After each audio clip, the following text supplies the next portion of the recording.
Now that we just reset it. Yep, YouTube, we are live. Good afternoon. We are here with Crow Country, day 2. And with the baby! Oh, calm down, baby. Baby. There he is. Look at him. Hi, baby. What's up?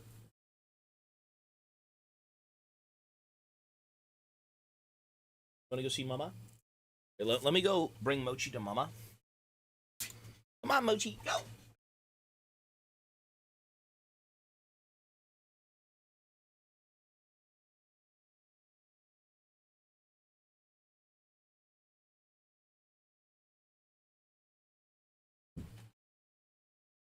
All right, Mama's gonna go see Baby Moch. Alrighty. How many viewers on YouTube? Probably 0, but you know what? That's not the point. The point is to give people a chance to go watch the content if they missed it, and for us to go reference what we've played. All right, day 2 of Crow Country. Let's go. This game's tough. We're kind of, I believe we're near the end of the game, though. Maybe I'm wrong, but I believe we're kind of near the end. Like, we've done a lot of puzzles, seen a lot of enemies. We have been through the gauntlet. It's very intriguing, though. It's fun. I don't know what game is next. I have no clue. Mute this. All right. Let's go. We do have a lot of puzzles. Okay, so the last thing we did, where we got stuck, was this. We went to the storeroom, and we could never figure out the squid weight, the squid scale, I believe, right? The octopus scale. I want to go try that again. We, as in everyone here, is clueless. Not me, though. Okay, the squid scale.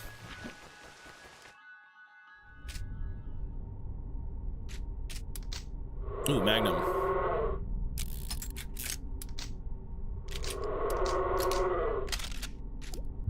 All right, so how do we do this? It is a brass scale. The dial measures in ounces, but the needle won't stay still.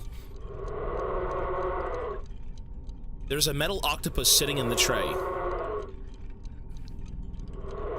And down there, a keypad. Or down here, there's a keypad.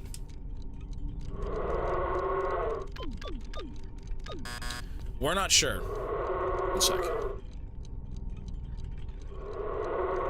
We haven't been sure since starting this one.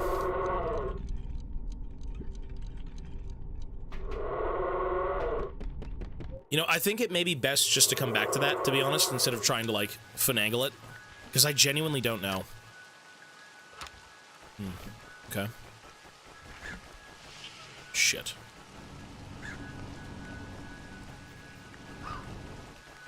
Ooh, a new door opened. What's this? Oh, the delivery garage.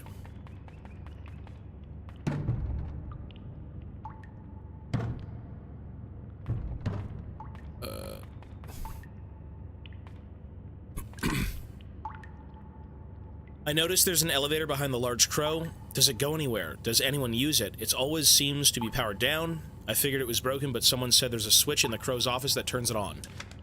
Okay. Ammo. Why do I feel like if I open this box, I'm doomed?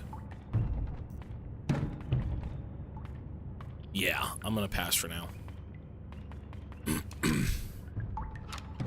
I will open it, but not right now.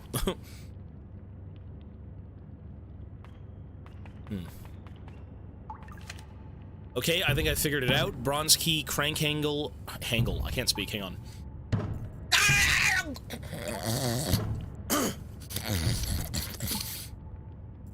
Bronze key, crank handle. Crank handle. Bronze key, crank handle, ruby chain, mask, trident, silver key, data disk, acid bottle, fill. I don't have that full. Golden key, don't have. Large battery, don't have. And have it charged. What an ordeal. So we're missing a few things, actually. It's some kind of diagram. Okay. Ammo. Delivery zone, keep clear. It's a large wooden box. Let's go see what these, fire... What is this, oil? I'm gonna oil up. Ooh. What the fuck? What is this? Tank of gasoline, okay.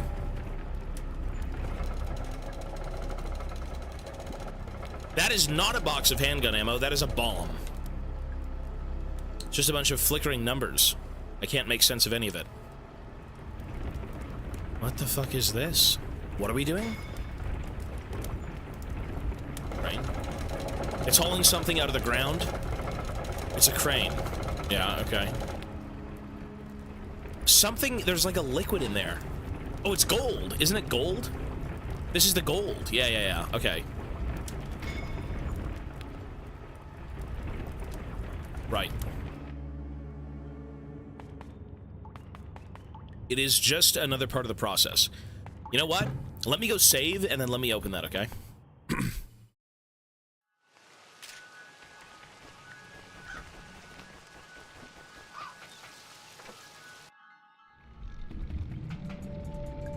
Just so we don't have to repeat that all over again.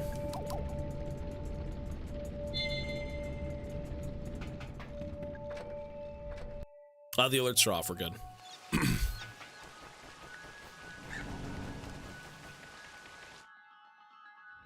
Well, let's go see what's in the crate, if we can even open it. I think it's a shipping crate. Open it.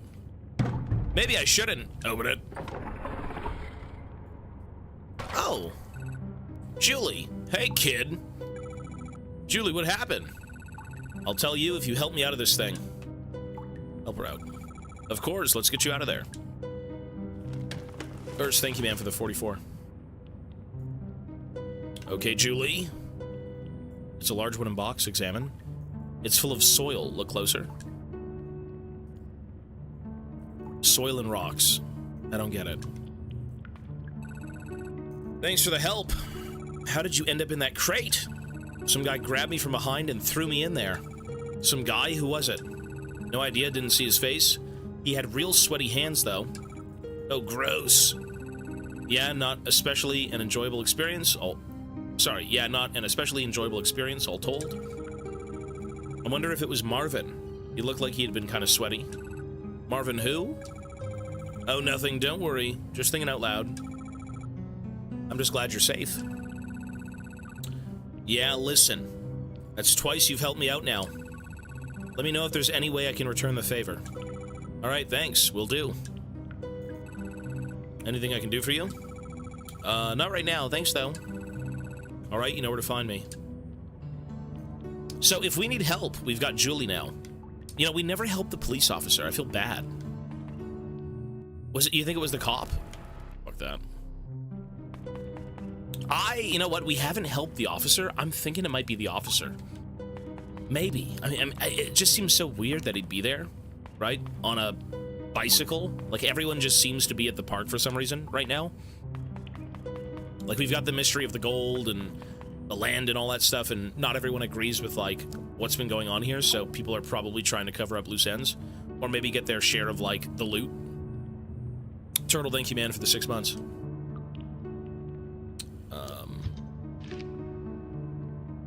So what do we do here? Theater is the only... Okay. The crypt. The haunted manor. You know, I'd like to try and go back to...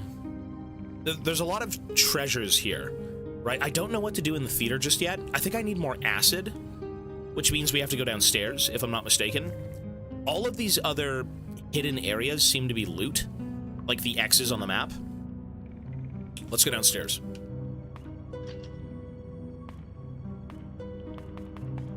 Or, you know what?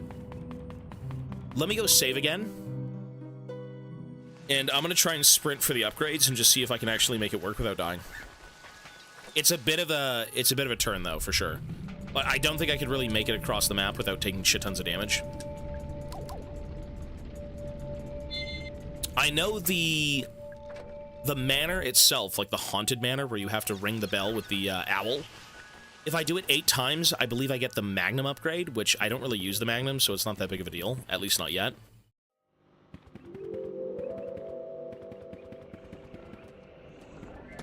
Shit.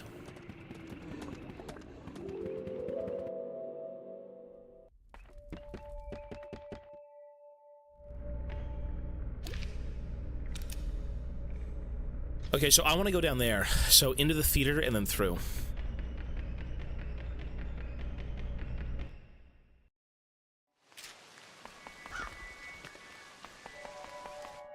Okay. Stay away from the babies!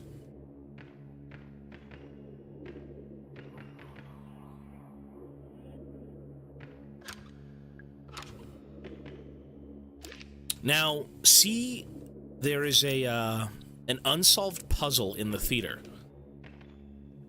Oh, there's a baby there.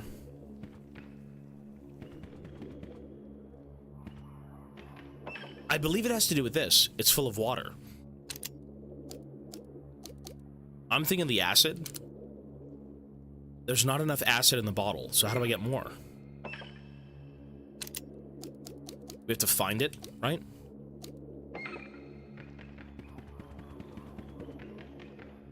Do I take game requests? In Discord, yeah. No, it's okay. We'll figure it out.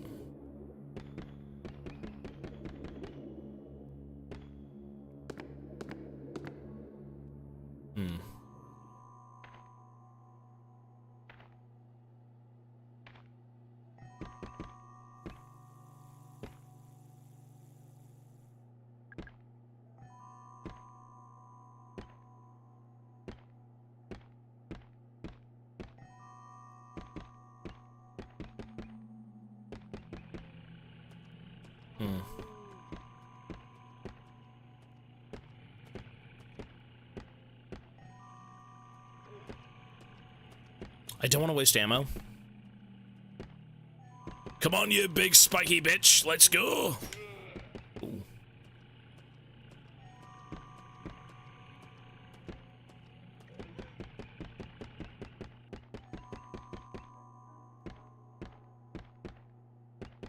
Okay, cool.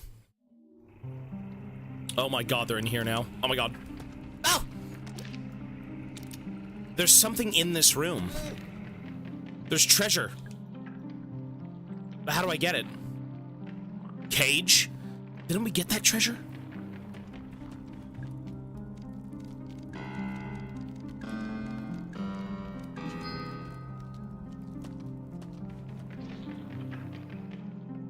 Oh, it's the Mushroom Man. Didn't we already get this one? What is it? Oh, it was the range of the flamethrower. Okay. Cool. Upgrade all 4 weapons. Cool.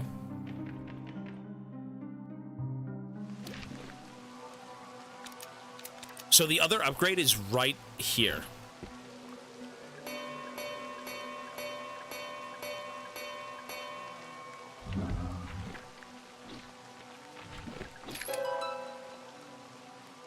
Shit. Ah! Okay, that's 2 down. The next one? Staff Hallway. What room is that? Into the dungeon?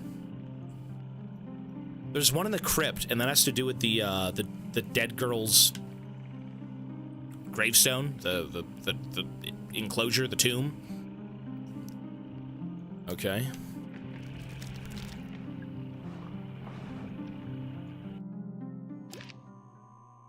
So we gotta go the... Ooh. It's this way. Now, there should be treasure here somewhere. There's a creature that comes out of that thing. I don't know if it's like...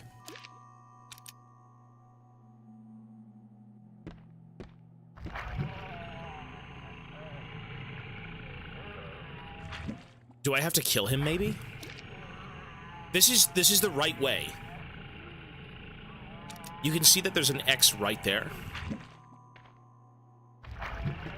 You know what? Maybe it's that bucket.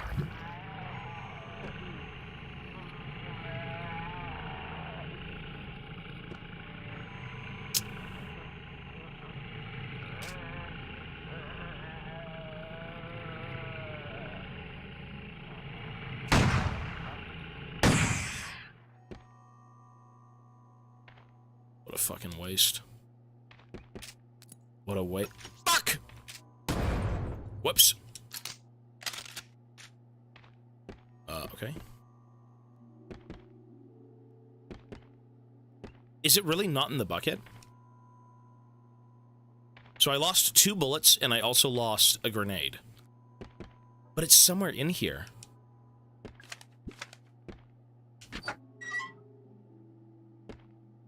Oh, it's right there. Are you shitting me?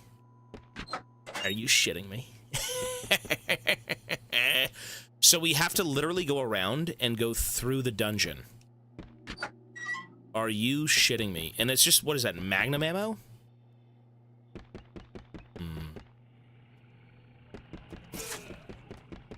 Disgusting game.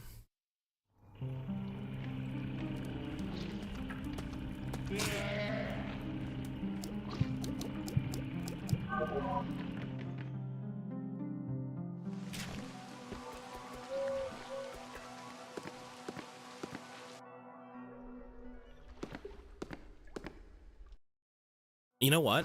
Hang on.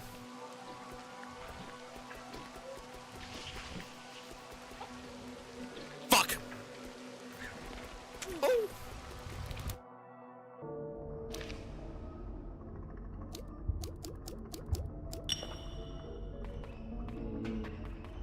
What an absolute colossal waste of time for no reason.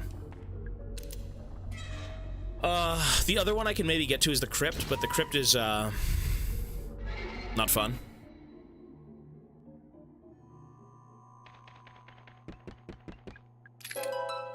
Yeah, Magnum ammo. I mean, I've got resources, but I just need health. I'm not sure if they're finite, maybe.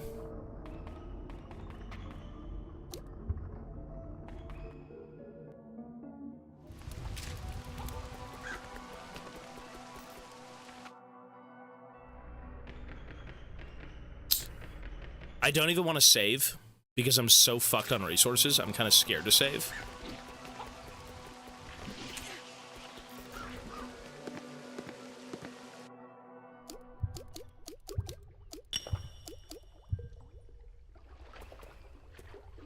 So how did we get in here? Here lies Ophelia, tragically drowned, daughter, sister, human.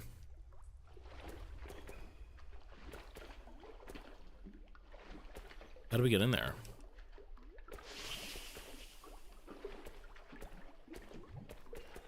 Sister, human.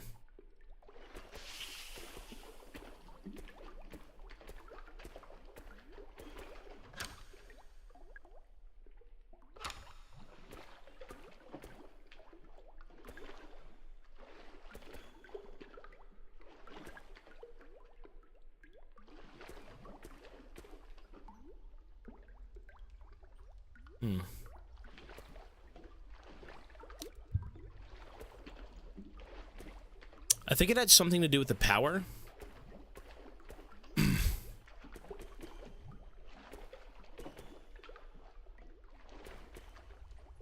Wow. Convenient. If I was to find a little bit more health... Well, you can turn the gravestones, but that doesn't mean anything. Like, we've done that before.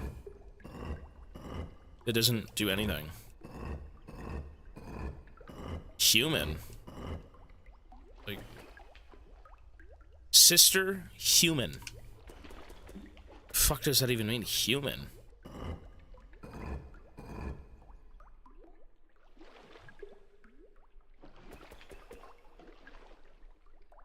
Ophelia tragically drowned. The drain is clearly not working. This whole place will probably be flooded soon. I mean, it's got to be a self-contained puzzle, no?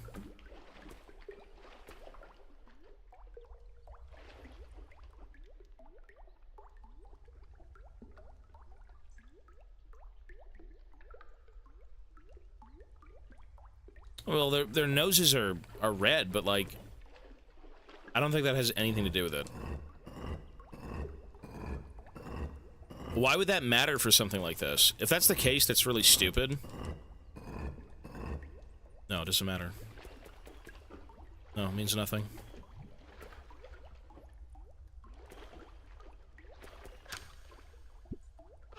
I feel like I've heard something about this script where the power needed to be back on or something, which I don't believe, because, like, there's no power down here to begin with. Here lies Ophelia, tragically drowned, daughter, sister, and human. Human. Did the power need to be on here? Was that what it was? Did they say that? They did say something about that. I remember it, but maybe that might be the case. Maybe this is like Oh, you know what? It is electronically charged. You can see the bottom. Possibly. Yeah, we can't do anything here. No. Man, I've lost so much fucking health. I don't even want to save. What I need to do is take the elevator. Let's just go downstairs. But isn't the power back on because the elevator's working? Let's see.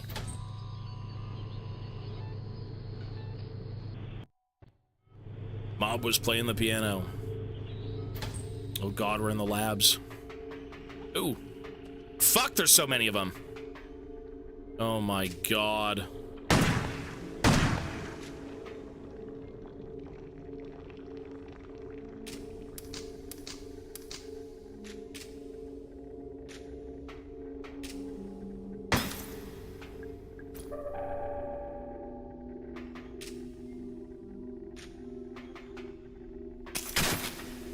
You know what? That should not have happened.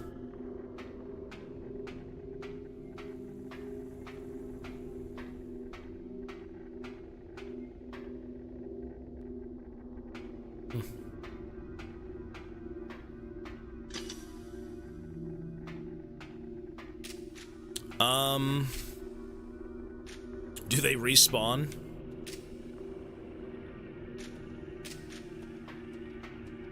You gotta be shitting me.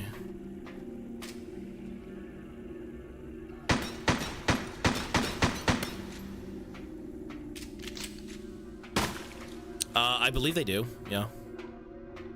If you leave the place for a long time or come back after you've found stuff, they do respawn.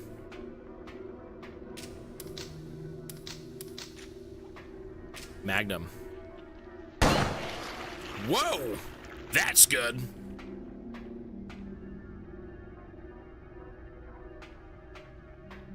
Jesus. Okay, well, you know what? The Magnum ammo is pretty nice.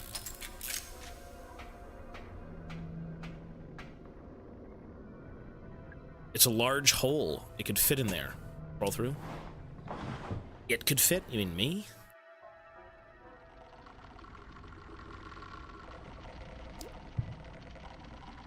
Oh, Christ. What am I listening to? Huge.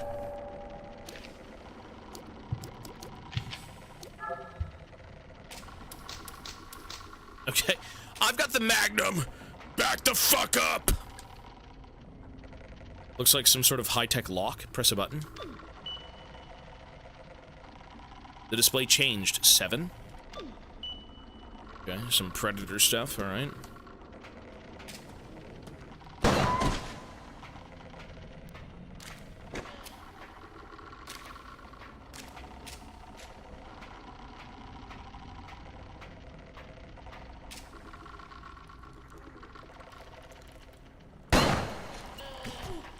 Kidding me?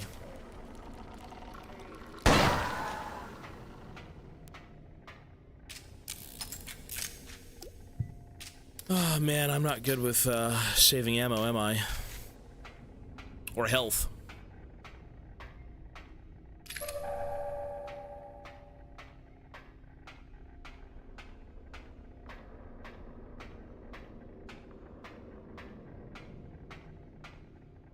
It's a lever. operates the cart southwest. The Magnum is really strong, but the ammo is very scarce. I should probably save it. My pistol's upgraded, but... Southeast. Let's go back and check that.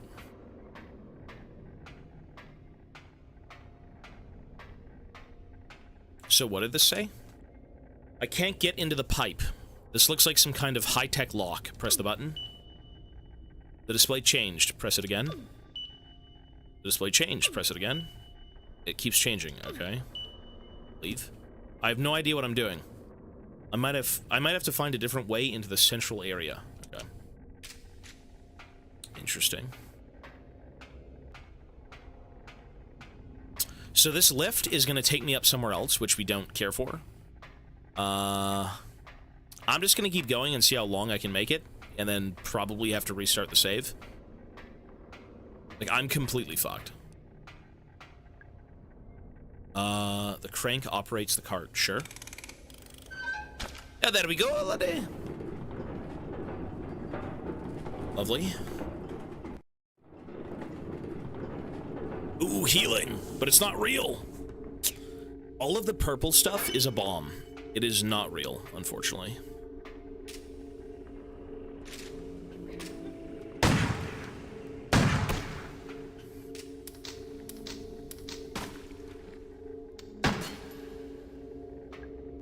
I think it's a med kit.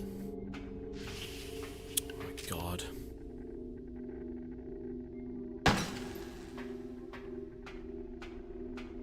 Shotgun ammo. Okay, lovely.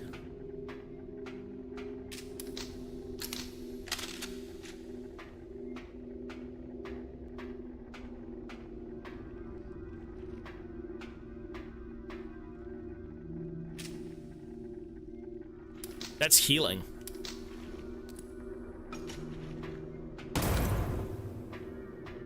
Okay. You know what? That was probably a waste of a grenade, but collateral. Good. Oh, they had the electrical outlet right there. Man, I gotta remember to use the environments. Like, it's super, super good too, but you just have to remember they're there. Essentially. Yeah, there's nothing. Shoot the electrical outlets, shoot the chandeliers, shoot the explosive barrels. Fucking wasting ammo. Let's see. What the fuck is that?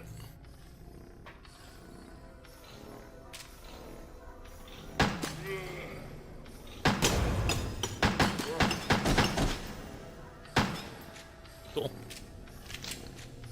Worth. Lovely. And we get some health. Good.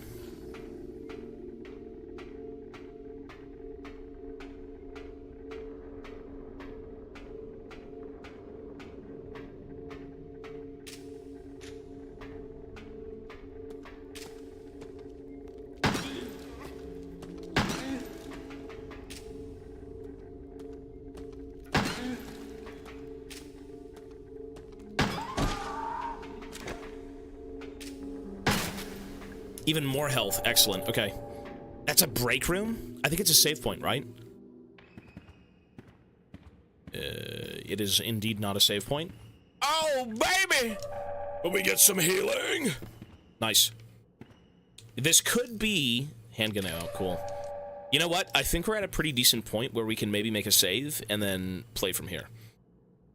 Pool table. Looks like the game got interrupted. My first boyfriend taught me how to play pool. He stopped wanting to play after I started winning. I do be that. Shotgun shells, lovely. It's a bunch of green metal tubes. Looks like they have gold inside. Headshots do more damage if you can shoot them in the head. Yeah.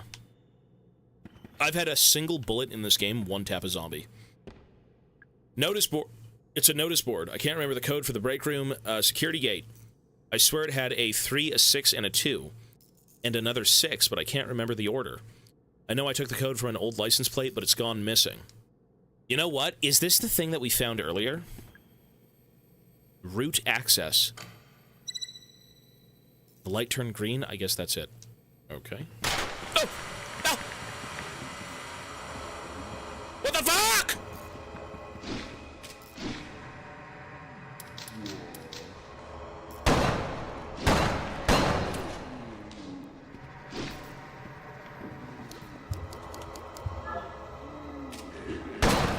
If I could die! You know what? I've wasted so many Magnum rounds. I regret. I regret a lot of things. Okay. Well, you know what? Why did I just kill him when I could have just left the room? I thought I had to kill him to get out, but instead they just locked the door. No, he doesn't drop anything. Oh, he does. Oh, oh, okay, he dropped the code to get out. Never mind. 2663. Good thing this didn't melt. Okay. No, okay. You had to kill him to get the code. Fair enough. I think for the second, like, if you played this game twice, you'd probably just put it in and then walk out and be like, okay, cool, right? Like, I'm not gonna waste ammo.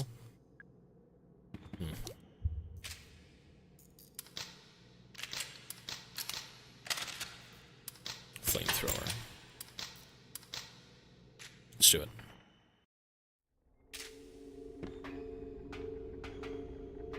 Northeast. No, you can run away from most things. Oh yeah, for sure, which I do.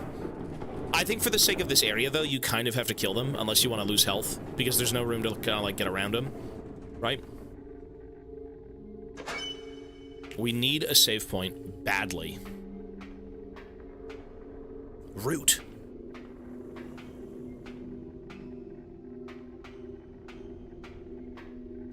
What is this? Root. Root? Root. Oh, nice. What is this? It's a wooden model. The top layer looks like it's supposed to be grass. The bottom layer looks like it's soil or rocks. It's a control box. There's a lever. Pull it.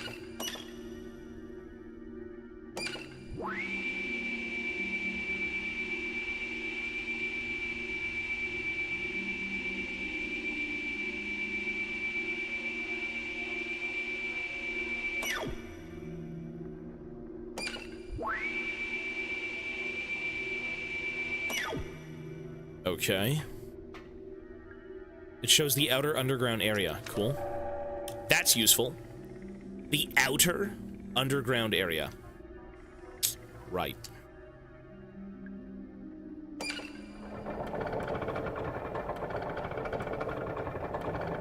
Okay, so this is... All right.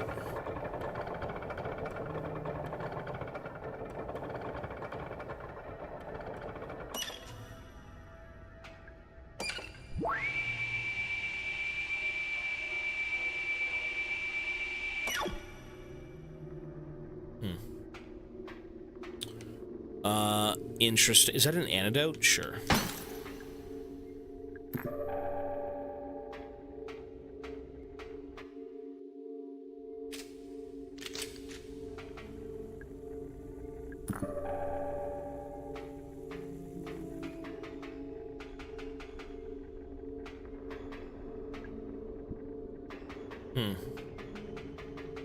Let's go see this other room.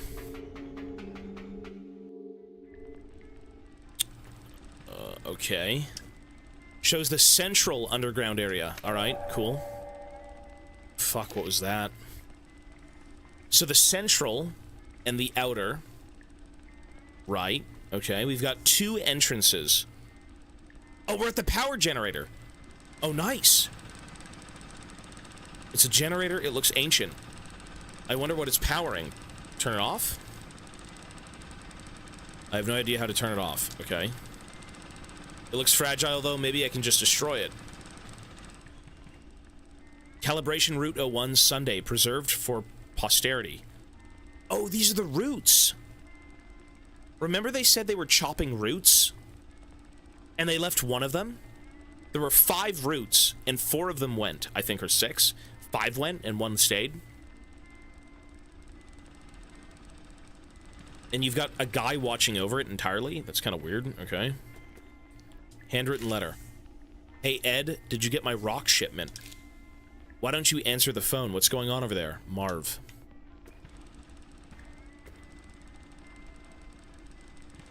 Oh, that is healing. Yeah.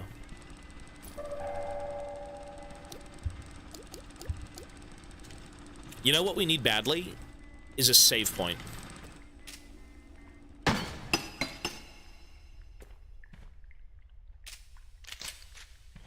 Well, I hope that was worth it.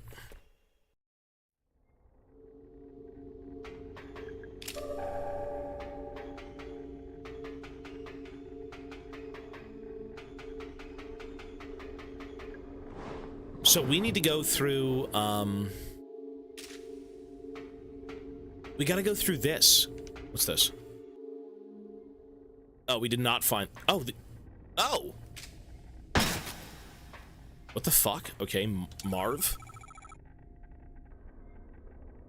Mr. Thrumble. Sorry. Mr. Thrumble, what are you doing down here? Oh, it is Marvin. Hey, kiddo, what's shaking? I'm still looking for Edward Crow. Ah, ain't we all, ain't we all? Why are you looking for him? Ah, well, how should I put this? I just need a little help with something. He's on the run from the Brazilian authorities. He came back here to hide. Really? Shut your trap! Ah, Tolman, you self-righteous old busybody. Why don't you make me... I can't read this. Why don't you make me Thrumble, you bloated old gas bag? So what happened in Brazil? Crow and I were running a little operation, see? It was somewhat duplicitous. In nature, I guess you could say. You were selling the gold, right? The gold from the roots? Oh, you've been reading up on me, have you? Why go all the way to Brazil to sell the gold? It's like too much of a good thing, you know? No? Ah, well, you see, the gold was scooped out of the roots, right? It's too pure, and there's too much of it. This looks like some sort of ancient civilization where they stored fucking gold in these big, I don't know, green roots they called it, right? It's just cursed land. Crow Country was like, not the name of the amusement park, but it was the land that he purchased. Crow Country, Old Country, like native country. Native gold, cursed gold. The gold was scooped out of the roots, right? It's too pure, and there's too much of it, yeah? But why is that a problem? Crow didn't want anyone connecting the gold back to this land. He didn't want the US government looking into where it was coming from. I was telling the story, Tolman, you uppity old bastard. Well, you're doing a shit job of it, Mr. Thrumble, you worthless old junkie. So at least before you got in trouble, you must have been making a lot of money, you and Crow. Yeah, you could say that. And why come back here at all? Why not just live on... Why not just go on and live out in the desert or something? I can't read! Then why come back here at all? Why not just go live on a desert island or something? They went and seized my assets, didn't they? All of it. It's all frozen unless I show my face in court, answer all their lovely questions. Oh, but let me guess, Crow kept his name out of the paperwork. So he gets to keep his share of all the money. Is that why you really came back? To make sure Crow gets dragged down with you? Ooh. She really sussed you out. Only took her 2 minutes. Quit your cackling, Tolman, you arrogant old snob. I'll laugh at you all I like, Thrumble, you dopey old clown. So, Mara, what do you make of them? What do I make of what? The roots. The big green tubes, those are the roots? Why are they called that? That's just what Crow named them. What are they made of? The outer shell is mostly copper. However, the inner core is 24 karat gold. Purest there is. As you well know, Thrumble, you piteous old leech. Shut it, Tolman, you traitorous old cretin. And all the machinery, the big circular saw, it's for... we call it root excavation. Although harvesting might be a more accurate term. The roots are cut into shorter segments, which are then lifted up to the surface, okay? All this just to extract the gold? Correctamundo. She wasn't talking to you, Thrumble, you heinous old parasite. Bite me, Tolman, you pompous old jackass! Morrow, you really should get out of here. I can't leave now, I'm so close! Close to what exactly? Do you even know? Listen, I know you want to. Don't bother with the pep talk, she doesn't care. Quiet down, Thrumble, you greasy old halfwit. Don't talk to me like that, Tholman, you cantankerous old sea sponge! Jesus, calm down. Mara, you should leave. Run along now. Ah, okay. So how do we get into Central? The display changed. So how do we do this? So we've got three... See, there's a bunch of different... See how it goes green?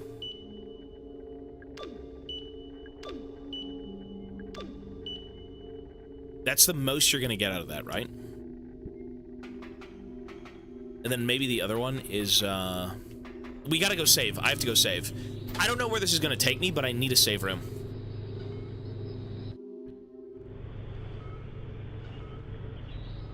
And we found one. Lovely. Good.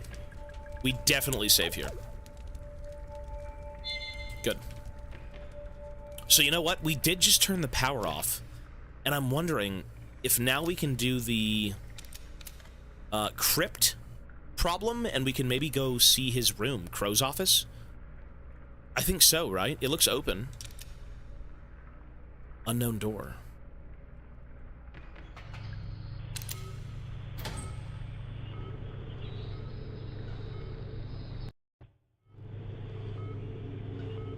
Hey, what are you typing? Guys. No, you 10 minutes. Too much. 10 minutes. Too much. Take 10 minutes. What are you typing? Take 10 minutes!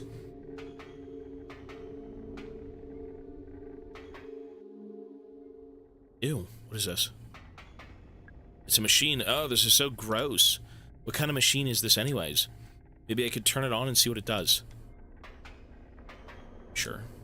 It's wired up to the machine on the opposite side. That was very underwhelming. Maybe if there was something between the clamps? It's some kind of electrocution machine. Maybe I should make use of it. Do I have anything that needs a bit of extra electricity? Trident, maybe? I don't think so. I don't think there's anything here that I can electrocute, right? No. Not yet.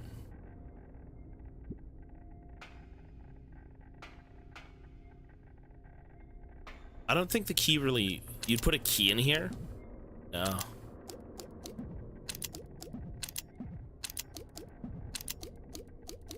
I'm gonna say nothing. Oh, is he translating that? Was that what that was? And I banned him? Well, it's only 10 minutes. Think next time before you translate!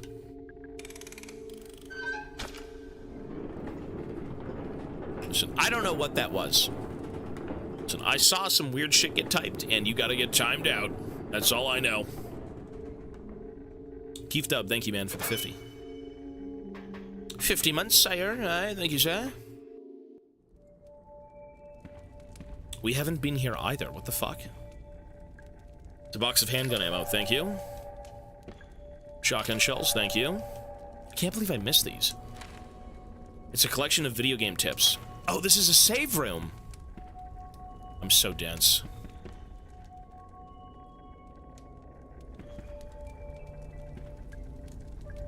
You know what? There's a lot of these then. These guys have been... Well, you know what? There's 6 of them, right? Hang on. Oh, Oh, root. Yeah, there's 6 roots. 1, 2, 3, 4, 5, 6. Okay. Each of these is one of the roots they were mining. But the question is, where is it coming from? What the fuck are these roots extending from? They're made of real material. They're not some sort of like... Oh. The police officer's here. Really? Sir? Harrison, what are you doing? It's not safe down here, you know. Yeah, I know. I got chased by some kind of creature, I think. Bullshit. Did it touch you? Did it? No, I got away just about. I ran in here to get out of the way, you know. Okay. Right, good idea. And there's this big gas vent.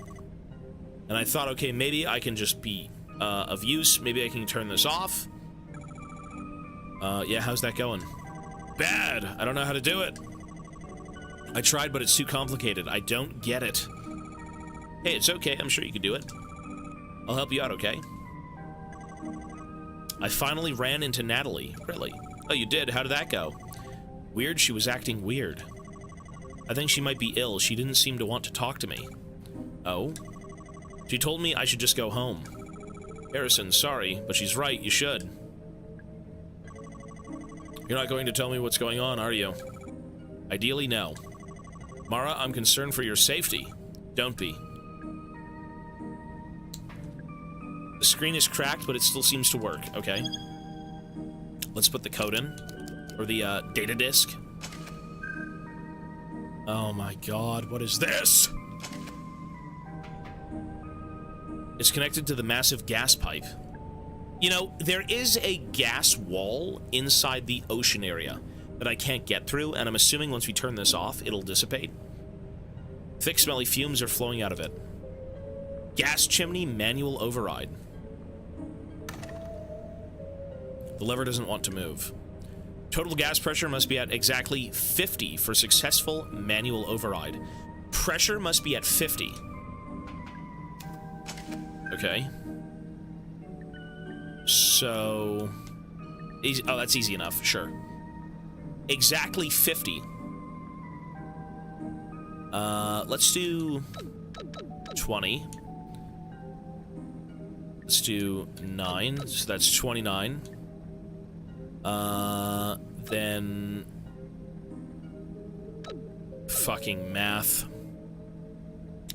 Okay, 20, and that right there, you know, hang on.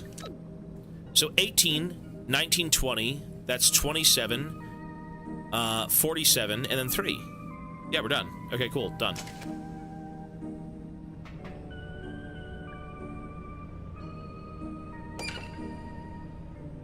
Easy. Well, I'm a genius. Hey, you did it. Yep. You're pretty smart, huh? Oh, I am. I sure am. And so modest. We should leave. Good idea. Are you going to come with me? Not yet, sorry.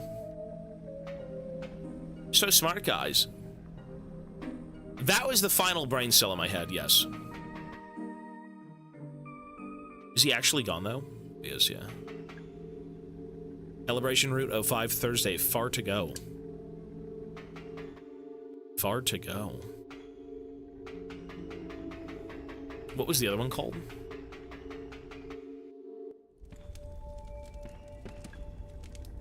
Full of woe. Far to go, full of woe.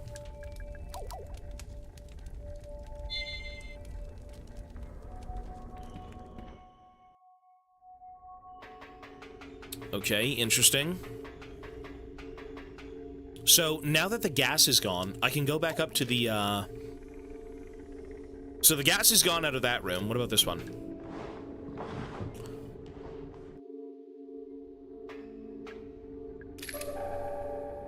I can't believe I missed these. Really? Ew, what the fuck? Ew, what the fuck? What is this? A large tank. Acid is steadily dripping out of the pipe. Oh! We can fill the acid, jar. The smell is almost unbearable. Maybe I could use some of that acid, yeah? Nice. I did get it, man. Hey, thank you, bro. Yeah, everything's good. I guess I could turn the valve and stop the dripping. Sure. Oh. Tolman's Records, 1988. I finally turned off the excavation machines. Boss didn't give me permission, but didn't argue. He's obsessed with the pool and the guests. He hasn't answered his phone in days. There was an accident in the park. Boss had to shut down the place. I don't think he cares at all. Loving and giving. Weird. Okay.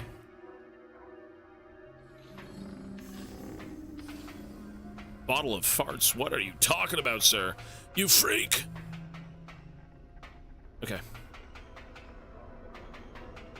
Let's go upstairs. So there's two things we could do now. I can actually go back to the theater and I can drop the acid in. Oh.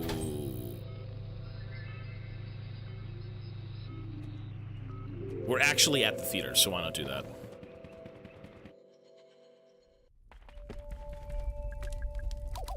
We're actually making some pretty good progress, to be honest.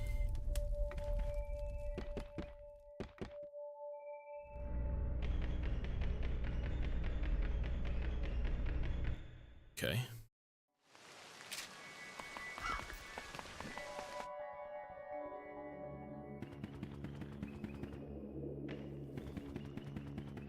Now we put the acid in here. There we go. Now we crank it and we burn the witch. Ah! Help me! I'm melting!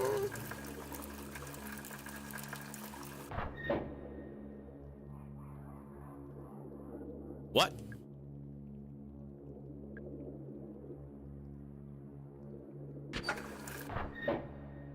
Serious? Oh, I gotta remove her head. I gotta pull her head off. She's facing the other way. Well, what do I do? The curtain's already been raised. Okay. So, what?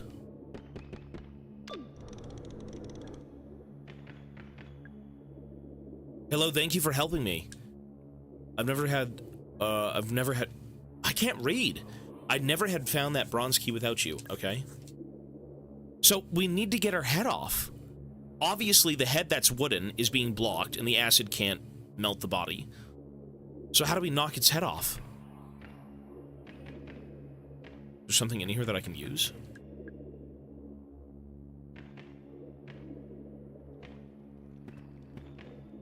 There's gotta be something I can use. I could try shooting it, maybe. That could be a thing.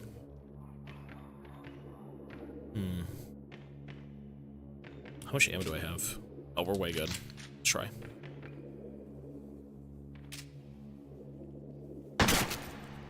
Oh, that'll do it then. Okay. That's a key. You know what? That's the golden key. That right there is the golden key, but I don't know what it's used for, but we can use it for something. Nice. Give me the key! I'm so sorry. It's just someone has hidden a key inside your head. I really need that key. Sorry. Wait, is it not done?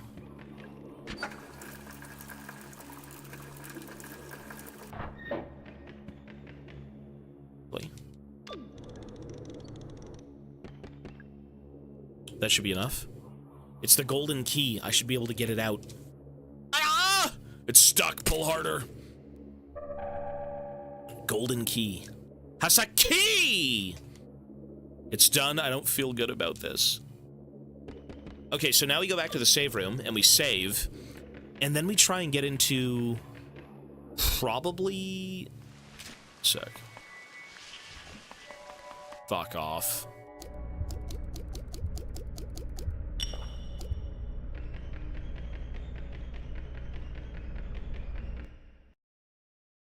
Yeah. So we can actually try and go get into his office now, maybe? Because we turned the power off. And we turned the gas off, so there's two places we can check out. We can go see his office, Crow's office, which means we have to go back through the theater. And on the way there, I can maybe go to... Well, it wouldn't be on the way there, actually. See, you can't see it right now. Like, I can't point to it. CBT is going through Fairytown and going through Haunted Hilltop. The right section of the park, and then the middle section, like the main street. Those two places I want to avoid thoroughly, and the staff hallway. Haunted Hilltop, 100%. It's unplayable. Oh, you know what I could do? Come to think of it, the crypt I can maybe get into now. Maybe? Okay, well, we saved, so let's actually go to Crow's office.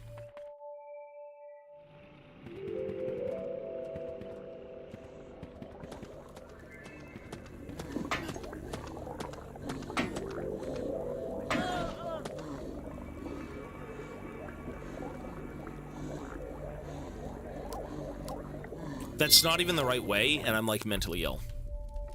It's the other way. Okay, whoops. You know, I'll say this.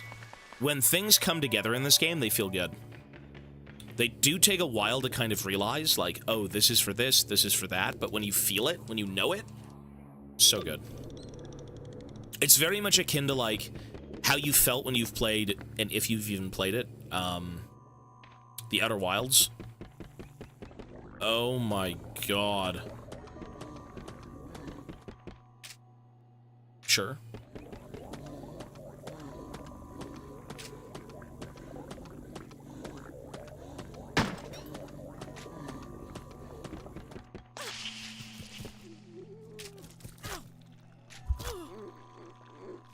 Like, what?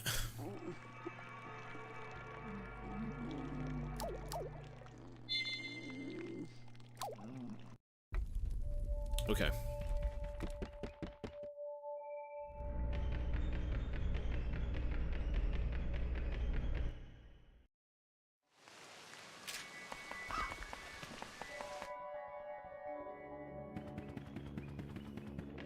What the fuck is the golden key for?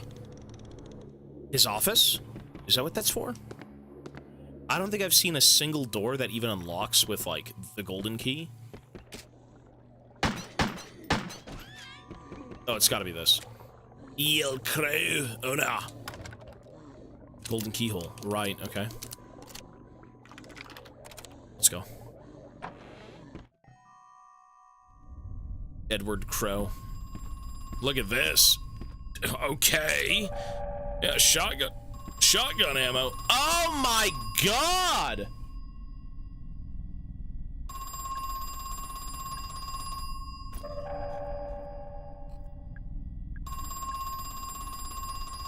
I'll leave the rest. Other people might need them.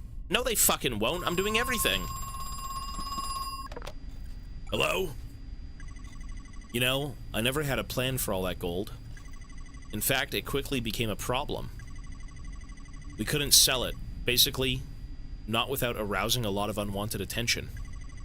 We had too much of it, too quickly, and the shape, those cylinders. Well, it's not the normal process, is it? Yeah, so how the fuck were they actually turned into those cylinders, right? But then I had an idea. What if it was just the normal process? Or what if we pretended it was? So Marvin and I devised a plan. We just needed a site, a disguised gold mine. Marv found one in South America, in Brazil. And you know what? It worked. For a while, at least. Okay. He's gone. Ooh. Interesting. Well, there's pills here. Emory University, in recognition of the completion of the prescribed course of study, Edward L. Crow has been admitted to the degree of biochemistry. What's this? Hey, Ed, we didn't pass the inspection. They figured out that the ore is homemade. The Brazilian authorities want to know where the gold really is coming from.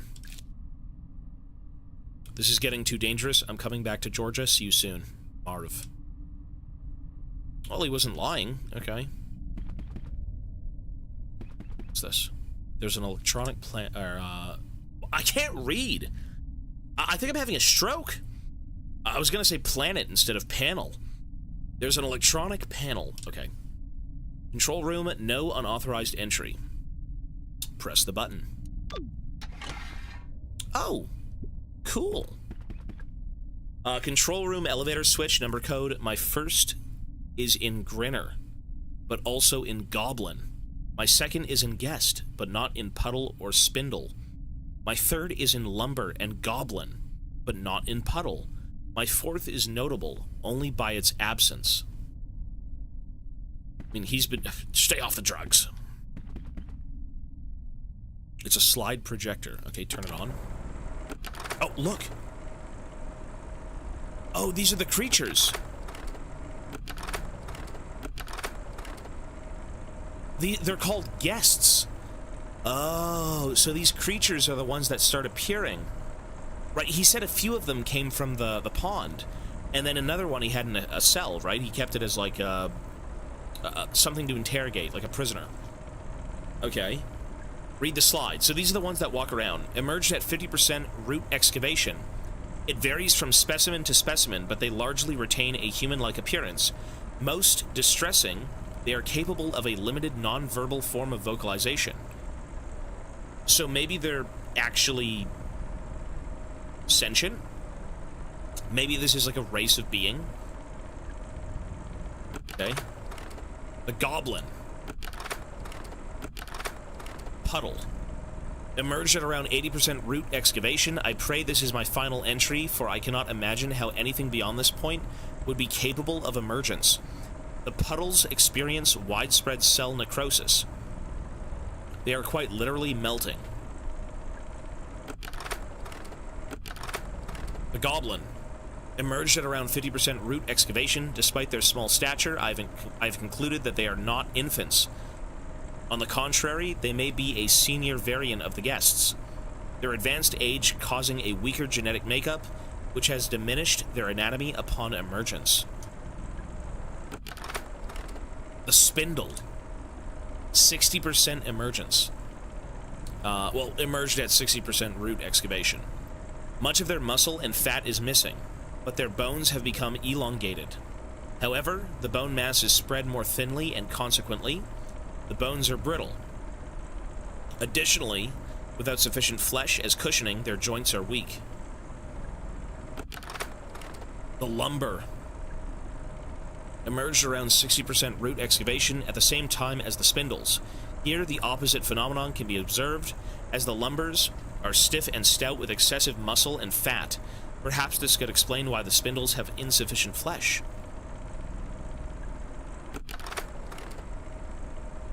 This is the Grinner.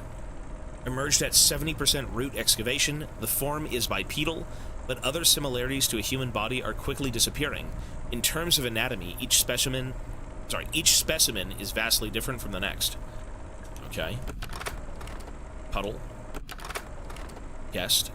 So these things during the excavation started popping up, and depending on how far they got into it, they kept showing up in like worse and worse forms. Okay. Photograph. Oh, that's him and his daughter. There's something strange about the frame. Pull it.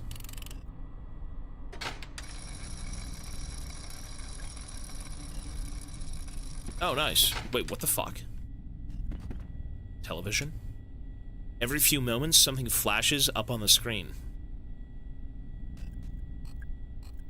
I wish it wouldn't.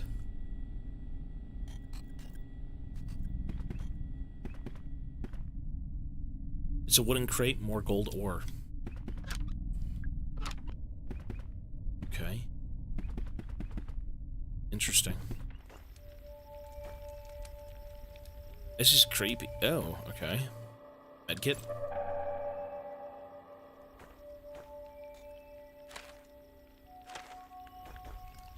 Notebook. The Diary of Edward Crow, age 10 and a half. Saturday. I am excited. Tomorrow, Father and I are going camping up in Condor Country. over the river. Father says it is just a nickname as there are no condors in Georgia. I am looking forward to the trip. Nonetheless, I love being outdoors at night. Sunday, Father and I found something strange while camping. A green, shiny thing sticking out of the ground. It is wriggling back and forth like a little bug. But Father says it is not a bug, as it's made of metal. So this is the cylinders he's finding, right? We found a second wriggling metal thing, a couple 100 feet south of the first one. Father wanted to know what it was made of. He cut off the tip with his camping knife. Inside is a different metal. It looks like gold. Tuesday. Two more shiny things, 4 in total. Father says there may be more. Wednesday, Father bought Condor Country, as well as a couple of acres on either side. He said we could rename it if we wish. So, Crow Country is what we named the place, but Condor Country is what it was initially. Okay. It's squirming back and forth. Is it alive? You know what? They must have found some giant ancient creature, some giant fucked up bug or alien, and for some reason, its roots, its like appendages, are made of metal and gold. Or something like that, right? And this guy's been kind of excavating, abusing it, and the more and more we take, the more this creature kind of curses us, I suppose, right? Antidote, cool. That's at least how I view it, maybe?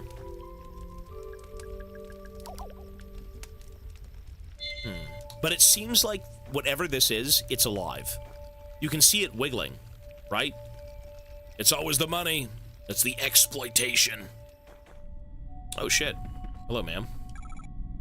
Hi, Natalie. How are you feeling? Not great. Yeah, me neither. Is this your mother?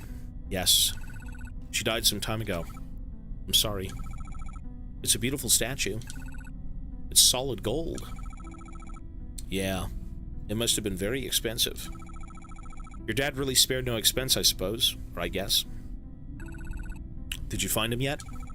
Mr. Crow? No, not yet. I'm still looking for your father. But I have a pretty good idea where he is. I just need to take the central elevator. Mara, what are you going to do when you find him? I need to talk with him. Are you going to kill him? Of course not! Hell no! Don't think I don't see that gun in your hand. I see it in your face, too. You've already made up your mind. Natalie? I know he's done bad things. Very bad things. Perhaps he is beyond forgiveness. But please do not kill him. Bring him to me, okay? Let me speak to him. One way or another, today might be my last chance. Please, Mara. Okay. Why would I kill him? I'm a detective. What if I was in on this? Bullshit, though, right? Why would I be? It's a screen. There's a button underneath. Press it. 4. Trash can.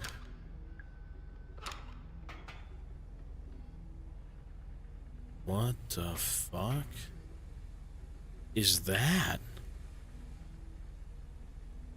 Oh, there's my car. Wait, what is this then?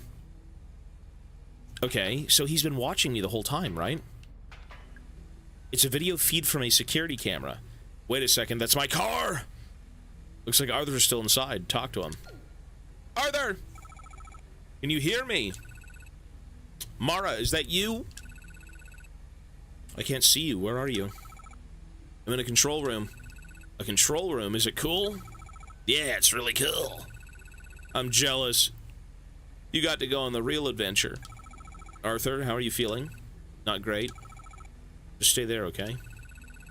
Mara, are you coming back? Are we going to leave? Yeah. Say yes. Sure, yeah, I'll be back soon.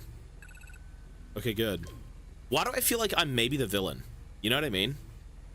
As much as I want to say that I'm here on, like, official police investigative business, I feel like even my character's kind of dodging a lot of, like, weird things, you know? Foxy, thank you so much for the tier 1. Appreciate it. Thank you. I mean, you initially just start out as someone who's investigating the disappearance of Edward Crowe, and then you start meeting NPCs, and then you have options to basically not tell them things, right? Yeah, strange. It's fine. It's a monitor. It's a video feed from a security camera. It's showing something on the screen. It's moving. Talk to it. Hello? What are you doing? What do you want?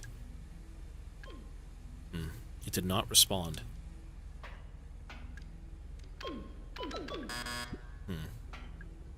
Crow Country elevator power grid. One of the lights is red, the other 4 are green. I can't move it, okay. 4, 5. Didn't we see 4 previously? Okay.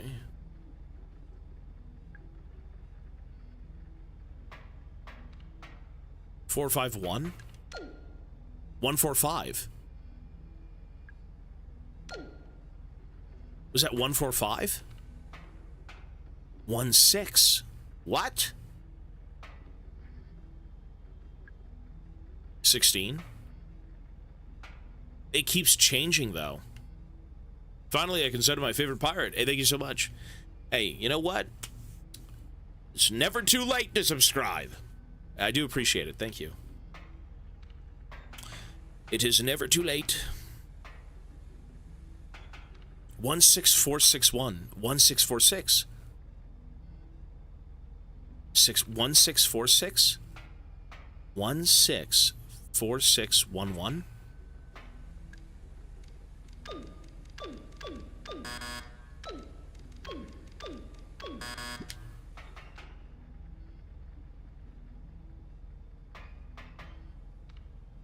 Oh my god, there's something on the floor. I just realized. You've got dice on the floor, and I'm a dumbass. Are you serious? So what do you do then?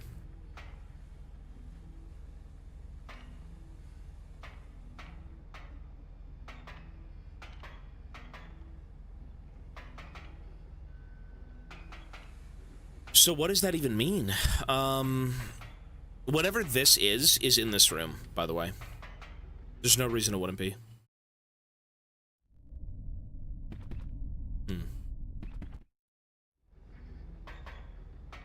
So how do we get that door open?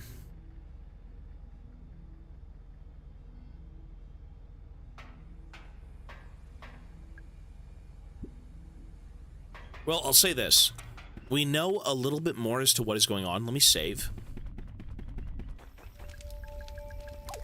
There are a few places that I can actually come back to. Like, right now, we're gonna go find them. So, we're gonna go check out, God. Where are we? Okay, so I want to go back to the crypt, even though it's CBT City over here. I also want to go back to the Ocean Kingdom. The Ocean Kingdom actually should no longer have gas that's coming out of a certain area, which means we have to go backwards.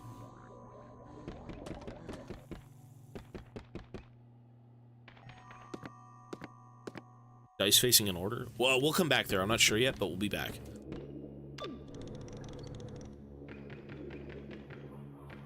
It's very much, trial and error. Like, oh, this was great. Did it work? Nope. Okay, come back later.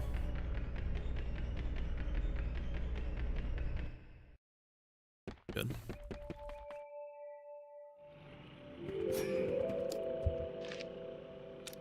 Okay, so we are... we need to go down to Neptune's Palace, right? Is this it? I think this is it. Yeah. So...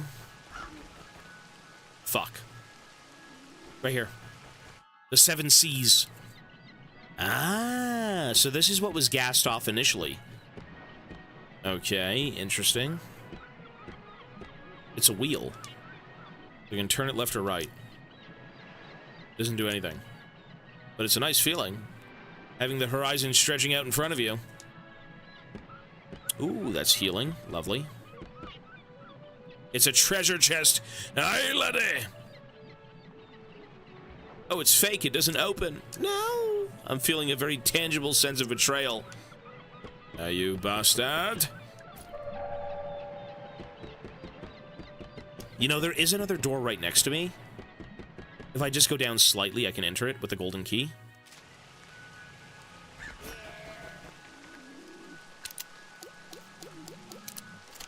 Okay, let's go.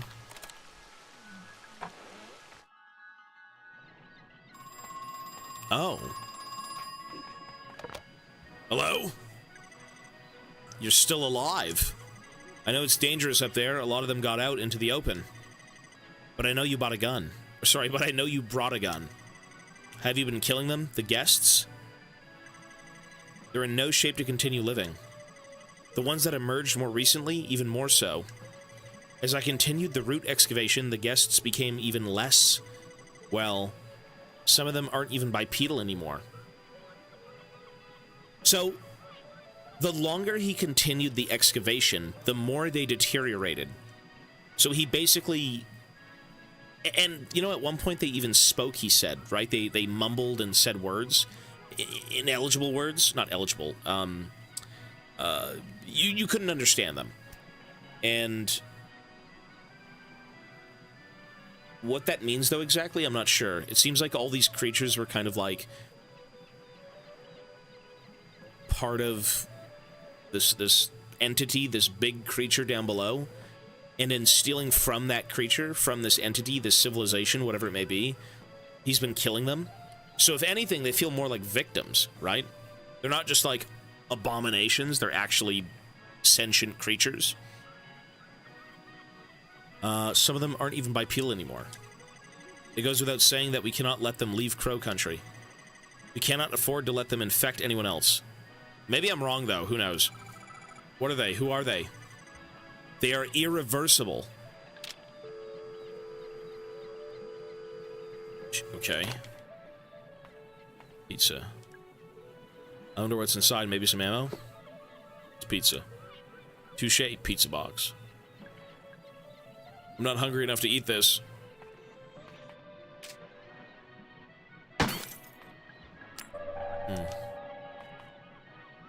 I do wonder what they could be. Is this a door? I can't see a way to open it. It's a hat. I wonder if sea captains really wear those things. Or have I been lied to by the cartoons? Control panel. This must be how you operate the boat ride. I don't see the point in moving the boat if I'm not in it. But I can't reach the control panel while I'm still sitting in the boat. I think I might need some help with this one. Oh, so we gotta go get her. Remember we, it was in the docking bay. We can go ask her for help and she can come here and push us through. Right? Let's do it. That's exactly what that is. So she's gonna be in... the delivery garage. Okay. Which is over here.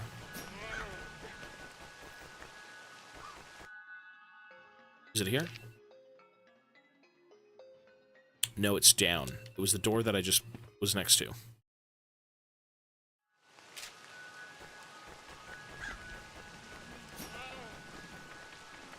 Cool. Alright, miss, where are you? I need help. Julie, anything I can do for you? Ask for help. Actually, there is something. I need to get through the boat ride in the Ocean Kingdom area. The Seven Seas? Yeah, I could use your help to operate the controls. Have you opened the door into the control room? Yes, I have, ma'am. Nice work! I'll head to the control room, and you can go back to the boat boarding area. See you there. Nice. This game is good. Yeah, I am liking it. See, the biggest thing about this game, too, is that it's compelling. The game is well made. It's fun. The music is good. The puzzles are suitably thought-provoking. This is an overall good game. Oh yeah, for sure. Well, here we go. She's wearing the hat. If I'm going to sit in it, I should sit in the middle. Okay. I get it all to myself. Nice. Sit down. Are you ready to go? I think so. I can't guarantee this will be safe. Should I start the ride? Wait a minute. I'm not ready. Okay. If she can't guarantee it's safe, that means we're gonna be fucking locked out of something. So I'm gonna go save.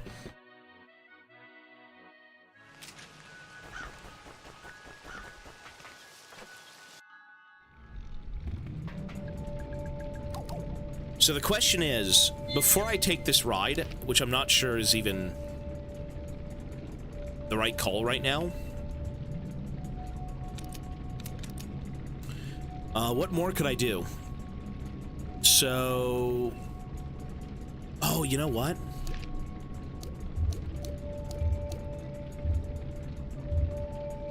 I got something I can do. Let's go back to the toilets. It's like Resident Evil Silent Hill, yeah.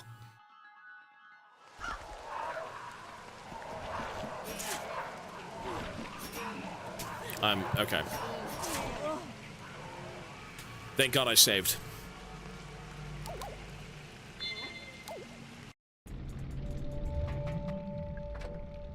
Jesus, man, you get stuck on something and just die. Go, go, go!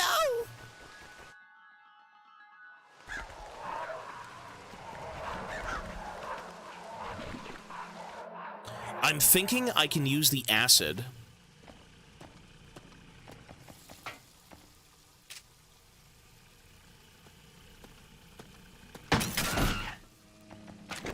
I can use the acid to get into the toilet. Right here.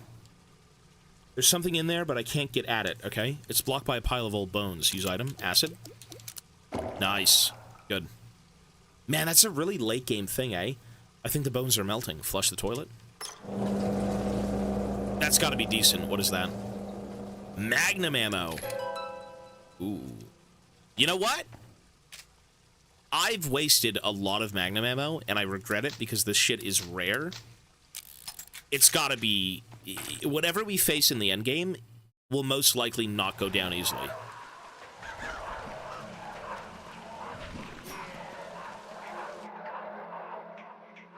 I'm not a noob. Thank you, man, for the 19 months. Part of the ship, part of the crew. Yes, sir. Thank you, bro. Save again. Okay, so let's see what else we're missing. So, we have the control room puzzle, which we can't really solve right now. We have the crypt.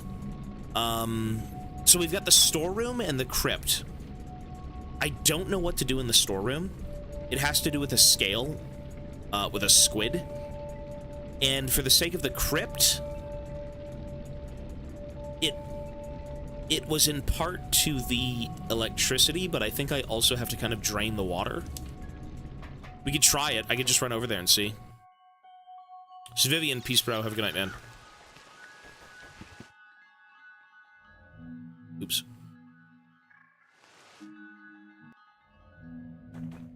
And if we die, it's totally fine because we can just respawn. So we gotta go right.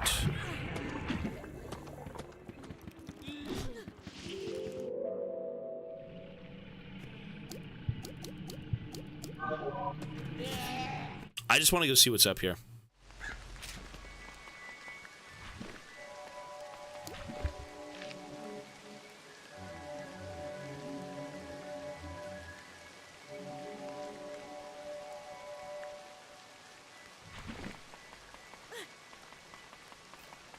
Okay. You know, the fact that I just went the long way makes fucking no sense. It's so easy to get over here from, like, the ocean area. I'm just dense.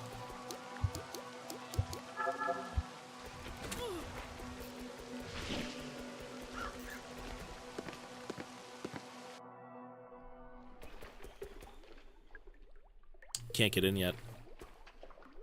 So we ended up turning the power off, and it did nothing for us here, so yeah, let's just go die then.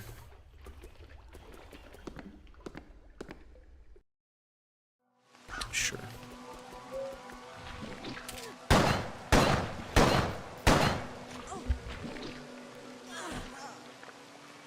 Okay. 99 hours, it's gonna be over tomorrow! You do backtrack a lot in this game, yeah, but it's a very satisfying backtrack. It's not like, oh, tedious, you know? Okay, so the only 2 remaining puzzles we have no understanding of.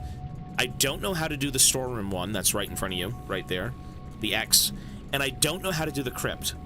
Those 2 are the final secrets in the game. One of them is a scale that has a keypad. The other one is a crypt that has a tomb. So we don't know yet, so fuck those 2. At least for now. We will definitely come back to them.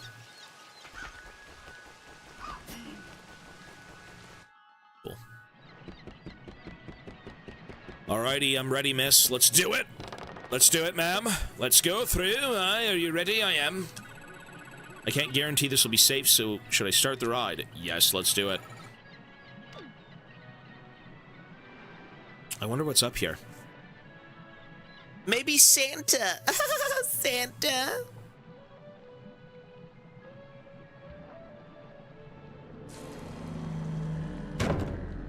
This is not Santa. What is this? The white whale is blocking the boat. If I remember it right, he's supposed to move out of the way. But I think it's done manually from the control panel. I wonder why Julie didn't press the button.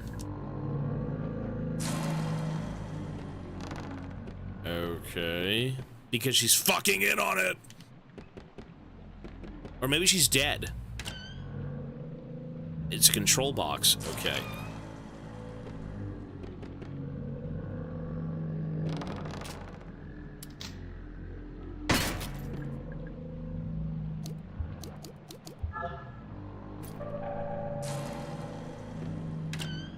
Another one.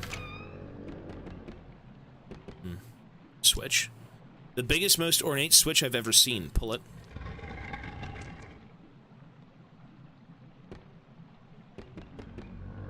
Okay.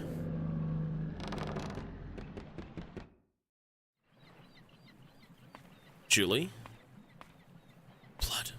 What's this? It's a blood stain. And these are Julie's glasses. Julie! What happened to her? Well, I think she was, Oh, you know what? It pulled her into the vent. Yeah, something came out of the vent and got her. Rip.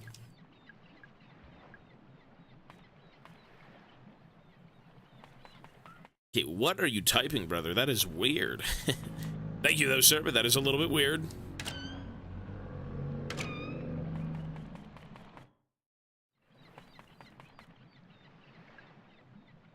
There's blood on it. It seems to have stopped working. Huh, okay.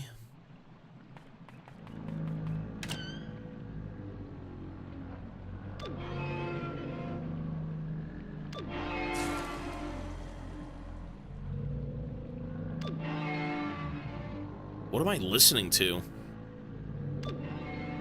Like, what am I hearing, man? Ew. Oh, the mermaid. Oh, it's a puzzle. Okay.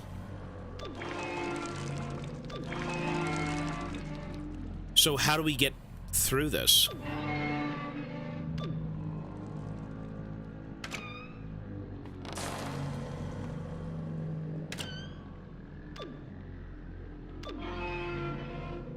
Oh. It's a mermaid. Examine. Should I check inside? Open her up? There's a battery in here, but it's totally fried. I can't use it. Better leave it alone. Oh, these are batteries. Okay, sure.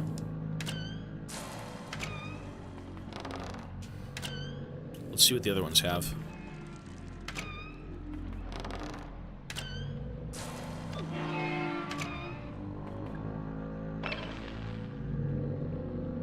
Is that a battery? Wait, no, it's a case of shotgun shells. Yeah. Thank you. Lovely.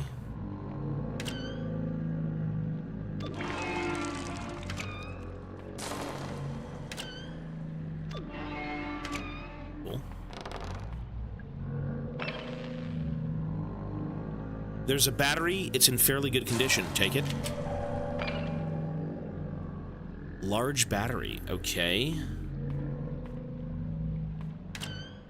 So now we have a battery to work with.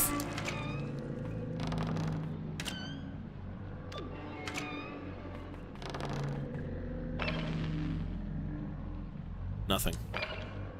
So you know what? We're not really supposed to be going through here. This was more of a, hey, here's another piece of the puzzle type of deal, right? Played Catmint 2 months ago. Probably played 50 Champs 2 months ago. Okay, so now that we have a battery, what does it say about the battery? It's a heavy-duty battery I took from the stomach of a mermaid. It needs charging. So where do we charge the battery? Oh, you know what? That's downstairs. We have to go back downstairs. Okay. What the... Whoa. Sorry, what's going on? Why is he dead? What the fuck? What's going on?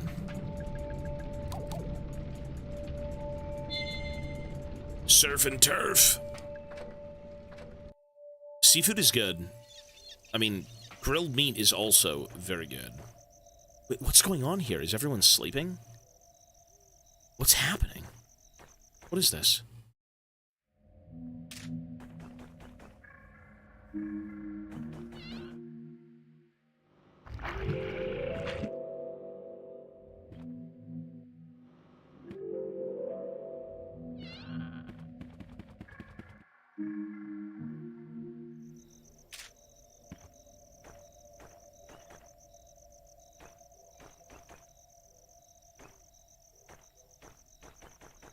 This way. Oh, they're back here now. Oh my god.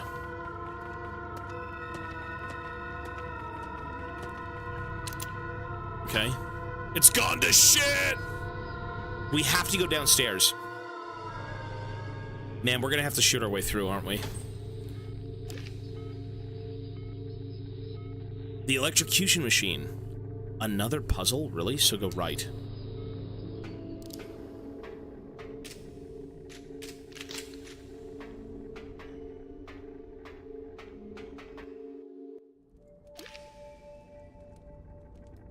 Wrong one. Oh, we should actually save. No, save here.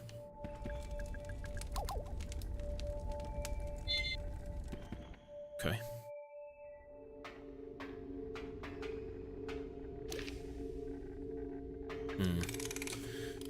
So we're going to go charge the battery, right? I'm assuming that's exactly where we're headed. Oh, the electrocution machine. Right, we can break something in there.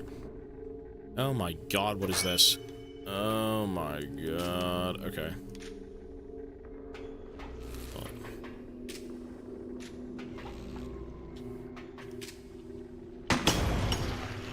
Good.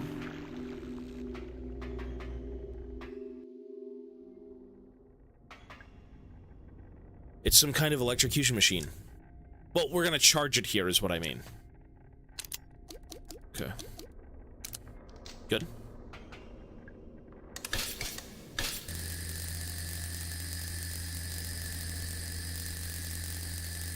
There we go, look at that. See that red power? It's getting online. There we go. Looks like it worked. The battery's charged. I already charged the battery. Okay. So, now the question is, what are we supposed to be doing with this battery? Another problem. Control room.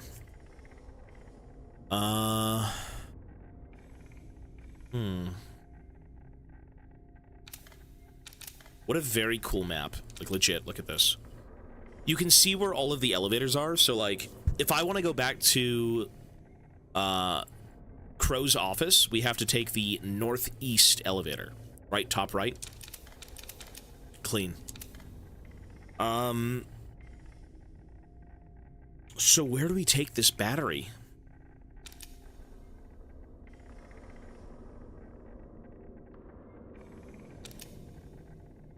I'm assuming Crow's office, right?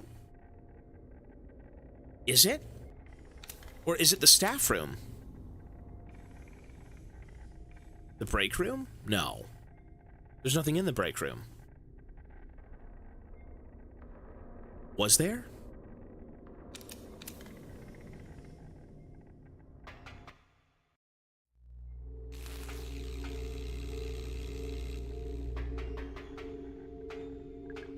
Let me go save again.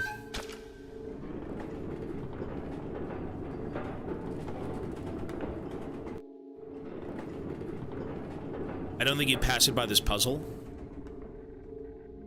Oh, you know what we have to do? You're talking about the crow. There is a crow contraption that needs power. It's...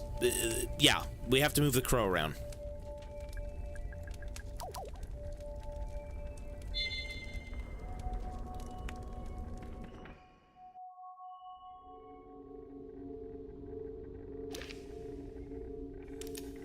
So, delivery garage into the main courtyard, sure.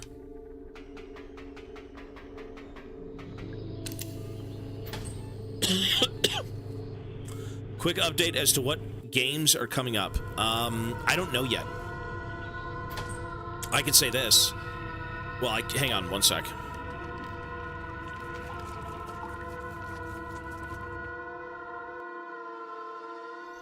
Okay, now we can pause. So, in terms of what games are coming up right now,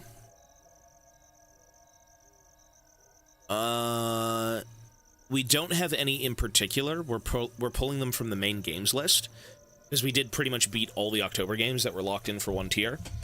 So we've got anything from Horror Stories VHS. We've got Night Bus.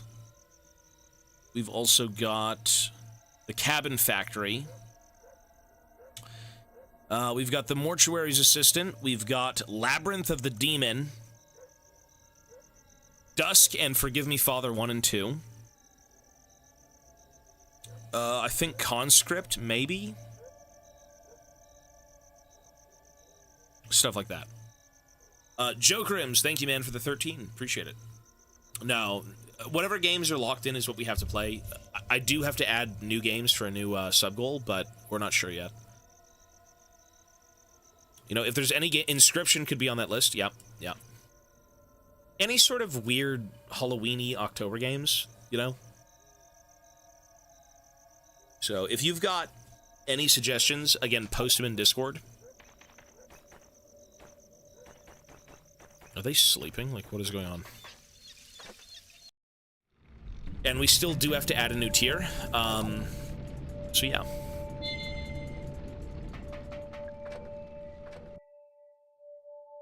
Okay, so if I'm not mistaken, we can try and use... Oh my god. Oh, look at them all.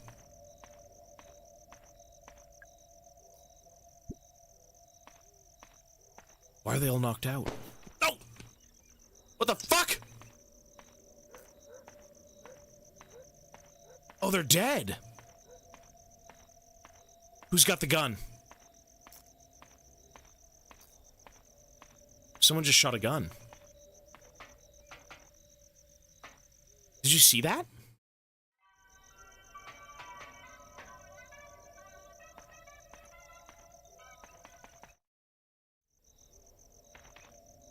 Am I delusional, or did I see a gunshot? Arthur, did a police officer come by here? Yeah, he was on a bike. Did you talk to him? Yeah, a little bit. Okay.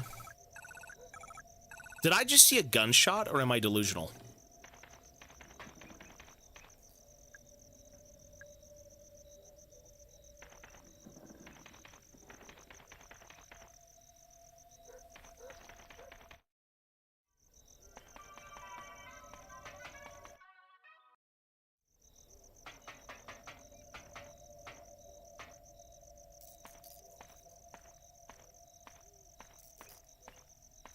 Okay, so this big crow, there's a door behind the crow.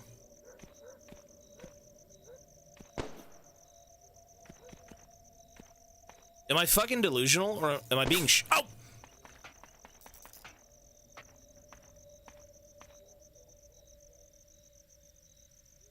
I'm literally being shot at. What? Who the fuck's shooting me?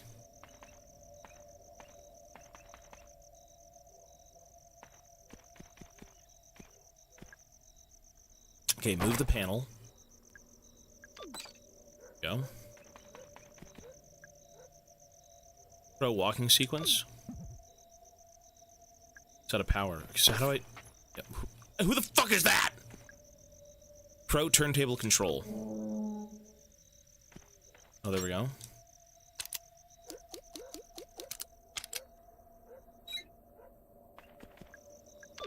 Come on, little buddy. I don't know what's going on, but I'm being shot at.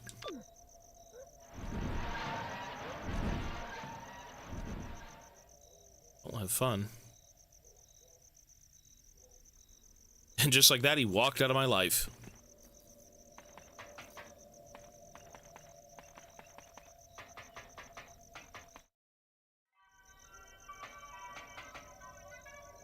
There he is. It's the big crow.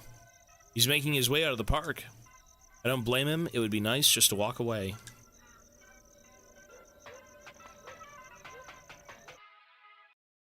What the fuck even is that, though? Why am I getting shot at? It's an elevator. Screen is off. Press the button. Nothing happened. Must be broken.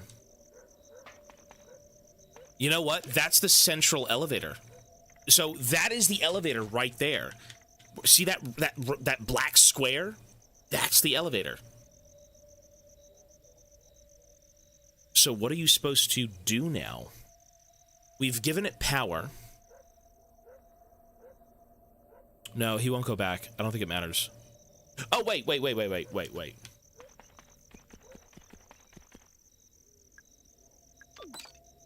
No, that's not it. Whoops, okay.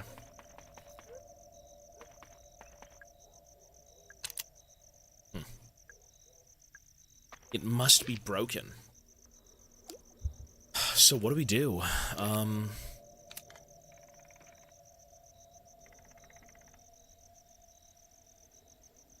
Well, you can turn him around, but he leaves. So we have to try and find a way through those two hatches on the left and right side. They had codes, like almost passwords, that I think needed solving.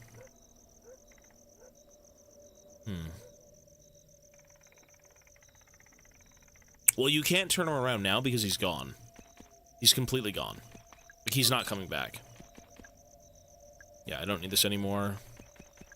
I don't need this anymore. That's scaring me.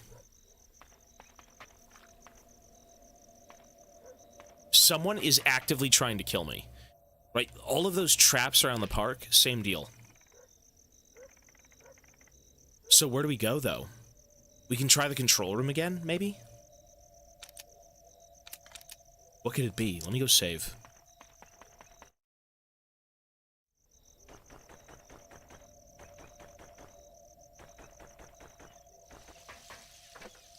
I can try the crypt. Yeah, we could try that. I wonder if everything's dead over there.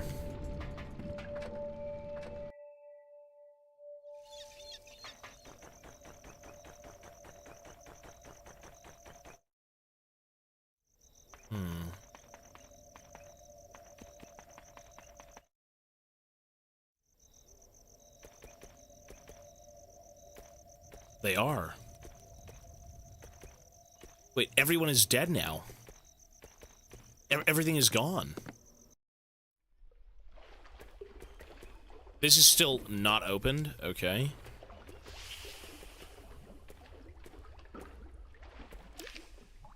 Weird. I think we just have to go back up to the control room. Let's try that.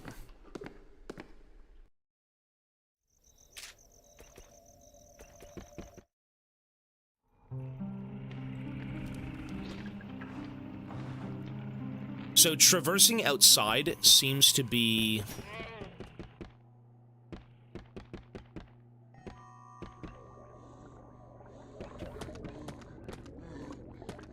Ew.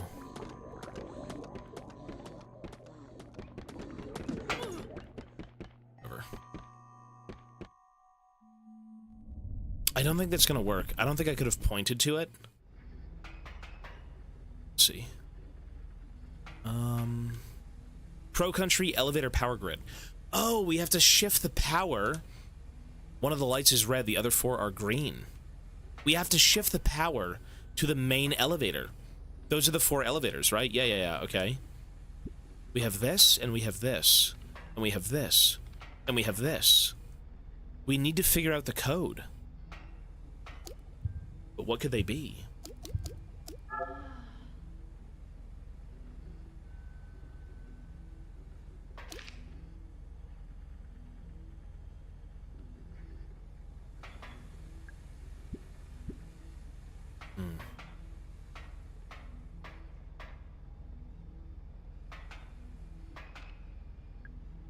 There is a button underneath. Okay, so that resets the code. We literally have to figure out a door code to open that door. And we have to do it on the floor. And once it opens, once we finish it, the doors should automatically open. And then this in itself is a completely different thing. This has nothing to do with that, I assume. Crow Country Power Grid. One of the lights is red, the other 4 are green. Let's take a look at the items we have. So, acid... You know what? Gold key. There are no doors that we haven't opened. Well, technically the only 2 that are left are those 2 on the left and right. And there's some sort of passcode to them, I believe. Everything else we've gone through. We've done. The red door in the top right, that's right near me, is just a hallway door. It's nothing. So everything so far in this game has been done. Outside of 2 secrets. One is an octopus scale, the other is a crypt door. And then we have this place. And this big creature. Let me save.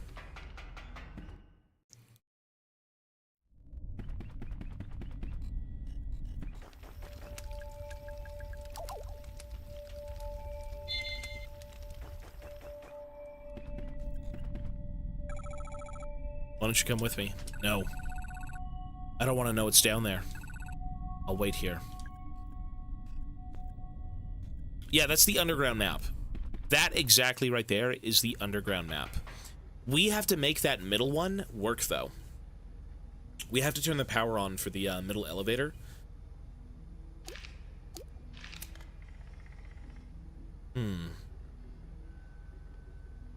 You know, there was a code for those 2 red doors. You're able to click them, and they go from, like, 1, 2, 3 to 4. They switch up, like, different colors, from green to red to nothing. I don't think I solved that yet, so we should maybe go down there and try that.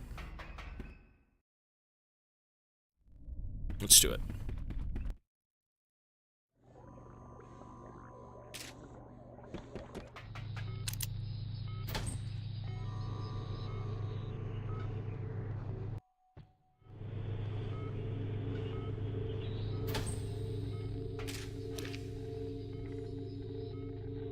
So head down.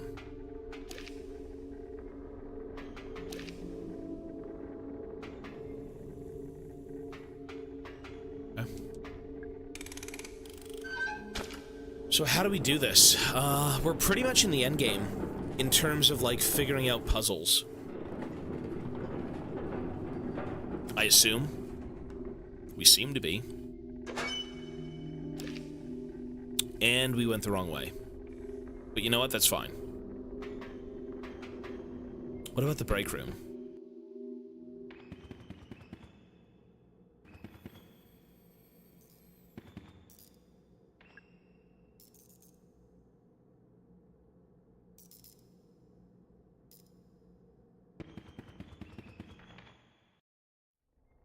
Thanos Endgame.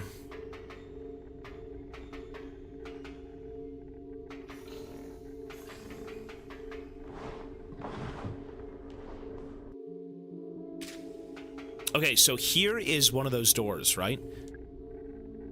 I cannot get into the pipe, okay? It looks like there's some kind of high-tech lock. The display has changed.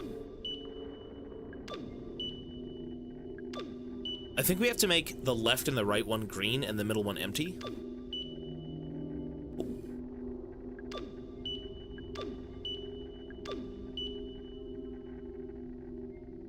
Huh?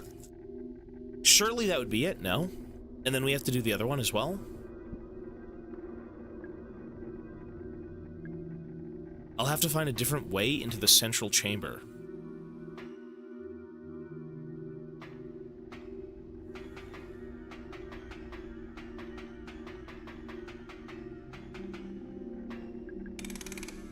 Four, 6.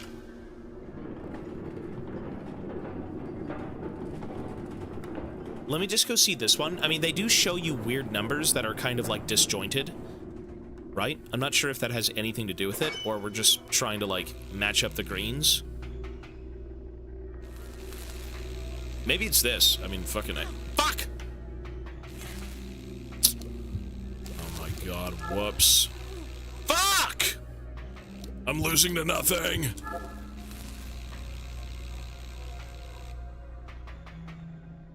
Okay.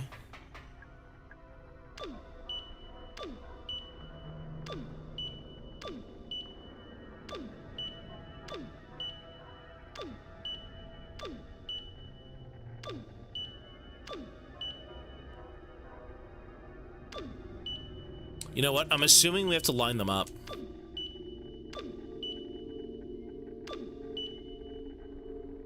I don't get it. Oh, and then we go 2 green on the left? Is that what that means? We go 2 green on the left for the other one, maybe?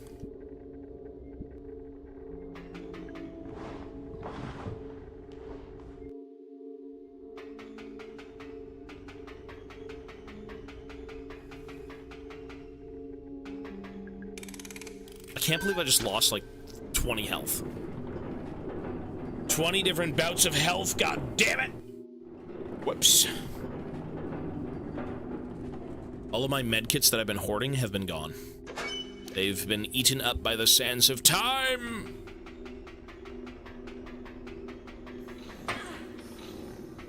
I just want to die. Bonk.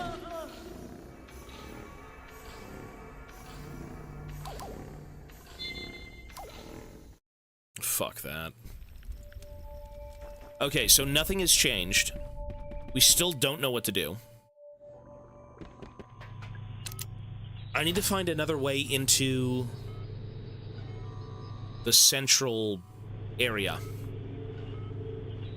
Does anyone have any ideas? If you've got any ideas, spew them forth. I will think about them, and we will go from there. Because I have no clue.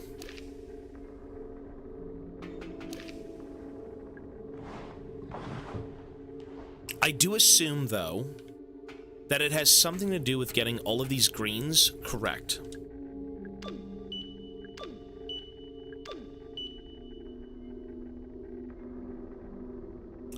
Maybe leaving them like this, and then going on the other side and putting them all green? 6. Wait, does this... You know what? Does this have something to do with the upstairs? Remember when all of those buttons... Sorry, you step on the dice, and they show the buttons? What if this is that? Is that a 4? Oh, shit. You know what this is? I get it. Okay. These are all codes to get into the door. All of these are meant to be numbers that are disjointed, and so we have to piece them together from both ends using this 3-button system, right? So if we do these two, and then we do the other one on the other side, where the middle one is green, it should show us the number. Maybe I'm cooked? Maybe not. Is that correct? Like, that's 2, right? Or it could be 3. That's 7. That's 6. That's 2. 2. I don't know, man. I might have to find a different way into the central area. Alright, so we know for a fact...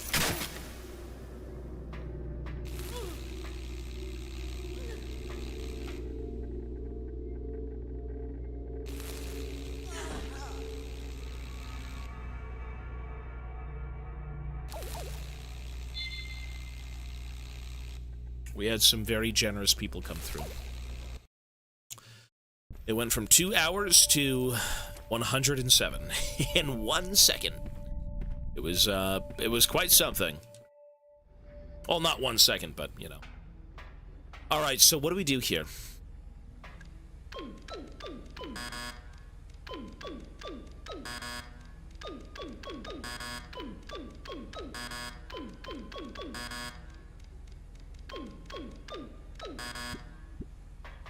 What if we talk to this thing? Hello? Oh, it doesn't respond. That's what I was thinking, that you had to match the two sides, so that they're all supposed to be lit up in green.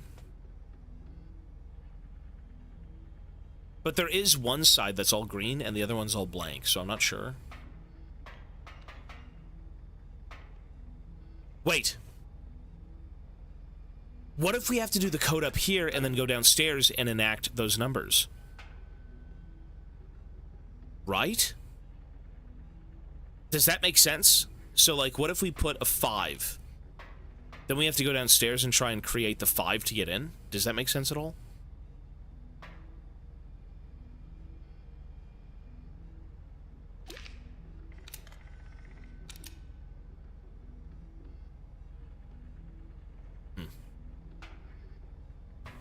Oh, look, you'll look, hang on. See how it goes green to red? Green to red? Not that they're changing by any means, but like, maybe that's an indication of the codes downstairs. It's gotta be. This has to be connected to those codes. Oh, they change based on what you're doing. Look. Do they? No. They don't. Okay. Previous ideas weren't plausible.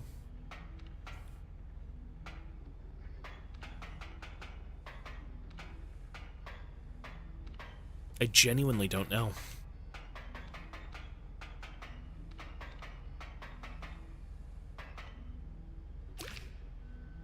Oh! I know what you have to do. See how there's a blue and a red? So you gotta go downstairs and figure out the codes that you're seeing on that door, and then go upstairs and transmit them through the door. That's what you're supposed to do. Let me show you. Oh. See how they're all disjointed? Watch, watch, watch. So you guys can help me with this. Let me show you. Implying that's what it is. It's this way. This way. So how do we figure out which one is which, though? I don't think it matters. Alright. So see this?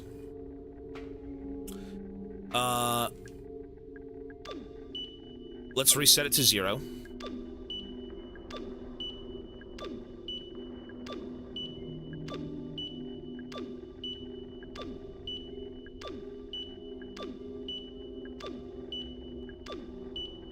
That was 0. Fuck. Okay, we have to do it again.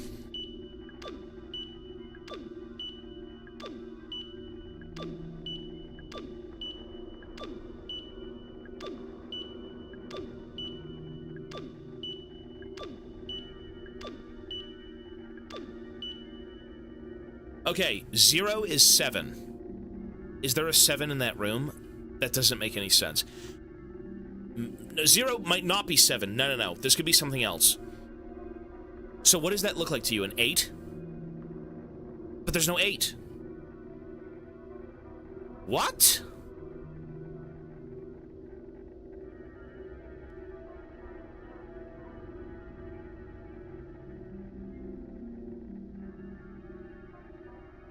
These numbers are directly connected to the security room. They have to be. It only makes sense. You skip this puzzle? Oh, can you... Wait, you could skip this.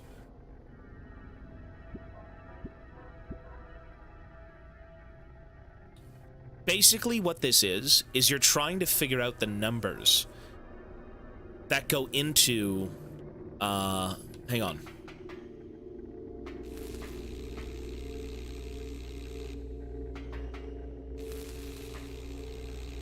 Let's try the other side.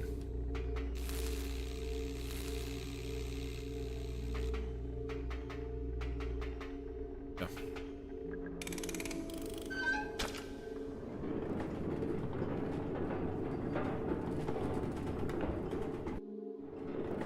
Note in the projector room, I don't think there was one outside of what we've read. We could try it again.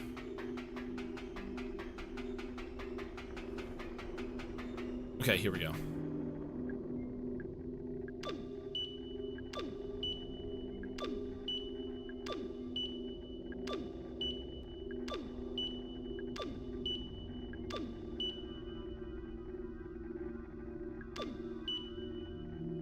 I don't get this.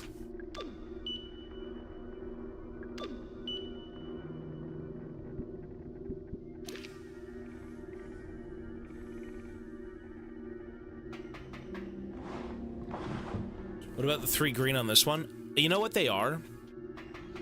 They're the codes, as I said, I believe they're the codes to get into, that office room. Or vice versa. Or something. We can go read the room again. Let's go see. I genuinely don't know what to do.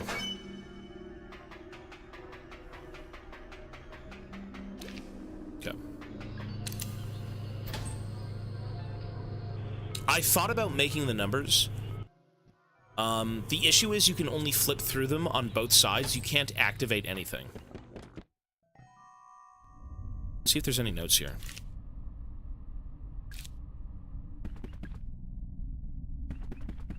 What's this? Control room.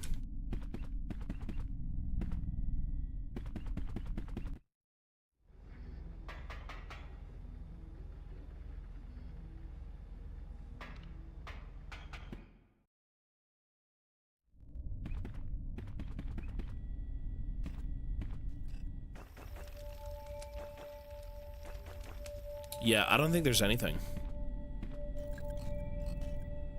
What about this thing?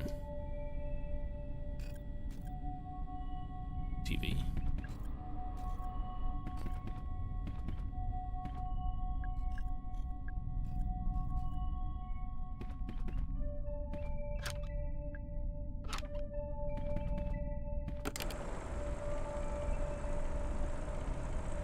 $3762. 3762. Oh. Oh, 3762.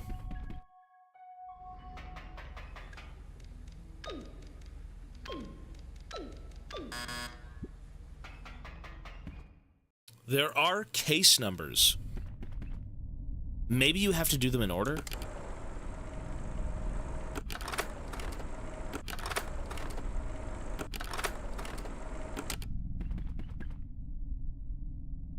Oh! Oh my god. Okay. My first is in Grinner. I was gonna say Grimnir. So Grinner and then Goblin. My first is in Grinner, but also in Goblin. My second is in Guest. Oh, it's the numbers! Okay, my first is in Grinner and also in Goblin. So, Grinner. Write this down. The first number is in Grinner and Goblin. 5592. Write that down. 5592. 5592.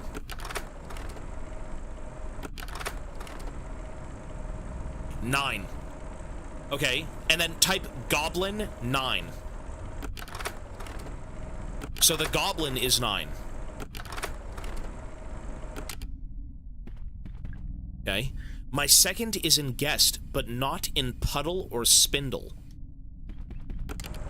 My second is in Guest, but not in Puddle or Spindle.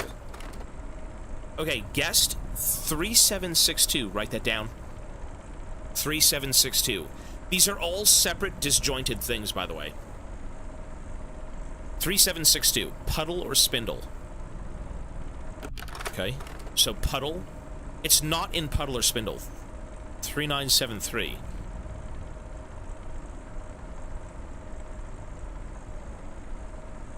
.3973 is Puddle. Spindle.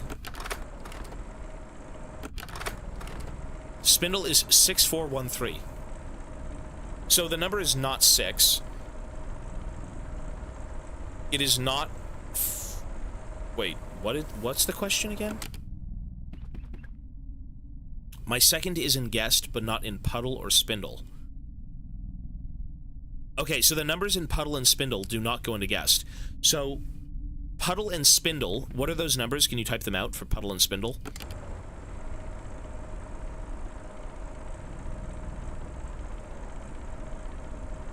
.6413. Okay, and then what's the Guest? Oh, right there. 3762. 3. No. It's in this one, but not in the other ones. 3, 7. It's 4. It's gotta be 4. 4 or 1? No, it can't be 4 either. Sorry, my brain. It's gotta be right here in front of us. 2. The number's 2. It's 2. Okay, so 2. It's 2. 2, 2, 2. So the first... What was the Grinner, but also in Goblin? The second is 2. What's the first number that we got? 9-2. Is that it? Okay, 9-2. Good. My third is in Lumber and Goblin, but not in Puddle. Okay, so 9-2 is correct right now. The next one is my third is in Lumber and Goblin, but not in Puddle. Now we have to write 2 more things down. Lumber and Goblin. Goblin is 1739. Puddle is 1347. So that's Lumber. Lumber is 1347. Fuck my brain, hang on. Lumber and Goblin, but not in Puddle. Lumber is 1347. So write down 1347, Lumber and Goblin. Okay, but not in Puddle. Puddle is 3973. Write that down.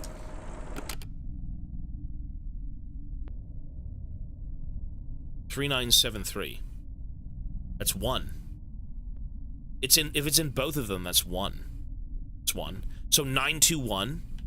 The thing now is 921.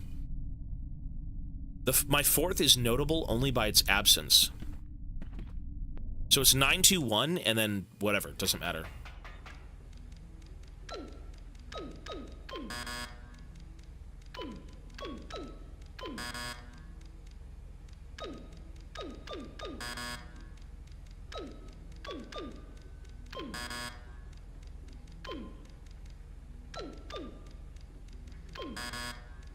It's stupid to do it this way. Nice. 921. So why was it 8 then? What? Go. The elevator now works. Oh! Oh God! He's stuck on the chair.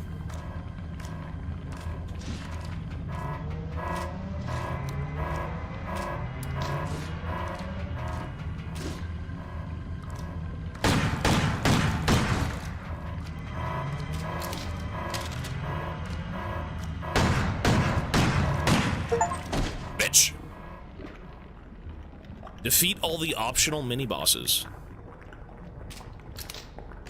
Easy enough. To release security gate, set floor panel to 1, 2, 3, 4. Serious? Are you fucking kidding me? But that had nothing to do with what we thought it did.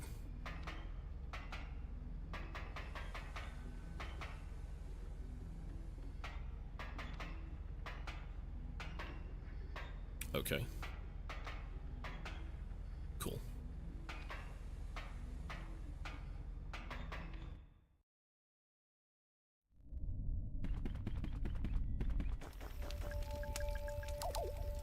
Okay, so what was the absence? The absence of 8? 1, 2, 3, 4, 5, 6, 7. The absence... Oh, the only number that's not in this list is 8. Oh, it goes 1, 2, 3, 4, 5, 6, 7, but there's no 8 of them. Yeah, okay. Yeah, makes sense, sure. Okay. Easy enough. Okay. So now that that's out of the way, I don't know how to get into the crypt, and I don't know the storeroom. And what did we just turn on? Oh, the elevator. Right.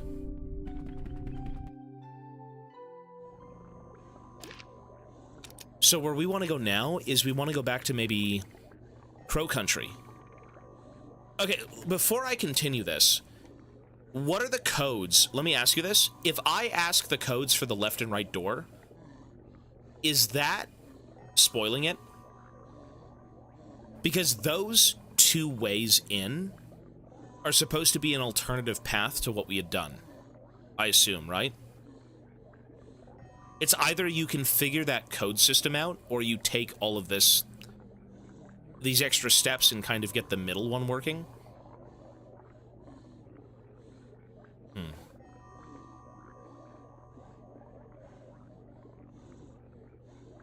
Figure out the crypt.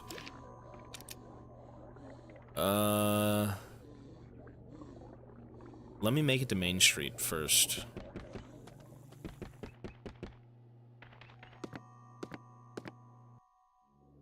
I am curious about the crypt, for real.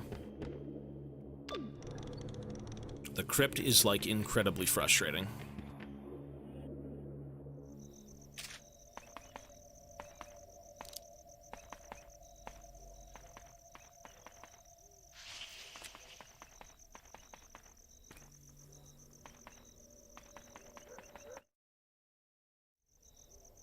I don't think it is.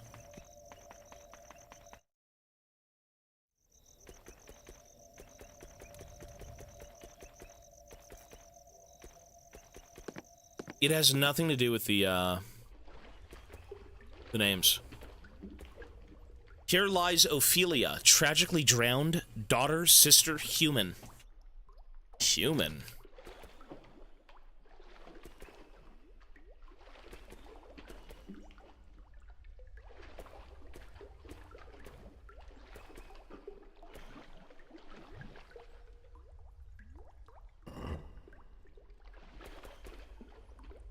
Solomon Weselby? Selena. Ophelia. No, you know what? I don't think any of these have to do with it, because this was a different puzzle.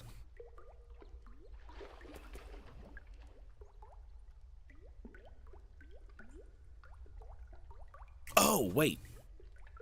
Daughter, sister, human. DSD. No. Human.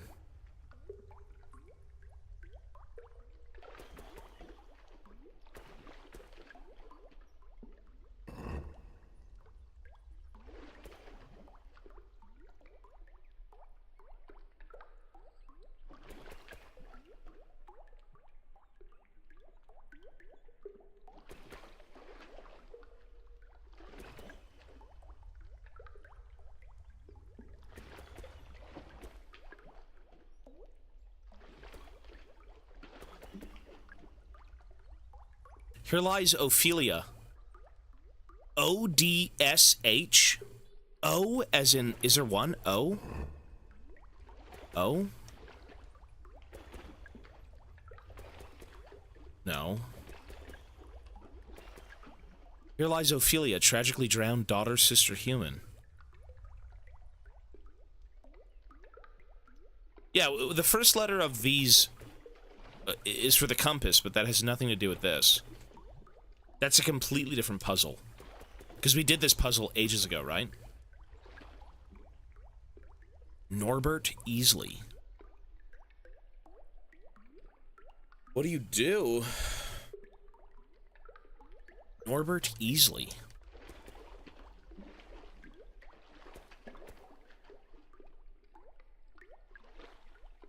Do I need a hint?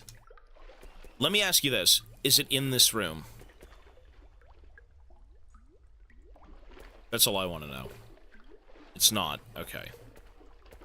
I figured as much.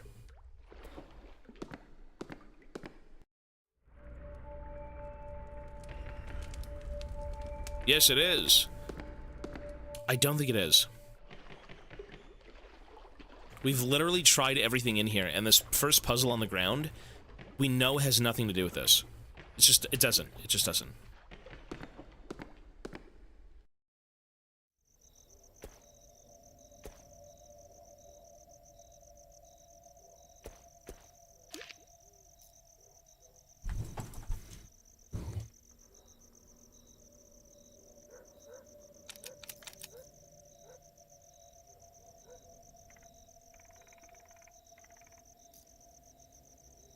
So, you know what?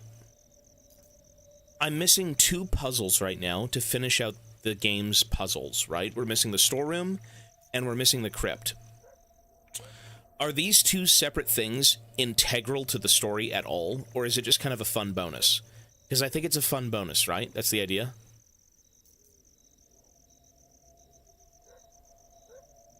It's a fun bonus?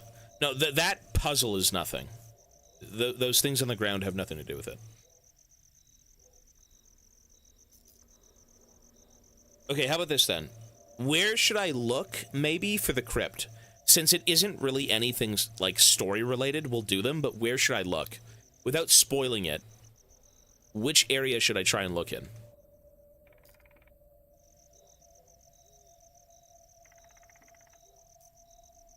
The dungeon?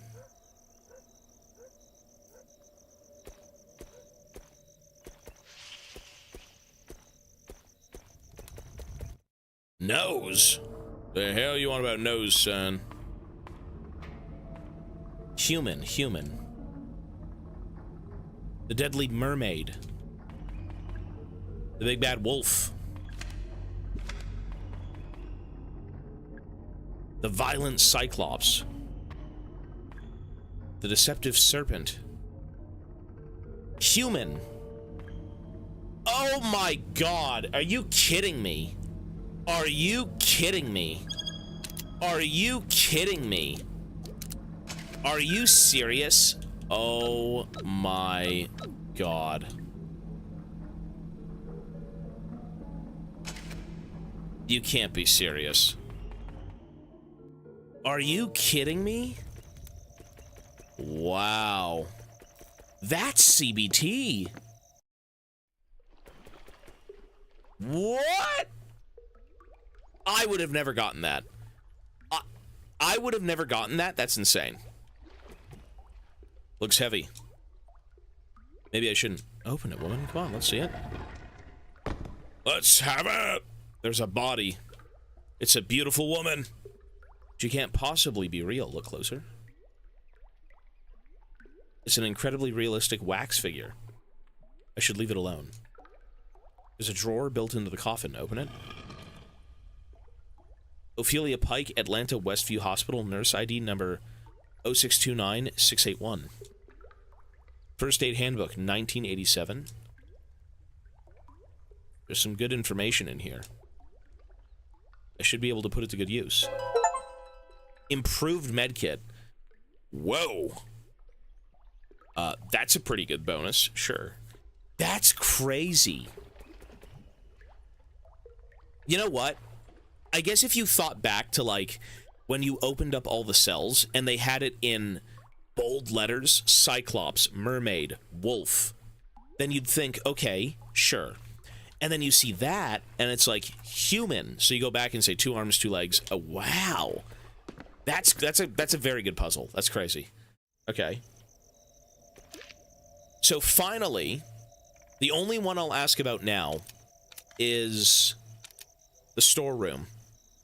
If I wanted to look for something in the storeroom, where would I start? The storeroom puzzle is supposed to be a scale. It's a squid with a scale, is what it is.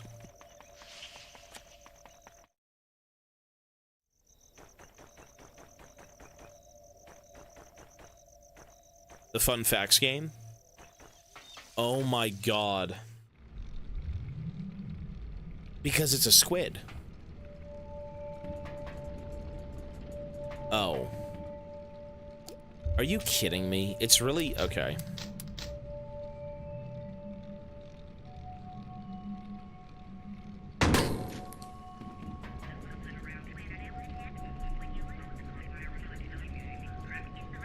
The Great Pacific Octopus weighs exactly 1825 ounces. Oh my god. No shit. You know, that's another one I would have never gotten. But to be fair, we did see... I told you. 1825. Wow. Find all 15 hidden secrets. That's cool. We told you. Well, I don't cheat. Listen, we don't cheat. We don't cheat. But to be fair, we would have been stuck there. That is something. Stranger, hello, man. We're good. We're chilling. We are on the verge of beating this game. It's very intriguing. It's very thought-provoking with its puzzles. All right, let's go downstairs.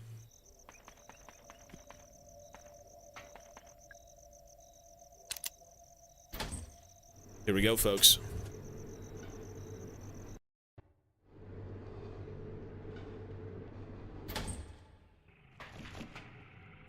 What the fuck? Ew.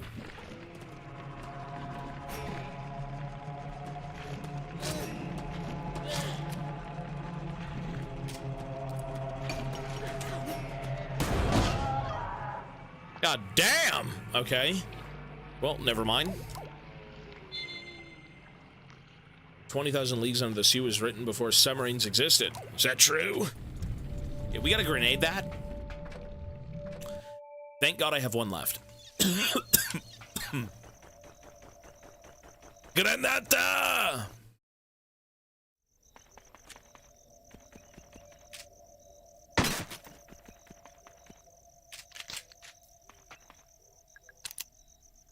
Well then, that is an orgy of monstrous beings. Someone fact check me.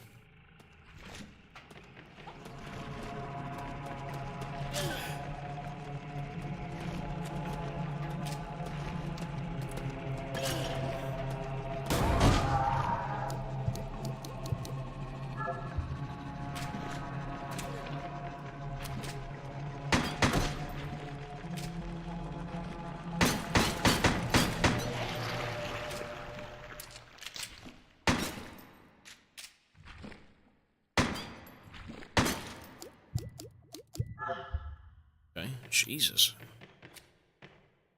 Fuck.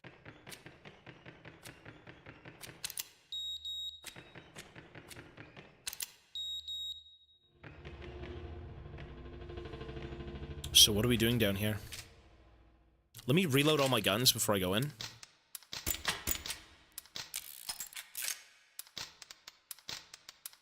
Let's go, folks. Magnum's out!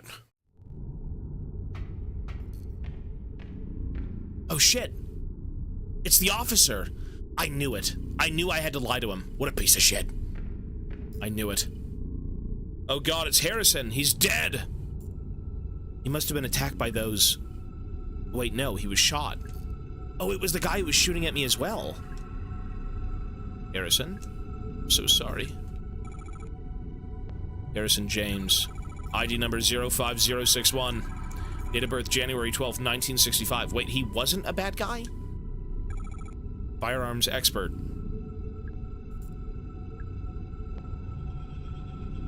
He was put on the Edward Crow missing persons case. I tried to stop him coming to Crow Country. You know, that was the intro. I kind of forgot about this character a little bit, but he really wanted to help. Really? What if I could have saved him by telling the truth? Medkit?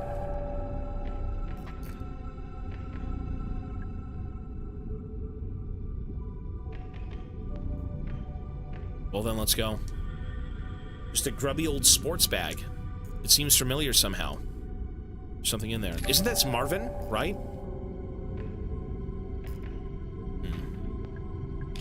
We've got lots of ammo.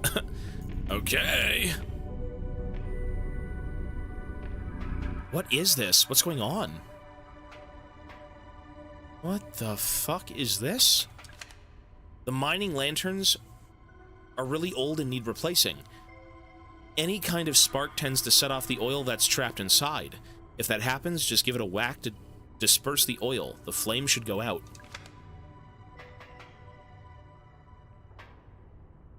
I have to choose what I want. I think I'm gonna say... Medkit? Is that how that works? Let me read that again. The mining lanterns are really old and need replacing. Any kind of spark tends to set the oil that's trapped inside. If that happens, just give it a whack to disperse the oil. The flame should go out.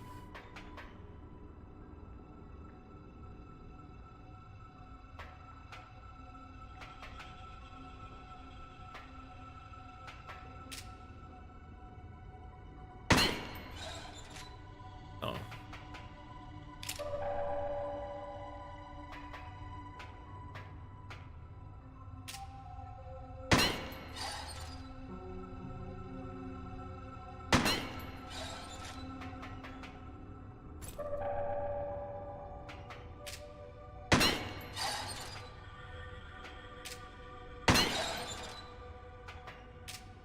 What if you run out of ammo?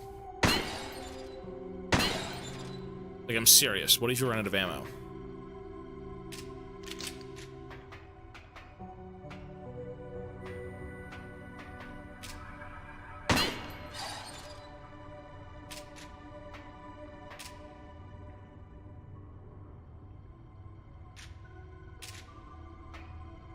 Oh.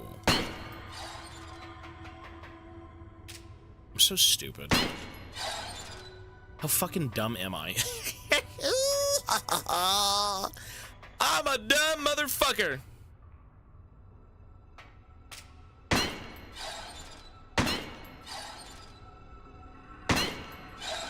I can't believe I just did that. I've got one bullet left, thank God. Oh. Tolman? I can't let you. Listen, Harrison is dead. Harrison James, the police did... I know who he is. I'm sorry, Mara. He shouldn't have come here. It was only a matter of time before one of those creatures... He was shot with a gun. Shit. Oh! Oh! You son of a bitch, I knew it. You know who did it? Oh, I think he's probably got a good idea. I know it was Marvin. Because his bag was there. Marvin, you... Look, kid, this is nothing personal, okay? Put down the gun, Trumbull. And then what, huh? Go home, forget this whole thing ever happened? The feds would be kicking down my door within the week. I'm culpable for this shit. For all this shit. I know, I am too. But Mara is not, so leave her out of this. She knows way too much. You think she won't rat on us? Hell, she already tried. She was getting real chatty with that pretty boy officer. I tried to stop him from coming. I kept telling him to leave. Well, he didn't leave, did he? And neither did you. And now it's too late. Oh! What was that? No idea.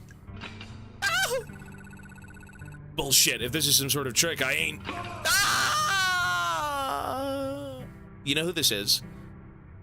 This is the chick that went missing. Yeah. She's alive! Really? Julie? Where am I? What? I thought she died. What the hell? Julie? Hey. What's going on? What are you doing here? I'll tell you if you help me out of this thing. Okay, sure. Tolman, would you give me a hand? Sure.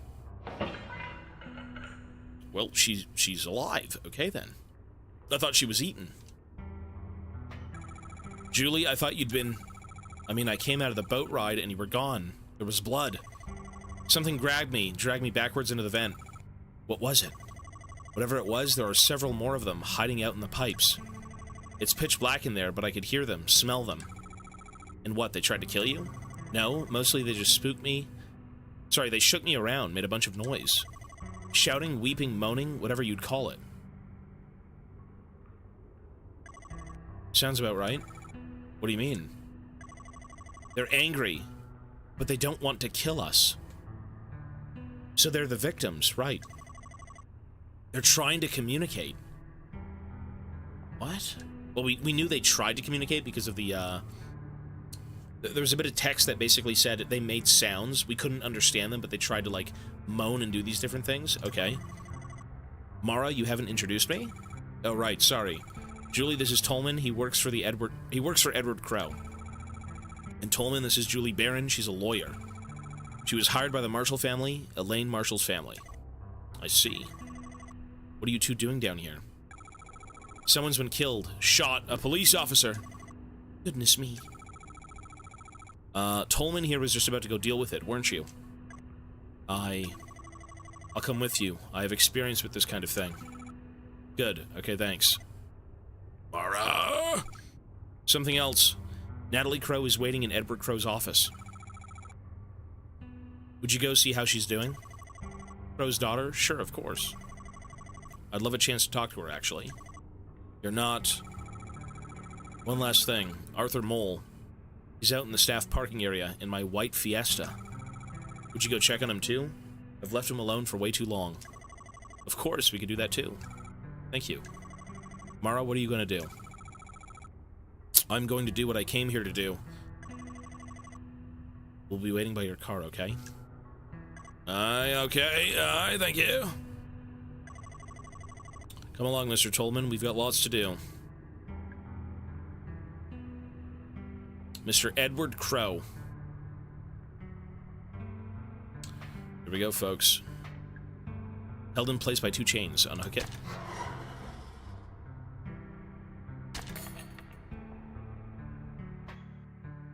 I'm a villain. Whatever is going on here, I feel like I'm a legitimate villain. It's a pool of water. Yeah, so this is where they started to spawn from, right? The guests, the entities. It looks so clean. Is this a spring? Wash your face. God, that feels better. I didn't realize how filthy I was.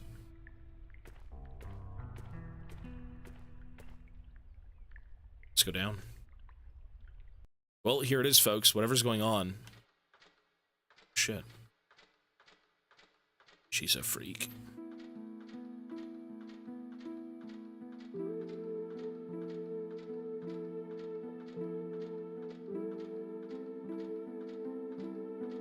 So all of these creatures had their sleep disturbed, right? And they've tried to communicate with us the entire time, and we've been killing them. I mean, they're pretty fucking grotesque, I'm not gonna lie, but, you know. Jeez, the long ladder.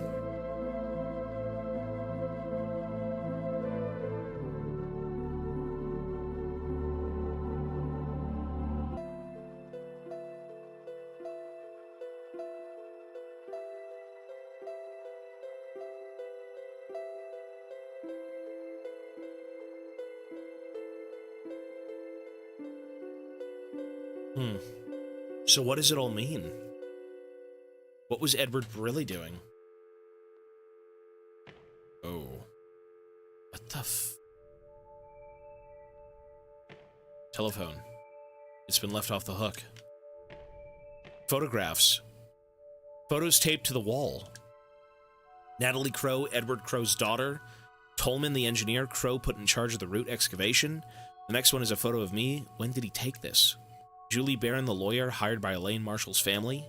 Arthur Mole, a teenager who wanted to be a photographer. Photographed the guests. Marvin Trumbull, he was responsible for Crow's fake gold mine. Douglas Pike, he was in charge of building the actual theme park. And finally, Harrison James. He was the police officer sent to look for Edward Crow.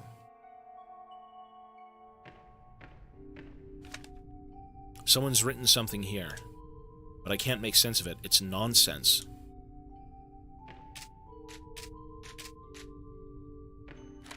Magazine? It's a collection of video game tips? No. A set of vials. 5 glass vials, each with the same pale green liquid inside. Okay, for the 5 roots, right? I don't know what they're for. I'll leave them alone. Shower?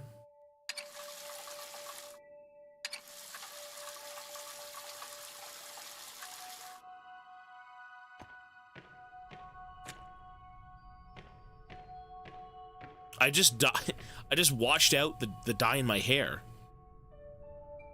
Wait. Are we even... Who are we? Wait. It's a ring-bound book. Yeah, who are we indeed? I don't think we're... And, yeah. It's a collection of staff memos. Oh, we've already done this. It's a safe room, right? Yeah, you know what? We're completely... We don't even know... I don't know who we are, but we're clearly here for this guy. A burner Bunsen. I remember using these at school. Huh. It's an elevator. A relatively simple way to get up to the surface. Doesn't work anymore. Because someone's driven a fire axe through the control panel.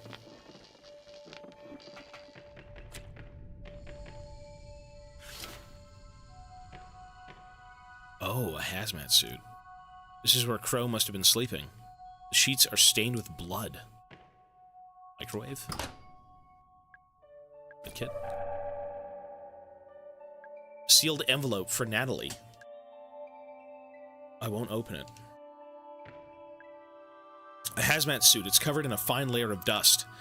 I guess he's not wearing it anymore. You know what? People did say we were here to kill him. Oh, convenient.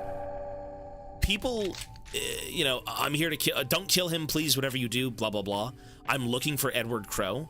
I feel like maybe he screwed us over somewhere. I'm not sure. So there's no save point. Oh, is this the save point? Oh, it is. Wow. An intercom. Should I talk into it?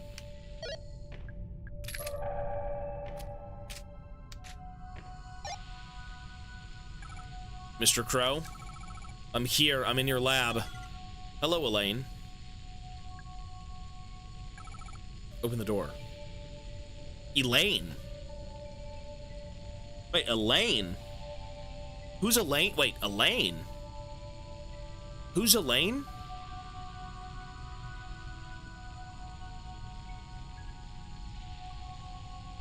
Oh my god. I'm the girl who was injured by the guests. I came to the park.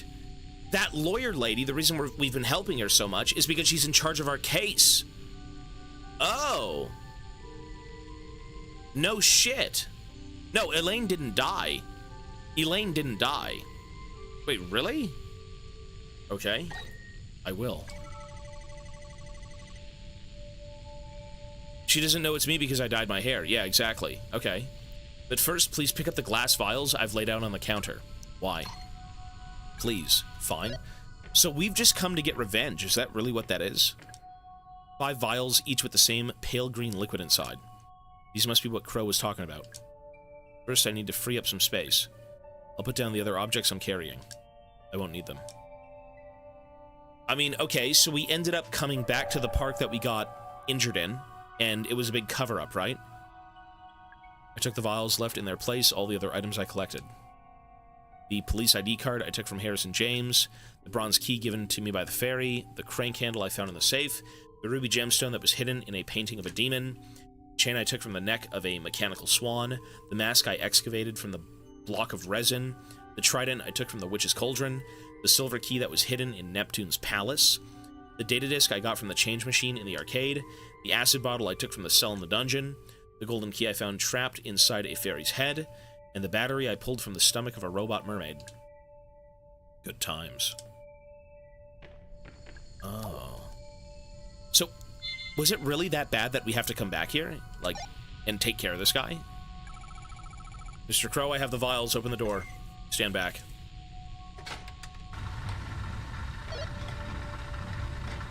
It's an intercom. I think I was posing as a detective, no? Yeah.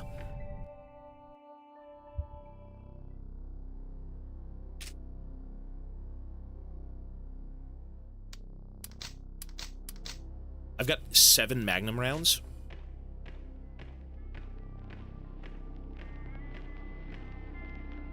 What the fuck is he doing? Ew. Elaine Marshall. Okay.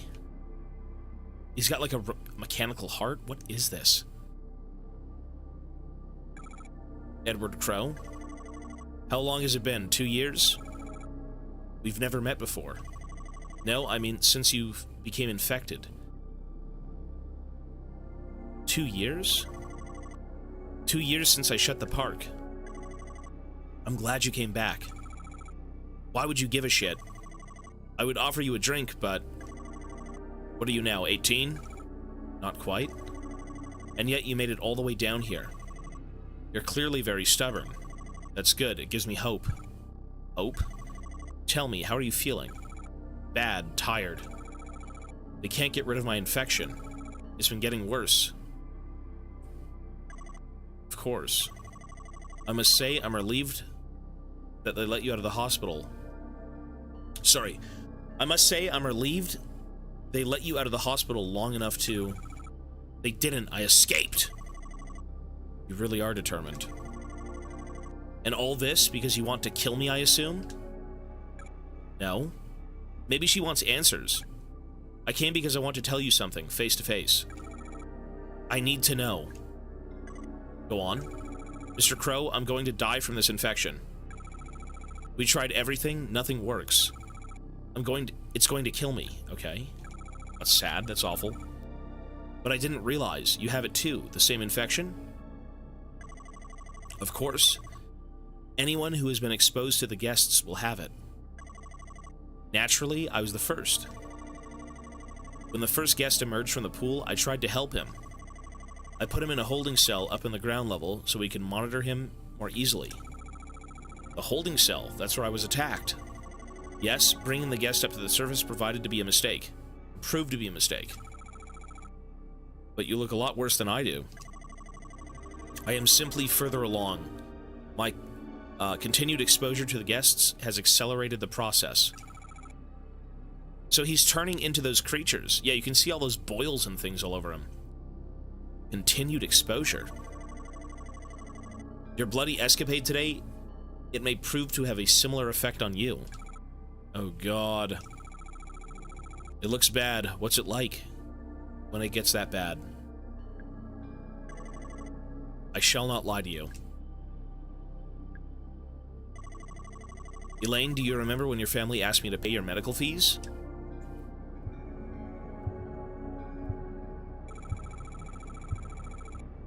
They're holding me accountable since I injured you in the park. Or since I was injured in your park. They're holding you accountable. But you never paid them. My lawyer is trying to take you to court over this. Yes, this was a deliberate decision on my part. Knowing the nature of your illness, I knew there could be no cure found at the hospital. Wait. But there is a cure. I made one. How? I had to reverse engineer it. I've been studying the highly infectious bacteria on the dead bodies of the guests. New kinds of bacteria that nobody knows about yet. That's been the problem. It's no surprise your doctors were stumped. Those vials from your lab? Yes, you have the cure on your person at this very moment. 5 vials, enough to cure 5 people. 5? Harrison and Marvin are dead. So that leaves you, me, Natalie, Tolman, Julie, and Arthur. Well, fuck you then, dickhead. That's 6 people. You didn't make enough vials. You're wrong. I shall not be taking the cure. Okay, good. Well, alright, great. You understand where we are, right? You call it the pool? Correct, and protruding from the depths, the 7 roots. What's left of them after years of you cutting them up, harvesting them for gold? Exactly right. Elaine, look at me. Listen. He's got the sandals on! The pool is a gateway. And the guests are human beings who attempted to travel through it and emerged here. What?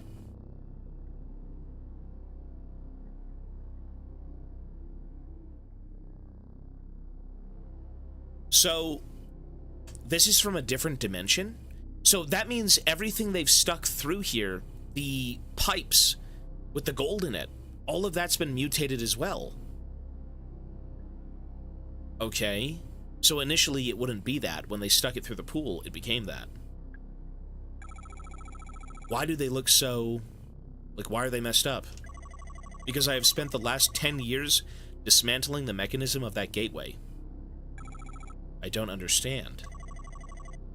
The pool still works, technically.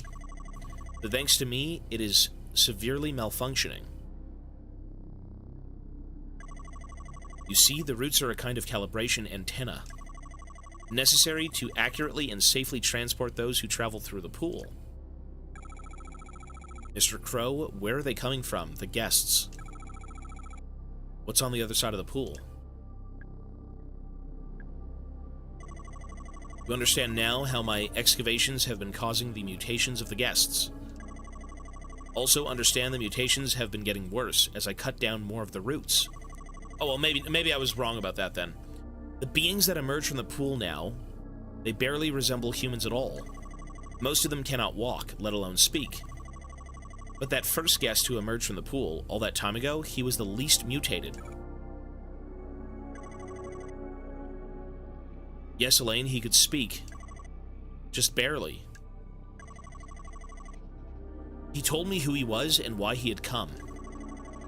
I wrote it down word for word on a little piece of paper. And then, I went back to harvesting the roots. No subsequent guests were capable of speech. You may now understand why I am choosing not to take this cure. My time is short. Before I die, I must look upon what I have wrought. You're going through the pool? Hold out your hand. Here's the note. Take it. This is what he said. Now that is can't read this. Now that it is in your hands. Just now that's it. Why would you write that? Just say now that you have the note. Don't say this. Why would you try and pronounce that? You'll be mutated. It'll kill you. Don't go. It's a fitting end. Perhaps if I'm lucky, I may get a glimpse of what lies on the other side. I have one more thing to ask you, Elaine. If, for any reason, I re-emerge from the pool, I want you to kill me. But, if I re-emerge, I will be in no shape to continue living. Do you understand? Goodbye, Elaine. I raise a glass to your future. What's on the note? No! Well, we gotta kill him. Oh, God. What's on the note? Here he comes. Well, he's not a human!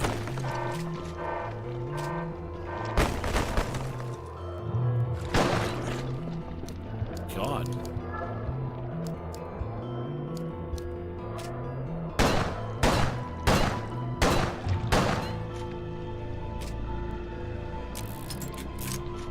dead?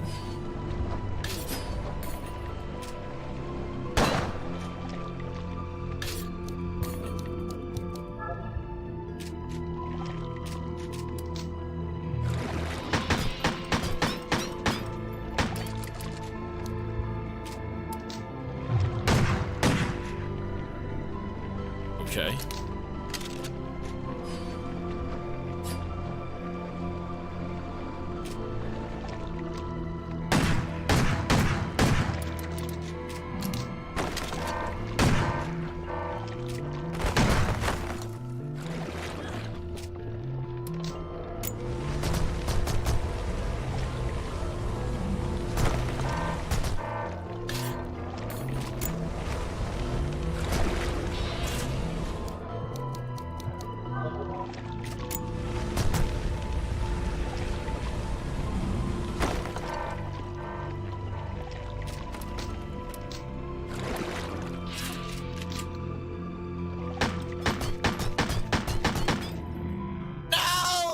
My favorite character.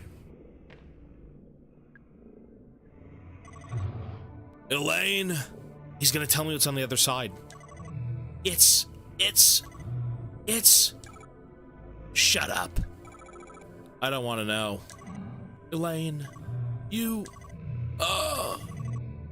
You promise... Kill... Okay. It's over. There's only one thing left to do. You know, we told his daughter we wouldn't kill him. I think I have to. But what's on the other side? What's on the note? What the hell? What?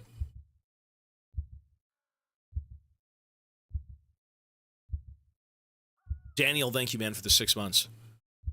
Use. So I've cured myself. Well, everyone's cured themselves, yeah. Crow Country, 4 miles. So what's the note say? Staring into the flames. I feel something.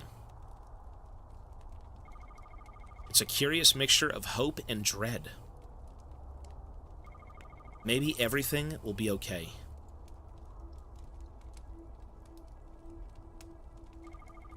And maybe it won't.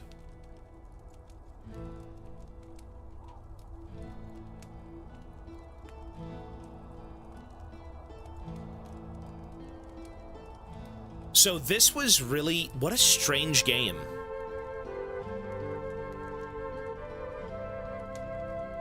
So what's beyond the pool? So what exactly are those routes? We don't even know yet. Oh, could I have read the note after the fight? Are you serious? Really? So what did the note say? If I actually missed the note, I'm a fucking dumbass. Whoops. What was on the note? Yeah, what did it say? What did the Crow Country note say? Oh, hang on. Complete the game.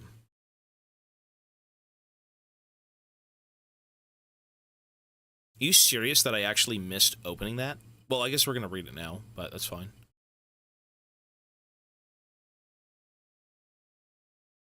Results. Heals used 43, kills 73. Bonus items used 0. What? Secrets found, saves 55. Final rank. The B! I said big balls! Achieve at least a B rank and unlock the crowbar. A crowbar? That's funny.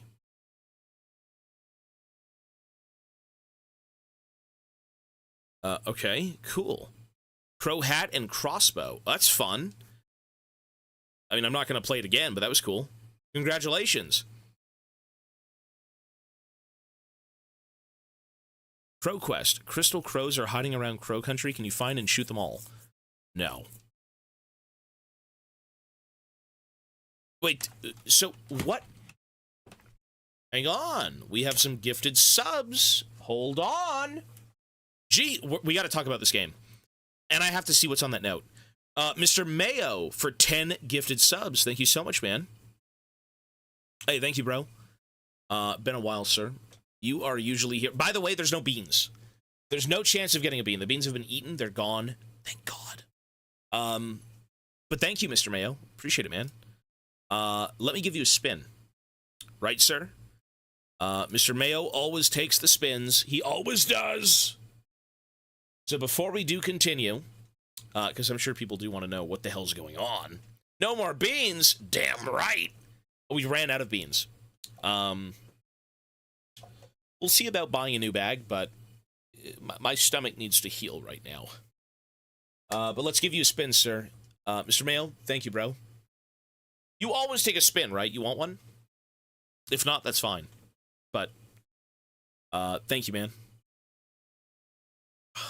The generosity is flowing, sir.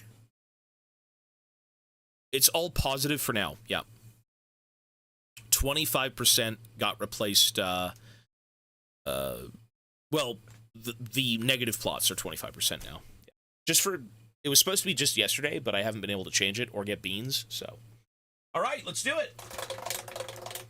Mr. Mayo, thank you, man. Always for a spin. You got it, bro. Pray, pray, pray. What is it going to be? And I'm very curious about this story, too, so we read that. Ooh. Oh! Mr. Mayo! That's a 2 times. Holy smokes. 2 times, sir. So you are going to be adding 20 more minutes. That's 1,200 seconds.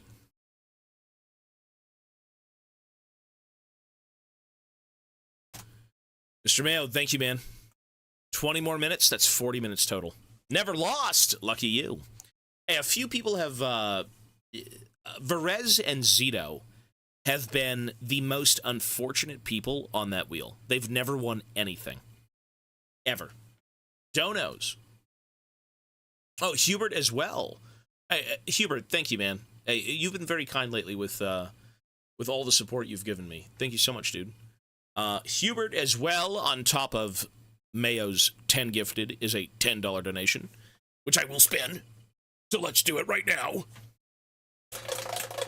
Hey, thank you, man. And thank you both, I should say. 100% of the time, I win 50% of the time.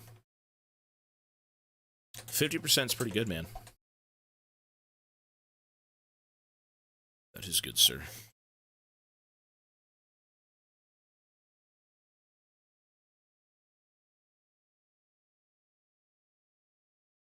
How? Well, it's 2 times again. Okay. Another 2 times. There you go.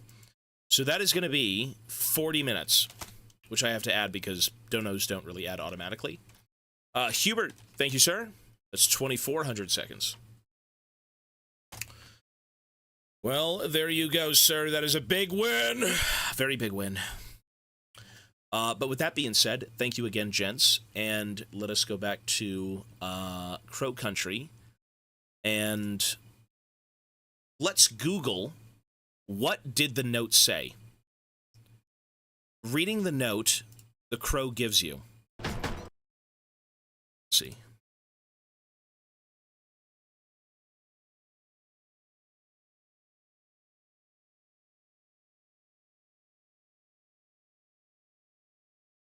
Oh my god. Okay, the note says the year is 2106.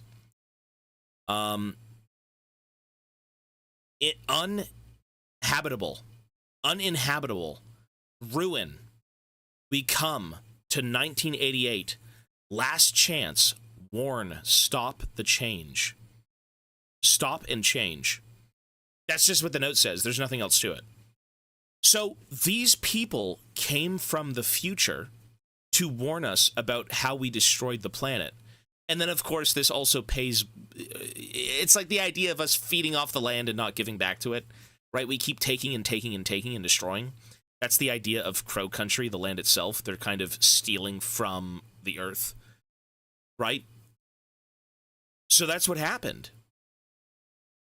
The greed of mankind destroyed the earth, and by 2106, the earth became uninhabitable, and ruin was brought to it, and they tried to come back in time to warn us, to stop us from doing what we're doing. So that's the end of it.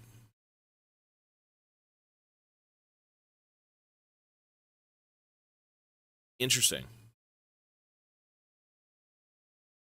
If the crows didn't destroy the antennas, the humans from the future would be whole. So, wait, how? Well, the more they destroyed the antennas, the more they severed... yeah, you're right, though, because they would come through and they'd be all fucked up. So, what does that mean, though? What are those poles supposed to represent?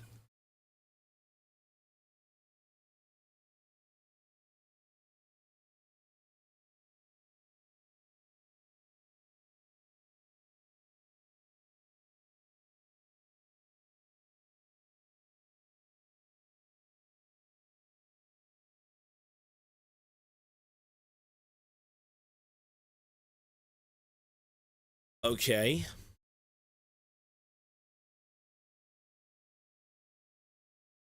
So, you know what? They come through the portals and are infected with a bacteria. So what if the world became uninhabitable because of this bacteria? Is that what that is? Right?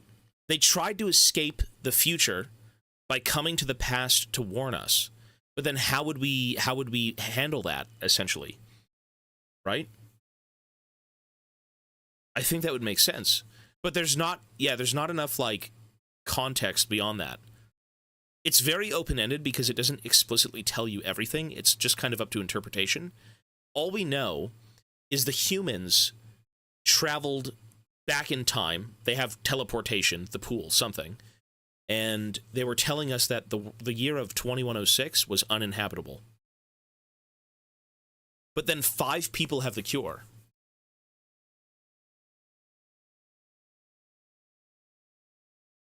But because of what the crow did, it's still going to happen. But what did the crow do exactly? How does that even... How bad was that?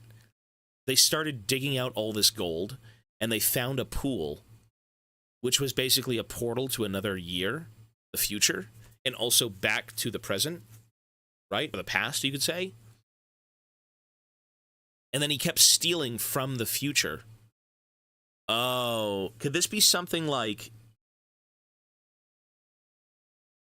You steal things in the present to fuck the future? Is this some sort of, like, you know, save the planet type of deal? Like, some shit like that? Like, let's stop destroying our planet for the sake of our next generation? Because they might not be able to, handle certain things. I mean, the story itself... Let me, okay. Crow Country, story explained. The wild story of Crow Country. I feel like we kind of understand what was going on here, mostly. So every single person that you dealt with are human beings from the future that contracted a disease that then jumped through a portal and basically warped their bodies. Because we kept stealing from the future, we kept stealing from, like, those roots, the veins, right?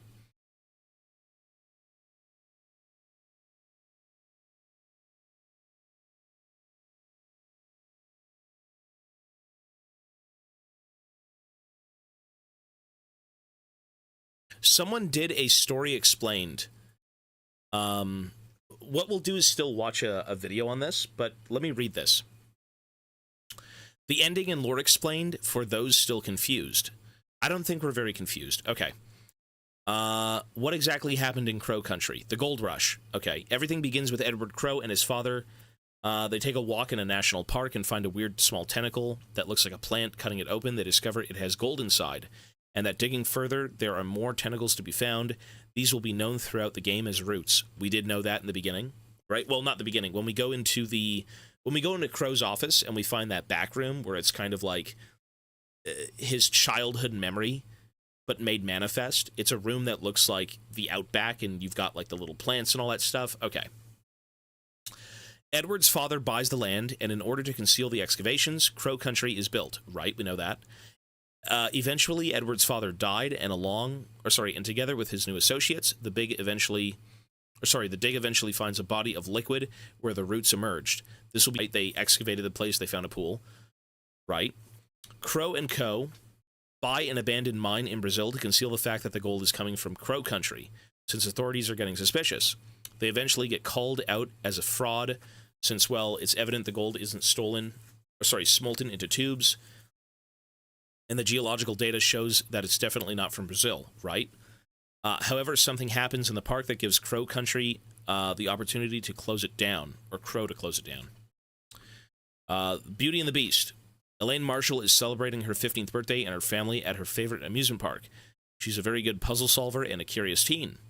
While exploring the horror section of the park, she eventually solves a puzzle that wasn't meant to be solved by the kids and families that visit. One that was concealing an entrance towards the security zone of the park, where a deformed and bloodied humanoid was being restrained. Probably thinking the creature was a prop, Elaine is hurt by it and flees to get her parents.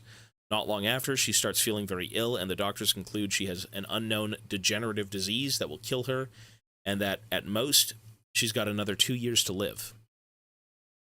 Elaine's parents hire a lawyer, Juliet, to pursue a case against Edward. Edward is adamant on letting people inspect the park and even is against paying testament for Elaine, causing the park to close. Little did we know, in his eyes, he was being merciful towards the girl. So that she wouldn't see the future. That she would die and not have to deal with what was coming, right? The guests, the infection, and the twist. This is the part where I see most people get confused, and rightfully so, because it's a red herring. We're used to games containing mutated and infecting humans as enemies, and the game does no effort to conceal the fact that the guests have human origins, even if not told outright.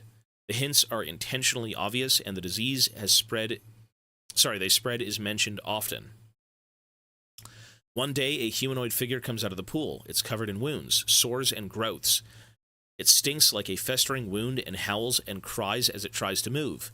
Fearing it's a person who had a freak accident, Crow decided to contain him in a detention cell, and it doesn't take long for him and his associates to notice the thing isn't exactly human. Elaine eventually stumbles upon the thing and gets infected. We know this. The creature also tries to communicate with Crow, right? And reveals to him the truth about the root and the pool. Crow is horrified, but even knowing what he's doing, he conceals the truth from everyone except his closest associates and keeps digging. You'll see how there's employees that were hired to aid on researching the guests, and through the notes it becomes evident that despite understanding their basic biology and the fact that they came from the pool, they have no idea about the truth of the matter. During the game's climax, it's revealed to us that Mara is Elaine. It's the girl who got injured, right? Who had escaped from the hospital to confront Crow and learn about the truth of why she has to die. Crow, hiding in the depths of the earth, in front of the pool, reveals to us the most hideous twist of the game. Mara is 17 years old, and all this time we were thinking, what? Okay, who wrote that is a freak. I'm not reading that. That is okay. Yeah, okay, bro. Stay off Twitter.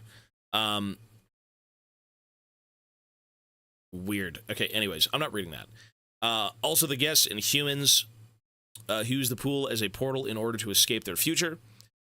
The guests are humans who also use the pool as a portal in order to escape their future. But cutting the roots has ruined the teleportation system, and they come out hideously deformed. Oh, is that what that is? Their bodies warped, suffering from constant terrible pain, their minds twisted by the constant agony, and are reverted to an almost primitive state. So, the way to the past is these thick roots.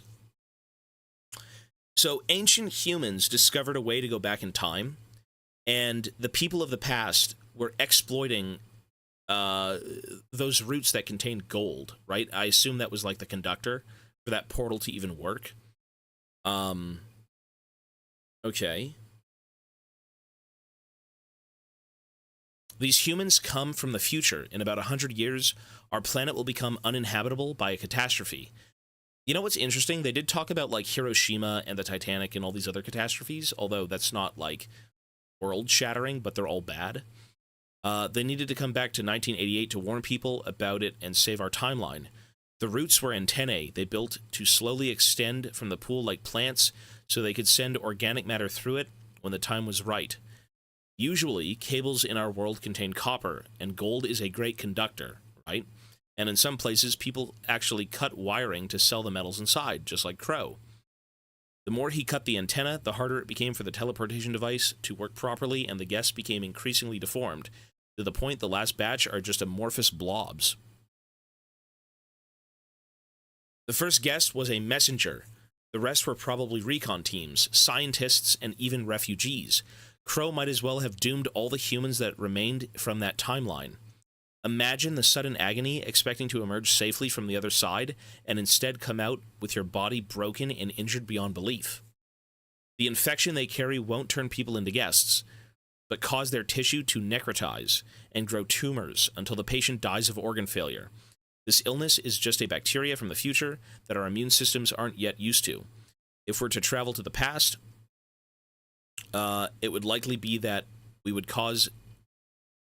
could spread a disease that means nothing to us nowadays, yet humans back then couldn't handle. Okay, sure. Crow eventually creates a vaccine against the bacteria that only gets transmitted through wounds and gets the cure to Elaine, so she and the other infected can live. He didn't want to pay for Elaine's treatment because he knew doctors wouldn't be able to cure her, and any treatment applied would only extend her suffering. Okay. Prelude to a catastrophe. Crow decides he wants to die as atonement for his sins. His greed has doomed mankind both future and past, and only decided to stop once his guilt eventually ate his mind. Since the guests are now just blobs, he plunges into the pool, wanting to see the future for himself, and gives Elaine a scrawled note containing the words of the last guest, or the first guest, sorry, and asks her to kill him if he reemerges. The note, which can only be read from the inventory during the following confrontation, is easily missable.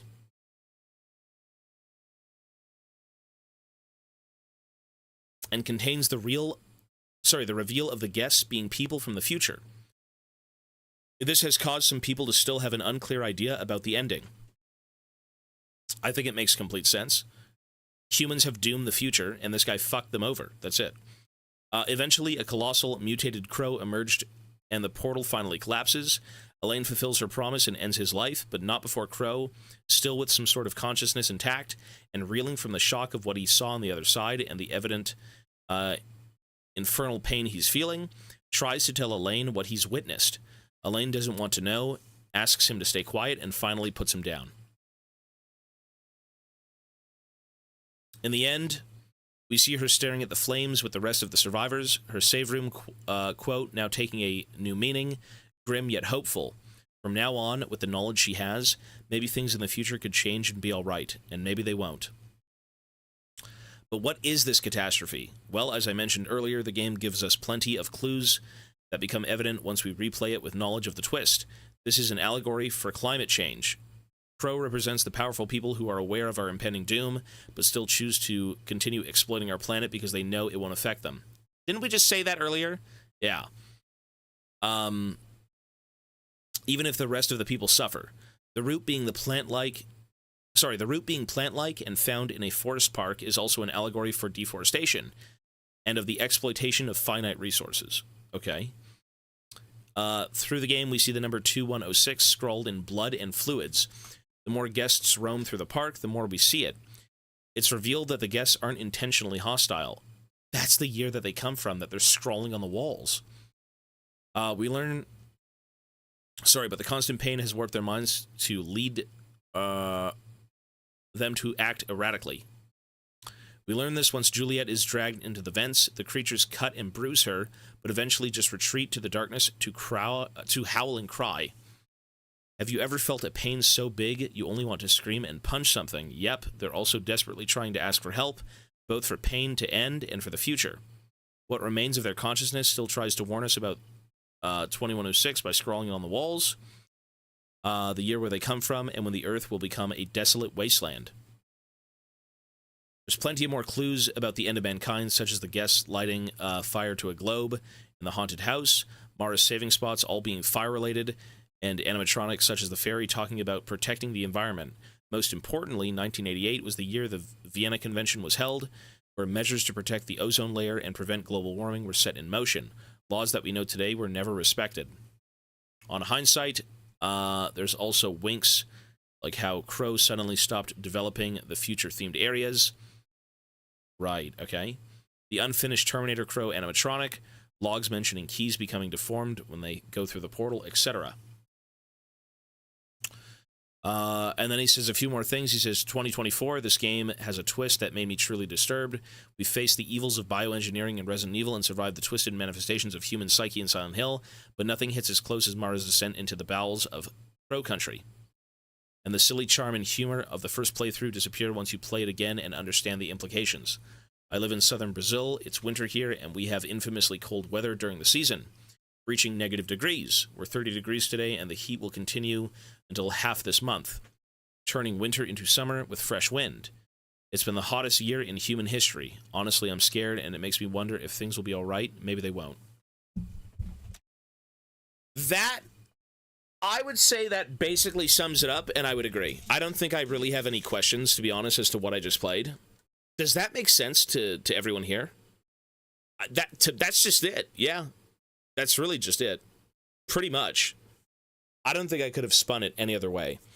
The twist at the very end of it, where people... Okay, so some things, I guess, don't need an explanation, and that portal doesn't need an explanation, right? There's no inkling in the game of to what it is, where it's from, blah, blah, blah. It's just a portal to the future and the past. They built a way in the future to come back here, and we ended up exploiting that because resources, right? Greed, gold, whatever. And we doomed our future selves. I mean, yeah, I genuinely don't have questions. I don't. I think it's very interesting. It's a very interesting narrative. I actually didn't expect anything like that out of this game at all. It was a very big left turn at the very end of it all, right? Like, when you hear about creatures emerging from a pool, malformed, bleeding, and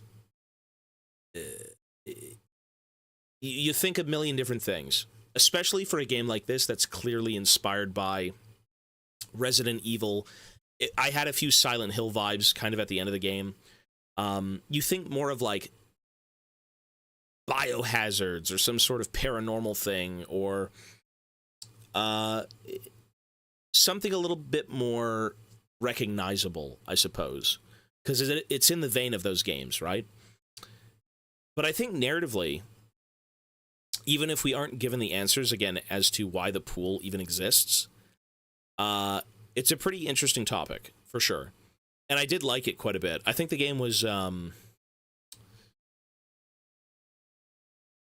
You know what? You know what's interesting as well? Was Crow setting up all the traps to keep me away from the truth? That's obviously what it should have been, right? He kept going through, he placed the poison traps, the bear traps were for the monsters, he had the chandeliers in place. That must have been him, though, no? It's got to have been. Well, I thought that game was pretty good. And knowing that everyone isn't even a villain, but more of a victim, makes it even scarier.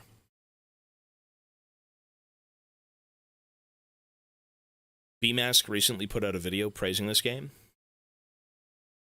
I think it's deserving of praise. And I think it's very interesting because when I started the game, I'm like, oh god, this is going to be some sort of like tank-controlled, super jank, God forbid you have to fire a gun type of experience.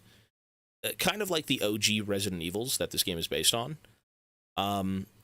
But I think they did a good job at making you feel like you were playing Resident Evil, but a more modernized version. So the way you moved, the way you turned, the way you aimed your gun, all the puzzles, everything about it was very solid, very clean. The music was amazing, very calming. The visuals were great, very memorable, different. You know, it's supposed to be a old CRTV type of experience, right? The setting was cool too. An abandoned theme park, right? For an entire, I think it was about 10 hours of gameplay, 9 to 10 hours. The mystery was compelling. You kept wanting to know more. They fed you bits and pieces, right? The key was in the pool. The key came out malformed. People arrived. Who are they? All of these other people as well, ex-employees show up and, you know, they've all got their own reason for being there. There's a million different things going on, and none of it feels so complicated, but it all still kind of comes together to make you want to finish the game. You know? And as a story, it is very different and very compelling, and nothing I've seen before in terms of a game like this.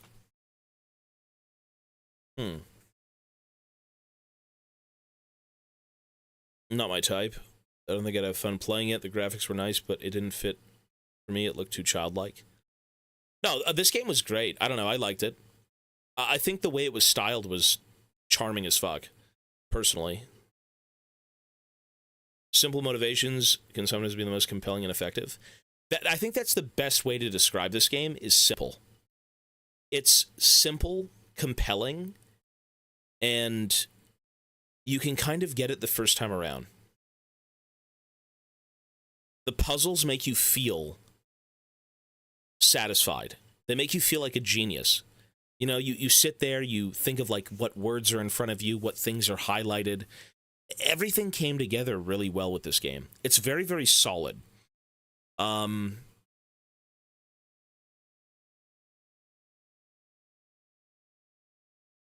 I think I would have liked to at least know a little bit more about the portal and about a few more things that kind of never had an explanation outside of they just have to exist.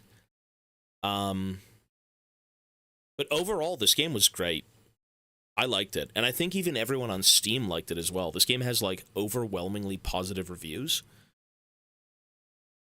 Damn. Huh.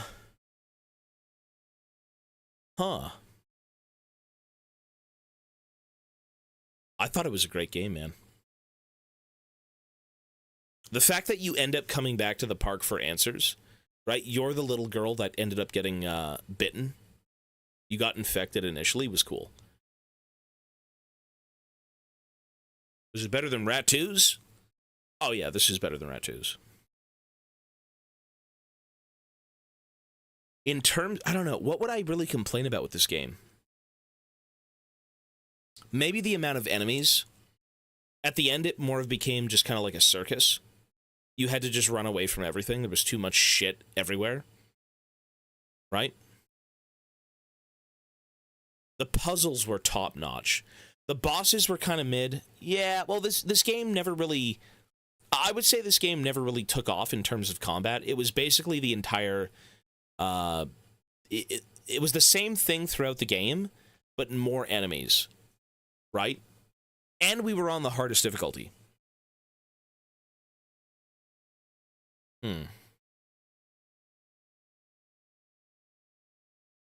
I mean, it was overall, though, it was just good. I thought it would be a little bit slower, a little bit more methodical. It became kind of very action-oriented, almost like theme park-esque, which ironically we're in one. You know, you kind of run around, dodge stuff.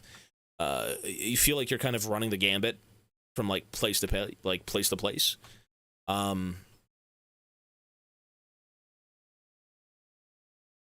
I think they really did a good job at capturing the essence of a theme park as well, with like the puzzles. Like every area you went to, everything you had to decipher was kind of childlike, right? You go into a haunted house and you have to wind the clocks a certain way, or you go into a little store and have to like tally up the price of toys. it was really dialed in. It was very much dialed in, which was cool. Real one, hello, sir. I love your videos. Thank you, buddy. I've learned a lot from you. You were actually the GOAT. Hey, thank you, man, for the words. I appreciate it. We will try to keep it up, sir. That is what we do here.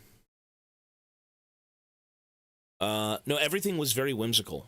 Oh, yeah, for sure. It was a very dream-esque, what's the word? It was very fantastical. Yeah, whimsical, childlike, I guess you could say. You are at a theme park, though, as it should be, right? So, I liked it, man. Memorable game. I think I wanted a little bit more out of, like, the way you played the game. It became more of a run from A to B to C to D and avoid combat, you know? I think I maybe would have wanted more instances where you had to fight and you had to do it properly, but I don't know, man. Something about running around 24/7 with like a million different enemies sitting around was interesting. I'd give this game, I don't think I'd give it a 7.5. What would you guys give this game? The controls are a bit stupid. No, they're fine. They're very much in the vein of like old Resident Evil. The puzzles were amazing. The puzzles were so satisfying. And to think that like, oh, how tedious puzzles. They made them really fun in this game. They were great. 7.25. What would you guys rate this game? On a scale of 1 to 10, what would you give it? 8, 8.5, 9, 8.75, 9 out of 10, 8. Yeah, you know what? I was exactly at about 8. I would say 8 to 8.5. Right in that spot is where I was at. Like, this is a great game. I think it was missing a few things, of course.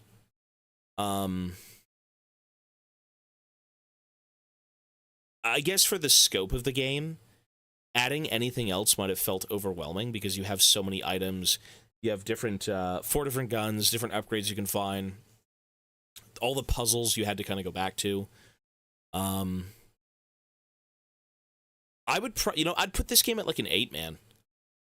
I would say an 8 and an 8.5 on a good day is really where I'd be at. It's...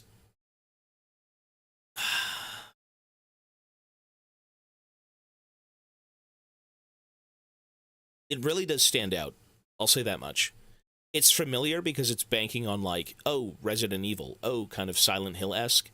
You know, you 100% feel that in this game. You've got tank controls. You have to kind of run away from mobs. The one thing I didn't like was kind of how you traverse the game, in that there was a shit ton of enemies and a shit ton of traps, and they just kind of felt ham-fisted. It's just kind of, in a way, because we can do it, we're going to do it. The longer the game goes, the harder it has to be, and that's more of like an obstacle course, is what I'd call it. That, for me, wasn't my favorite thing. The map areas are dope as shit, absolutely. You feel like it's a working park. You know, you've got, like, the wooded, haunted area. You've got the aquatic underwater stuff with, like, the submarine and the whale ride. You've got the arcade. You've got Main Street, the Swan rides. You've got the theater. Again, everything felt very cohesive. It felt like you were actually in an amusement park. But yeah, I do believe that by the end of it, it kind of became a little bit tedious. Where, again, you've got spike traps, you've got poison spitters, you've got poison bombs, you've got chandeliers that randomly get placed and drop on you. Stuff like that I didn't really like. It was just too much.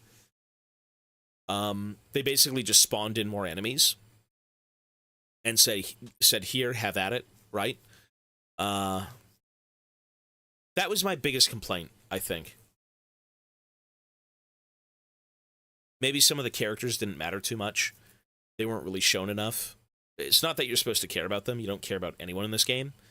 In terms of who you meet, they're not that, like, endearing or anything, but they just kind of, you know, get the job done.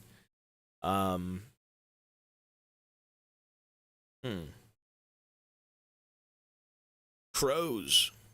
It's an interesting concept for sure. The idea of the crow being kind of like the mascot of the town. Or I keep saying town. It's an amusement park. I won't be playing another game today. No. No, there's no way. We'll be doing another game tomorrow. I think what we should do, should we watch a YouTube video regarding this game or just kind of call it? I had a YouTube comment. I really appreciate how you take every game seriously and get so immersed in it. It makes you super likable and really fun to watch. Hey, thank you, Sebastian. I appreciate that, man. I just try to view every game as a very interesting story. Or maybe not an interesting story. Because some of these games narratively are kind of dry. This one in particular was cool. This one was cool. I don't think I've seen, again, in any sort of scary game, I don't think I've seen this concept anywhere. Or this idea of, like, a portal leading to the future and then having people come back to the past to warn us about a virus that's ravaging humanity, but we've already fucked them by exploiting them, right? We've destroyed our own planet and in the process doomed the future, you know? As they said, an allegory for, like, climate and deforestation and all these different things. Taking from the Earth and then screwing us over in the future. The bee mask. So we usually watch a video solely based on figuring out the lore, but since I read that Steam explanation, it's essentially just the video, right?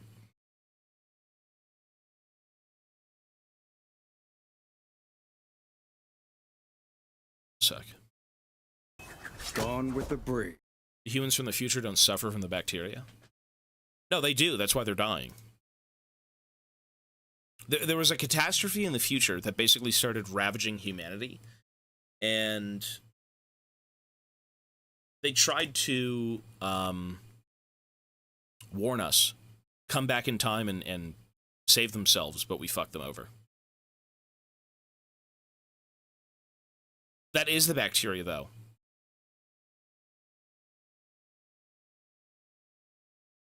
No, the bacteria is what ravaged them in the future. That's what was destroying humanity. Am I wrong? And then to try and escape it, they went through the portal and all got fucked up. Right? Isn't that the case? Isn't that true? Wasn't that Chronos? I don't even know what the fuck was going on in Chronos, where, like, all of the robots ended up showing up. Not the robots, but, like, the Traveler. We never figured that out. Well, the reason they suffer is because Edward Crow was basically chopping up the antenna, the conductors, for the portal to work properly, so when people came back through it, they became deformed. They got fucked up, but they still had the virus in them. They were trying to escape the future, the end of the world, by warning us in the past. Right? They said, hey, we have this virus, you know, you gotta not... save the planet, bro. Do something about it, right? You can change all of this. And in turn, he was like, well, I don't give a fuck. I'm just gonna exploit this here seam of gold, and surely it doesn't do anything. But the more he took, the more fucked up people became.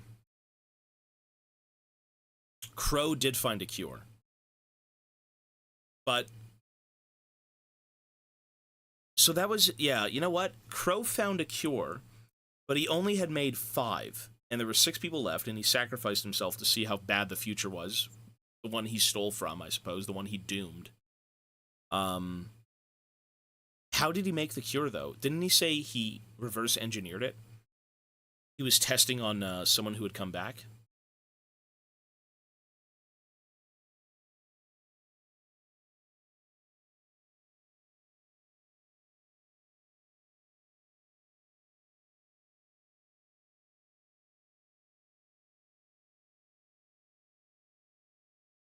Wait, what? The infection they carry won't turn people into guests.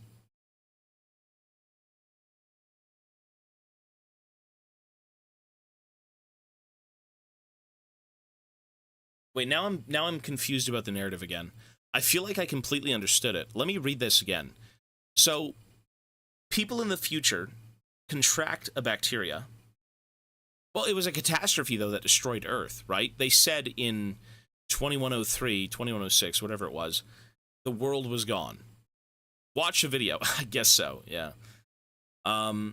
They came back through the portal. Oh, I'm a dumbass. I'm confused. You're right. I'm a dumbass. Sorry, I got confused. We basically exploited the planet to the point where the future got so fucked and there was nothing that could have been done. Right? That was the whole thing with Edward Crowe. He kept stealing the gold and yada yada yada, an allegory for like taking from the earth and screwing it over in the future, right? Not caring about the present. So that's what ended up happening in that timeline, right? So the earth is doomed. In terms of the bacteria, people contracted the bacteria from people in the future. But the people of the future had learned to live with it. It was fine because they've kind of... their bodies adapted. Is that what that was? Yeah, okay. That's kind of... play it again. Okay, yeah. Okay. Sorry, I had that confused for a reason. Not for a reason, sorry. For some reason. So humans steal from the Earth. In turn, the future Earth is doomed. People realize it's doomed and try to come back to the past to warn us about it. They then bring a virus that ends up killing us, like infecting us and having us die off.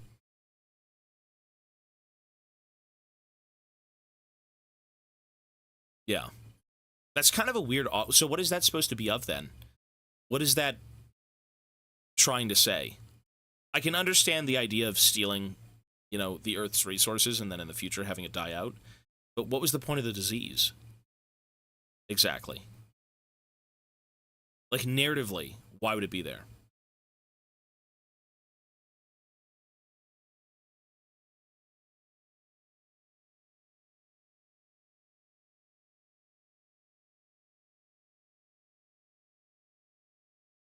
It was just a plot twist.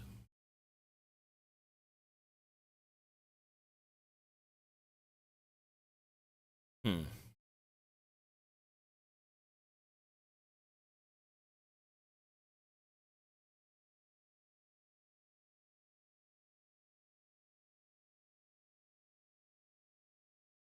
But, well, what I'm saying is, again, I can understand it narratively from the perspective of, you know, people dooming your planet.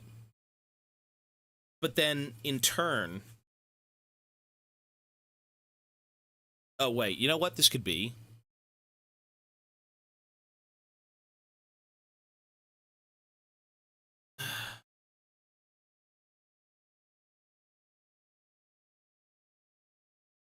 Something about, by dooming the future, we're killing ourselves right now. Some shit like...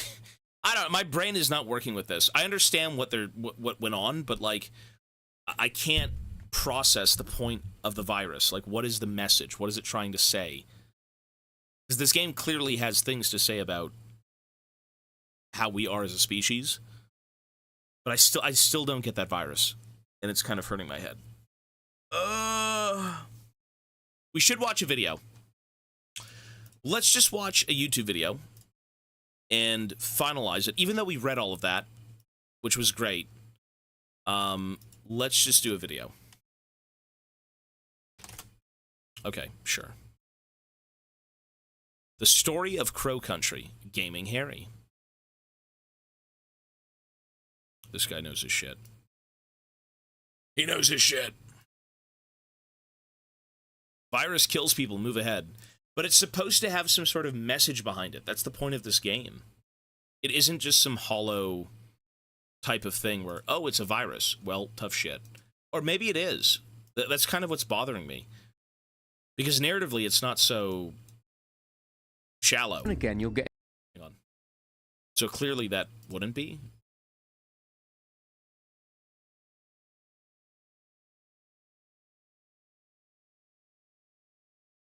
an indie horror game that... Here we go. All right, let us watch Crow Country story breakdown, even though we read it. We're a little bit ill for some reason. The wild story of Crow Country, Gaming Harry. Every now and again, you'll get an indie horror game that comes out that just shines. Crow Country released on the 9th of May, just under a month ago. It's a horror game in the style of Silent Hill and Resident Evil survival horror games of old. It also had a fairly interesting story too. The story follows a young girl named Mara, a teenager who has ventured into the now closed down Crow Country amusement park in order to investigate the disappearance of the park's owner, Mr. Edward Crow. There's not really much else to cover in this intro except for the fact that there will be spoilers in this video for Crow Country, but without further ado, let's jump in. It's the year 1990 and Mara Forrest, Special Agent Mara Forrest, is driving through Crow Country, a piece of land owned by Mr. Edward Crow after he'd inherited it from his father. He'd built an amusement park on the land, also called Crow Country, and the park had been shut down 2 years prior after an accident at the park. It also happens that Mr. Crow has suddenly disappeared. Arriving, Mara parks up and sees another car there, and she finds blood on the ground. Shooting the padlock off of the gate, she ignores the no trespassing signs and enters the park. Mara is familiar with the place and comments on the fact that the prices at the park were always low. Heading further into the park, Mara finds a photo of something. She also discovers a man there lying on the ground and injured. His name is Arthur Mole. He's a paranormal photographer and enthusiast, and he says that he was attacked, that all he wanted was proof, a photo. Arthur had previously sent a photo into a paranormal magazine, but they claimed what he saw wasn't real, so he went back for another go. Mara can choose to help him or not, but let's just say for the sake of the story that Mara helped him. She helps him back to a car, and there, at least she knows that he'll be safe. Heading back to where she found Arthur, Mara finds that he was sat on something, a passcode for a tree lady. Heading down a dark corridor, Mara comes up against some grotesque creatures, monsters that she dispatches with a handgun. She finds a strange wooden crate filled with rocks that have small pieces of gold embedded in them. They had been sent by Marvin Trumbull from Para in Brazil. Mara also finds a lounge room. Finding a unique passphrase for the fairy in the lounge room and returning to the fairy, Mara inputs the passcode and gains entry to the area that the tree fairy was in front of.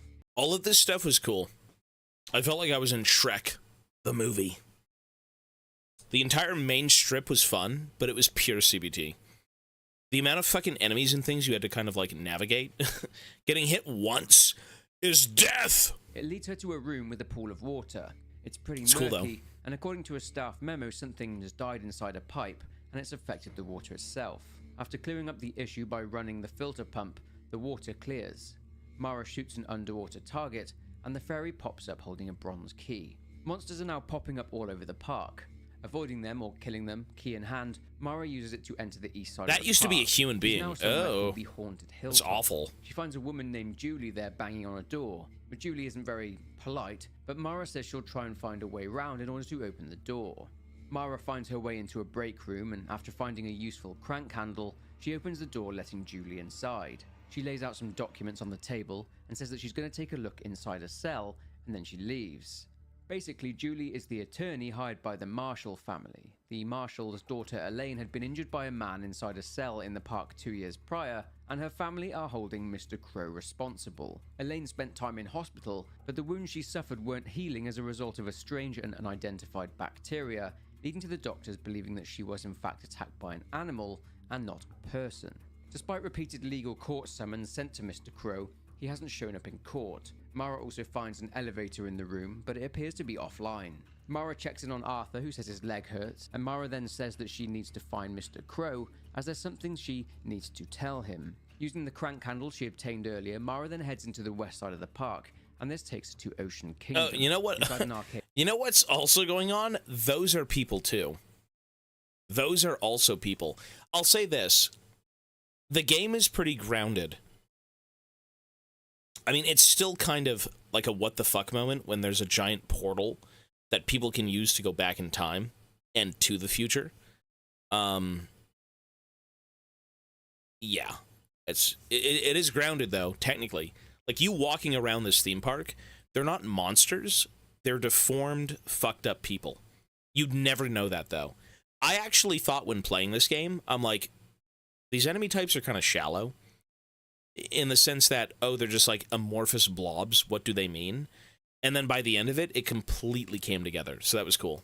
Park, and this takes her to Ocean Kingdom. Inside an arcade, she speaks with a strange man. He introduces himself as Martin Trumbull, or Marv for short. He says that he and Mr. Crow are business partners. He's also looking for him. He says that he works overseas and has come back for a little visit, but obviously Crow has disappeared. Marv mentions a man named Tolman, that he's avoiding him, and that Tolman was Mr. Crow's root excavation guy, whatever that means. In the staff hallway, Mara sees a cage and something is inside. It was This Marv. something jumps out and attacks her, but she manages to kill it. What are these monsters? Mara later receives the first of many phone calls from a mysterious man. Whoever this person is seems to be watching her from somewhere. He says that Mara came back, and that he is glad to see Mara up and about, and then he hangs up. Finding a secret compartment, Mara came back, so he knew the entire time we were Elaine. Obviously, by the end of the game, he's like, oh, it's Elaine. And then she's like, yep. So the entire time, I mean, he's been hinting to that throughout the game when he calls you. I never picked up on it, but why would you? That's the twist. It's one of them. Into another area and into an office where she finds a man inside, but he's dead. This is Douglas Pike, and he's the one who built the park. He's been killed by a gunshot, but Mara seems to think that it may have been self-inflicted. I guess you're right, though, wasn't it? But Marv, yeah. It's Douglas Pike, and he expresses his concern about Mr. Crow's crimes and that his sins will not go unpunished. He mentions the injured girl Elaine Marshall, and he finishes by saying that he hopes that she I hope she never forgives us. Well, yeah. As they don't deserve it. Suddenly, his self-inflicted gunshot starts to look like it was done by someone else. Mara then comes across another person. This person who has been attacked and seems to be sick. Giving them some antidote, Mara speaks to the woman, who feels a bit better now, and she introduces herself as Natalie Crow. She's Edward Crow's daughter. Natalie is confused that after filing her missing persons report, that they'd send someone so young. She says that she spoke to a detective, Harrison James, and Mara says that the detective couldn't make it due to car trouble. Natalie says that in order to get into Crow's office, Mara needs a fancy gold key, and she needs to turn off the electrified door handle because, for some reason, Edward Crow decided to have his door electrified. What's he hiding? Anyway, with her new objective, Mara heads off to try and find a gold key. In the theatre, she finds the tree fairy there on the stage. Strange, it's almost as if she's been placed there purposely. With no other option but to explore the park some more, Mara speaks with a man. It's Detective Harrison James. He says that someone sabotaged his car by slashing his tyres. No prizes for guessing who did that. Anyway, Yeah. for choosing whether or not to tell the detective where Natalie Crow is, Mara has some fun with some puzzles and receives a silver key. She uses this key to gain access to Mr. Tolman's office, and he's sat in there. Instead of greeting Mara, Tolman immediately comments on Mara's purple hair, saying that it doesn't look like a wig. It's a slightly odd thing to say. Mara says she's looking for Edward Crow, but Tolman isn't really helping. Tolman confirms what Marv said earlier, that Tolman is the root excavation guy, and Tolman says that Mara really does not want to know what the monsters are. Mara comments on the elevators being out of order, but Tolman tells Mara to work it out on her own, so Mara gets to work. She watches tapes of various disasters in date order, and letters flash up on the screen. She plays the corresponding notes on the keyboard, and pulling a lever, the red lights for the elevators turn green. Before she leaves, Tolman tells Mara that she should not go down there, that she'll regret it. Mara goes to the arcade, and after some intense gaming, she manages to obtain a data disc. Using the data disc, Mara plays around with some cells in the These dungeon puzzles area were great. and This gets a one was bottle of sick. acid. This one was However, really it's not fun. full. It wasn't even She hard, needs but it was more. so cool. In a delivery garage, Mara finds a large crate which is shaking, and opening it, she discovers Julie inside. Julie says that she was grabbed from behind by someone, and Mara assumes this to be Marv, the weird guy she met earlier on. Human. Mara heads down That was via the tough. now That was unlocked tough. elevators. She's now in an underground area, and she finds a diagram of where the gold key is, inside the head of the tree fairy. I never found She that finds thing. Marv there, along with Mr. Tolman, and they are standing in front of a strange green tube. Marv says that he still hasn't managed to find Mr. Crow. Tolman says that Marv is on the run from the Brazilian authorities, and that he's come back to hide. Marv confesses and says that he and Mr. Crow were running an operation. They were selling gold from these green tubes that were called roots. Problem is that the gold that came out of the roots was 24-karat gold, way too pure, and there was way too much of it. We'll get to the particulars in a bit, but basically Marv had all of his assets seized, and now he's due in court, and since Crow had kept his name off of all of the paperwork regarding this operation that had gone missing, Marv was in big trouble. Marv is there to ensure that Crow gets his comeuppance. Leaving them to argue with one another, she comes across the detective down there too. He says that he got chased down there by a creature and that he's hiding there. He says that he ran into Natalie and says that I feel bad for Harrison because I feel like he was kind of not a bad guy in any way, and he ends up dying like a nobody. Being dissolved via acid. Reaching over, He was just Mara kind of is able like to a fill up good a jar of dude acid doing and his heads back job, to the you know? theater. Placing the acid into the tank, Mara shoots off the head of the fairy, then turns on the tap, melting the resin bubble that remains. And she grabs the gold key. Using the gold key, Mara opens up a door for the control room for the boat ride. Asking Julie for help, Mara jumps on board, and Julie operates. Well, in a way, we kind of screwed him over a little bit. Took his shit, slashed his tires. Found earlier on, but the battery needs charging. Returning to the control room, Mara finds Julie gone and some blood. Oh, could you do that too? Heading back Interesting. underground, Mara finds somewhere to charge the battery. She goes back up to the surface and places the battery inside the large mechanical crow. Okay, so all of this stuff, the entire story makes complete sense to me. The only thing I want to be reassured on is the portal, the virus, and the cure. Those three things in particular. Speeds off, revealing I feel like I do have at least two of them, but use it yet though. Yeah, the rest of this is obvious. Door for Mr. Crow's office, Mara uses the gold key and heads inside. She finds a crate of gold ore, lots of medkits, ammunition, and a slideshow. Mr. Crow knows puzzle all was about good the too. monsters, where they came from, and he's been studying The them. goblin, the He spindle. answers the ringing phone, and it's the man again. It's Mr. Crow himself. He says that he's glad Mara You're is still alive. He asks if Mara has been killing the monsters that he calls the guests. He then says that the guests cannot leave the park, or others will get infected. Heading into another room, Mara sees a creature on a monitor. She also sees her car in the parking lot. This is where Mr. Crow has been observing her from. After speaking to Arthur over the intercom, Mara powers up the elevator she found, and the creature from the monitor then bursts out of a hatch. That was but also Mara human. takes it down. Oh man. Natalie Crow is in the office now, and she asks Mara not to kill her father. Mara insists that she just wants to speak with him. Returning to the central elevator, Mara heads down, and unfortunately Mara finds the body of Detective Harrison down there. He's been shot. Mara says that she tried her best to ensure that he didn't go to the park. A short ways further, Mara speaks with Tolman, who it seems is there waiting for her. Learning that a detective is shot, Tolman comes to a realization that Marv has come to the park to kill anyone who is aware of his and Mr. Crow's operation, and that includes Mr. Crow himself. Oh, is that really what that was? So you know what? He probably put the traps out himself. It wasn't Mr. Crow. Like someone said, Mr. Crow's been down in this bunker the entire time. Yeah. Okay. Yeah, sure. Makes sense. Yeah, okay. Marv turns up, of course, but before he can do anything, I mean, he was kind of a Julie bum. opens the vent and knocks Marv off of the platform, and he falls to his death. Getting her Cool. out the vent, she says that something grabbed her and dragged her into the vent, but bizarrely, the Crow creature is did already not fucked kill up, her. yeah. She says that they just shook her around and that they were just shouting, crying, and making lots of noise. Tolman butts in and says that the creatures seem to want to communicate with them.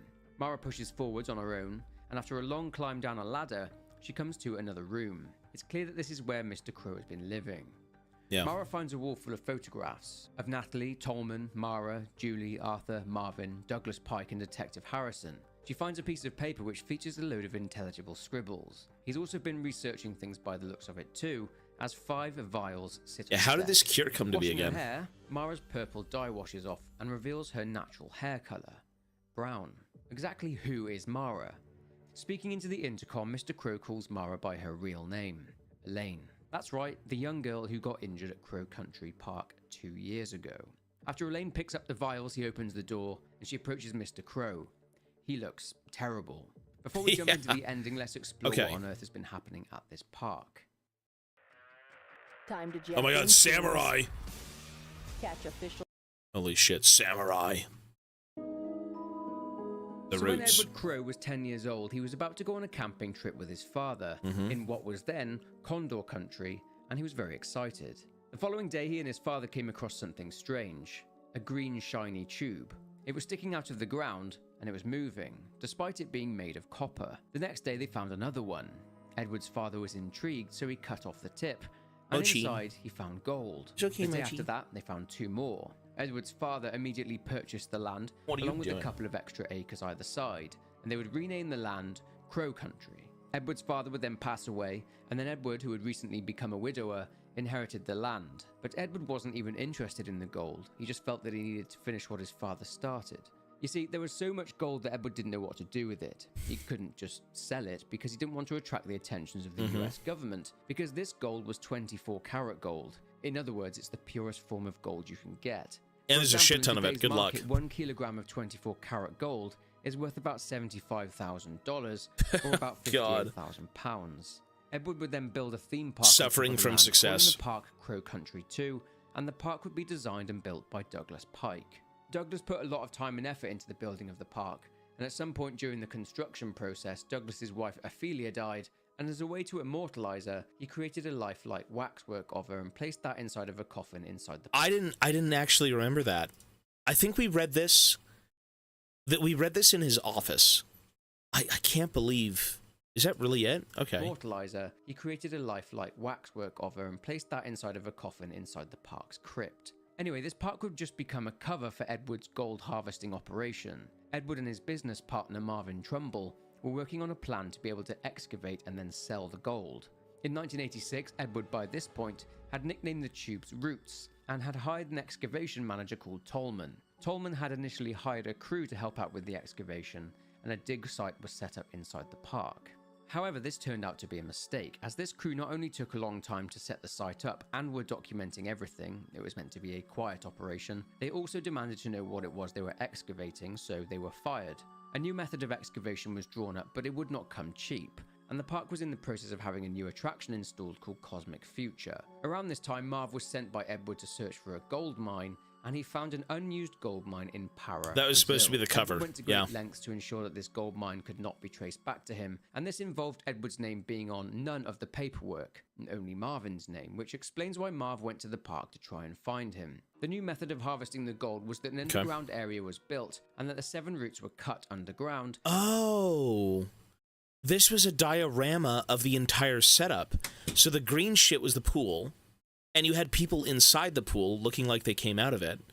And then you had people above ground existing. No shit, that was a little fucking diorama. Oh.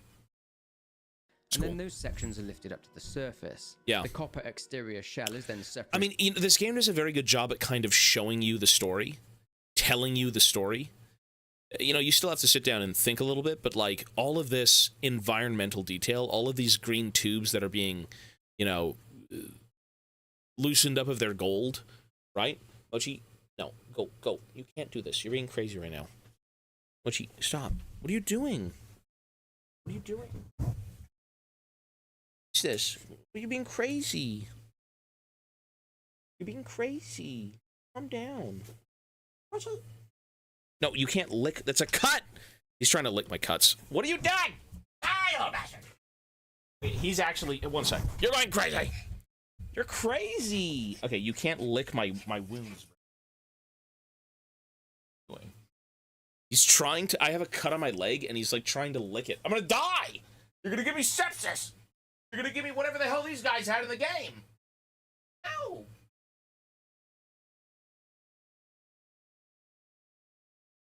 Ow. He's very hyper right now. Look at him. He's just biting the hell out of me. Ow. One sec, folks. All right, Mochi, come. Come on.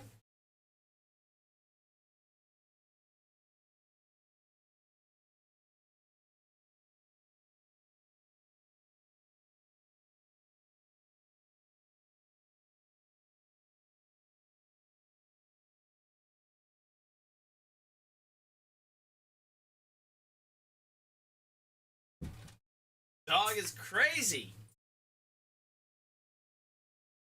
He's giving me an infection.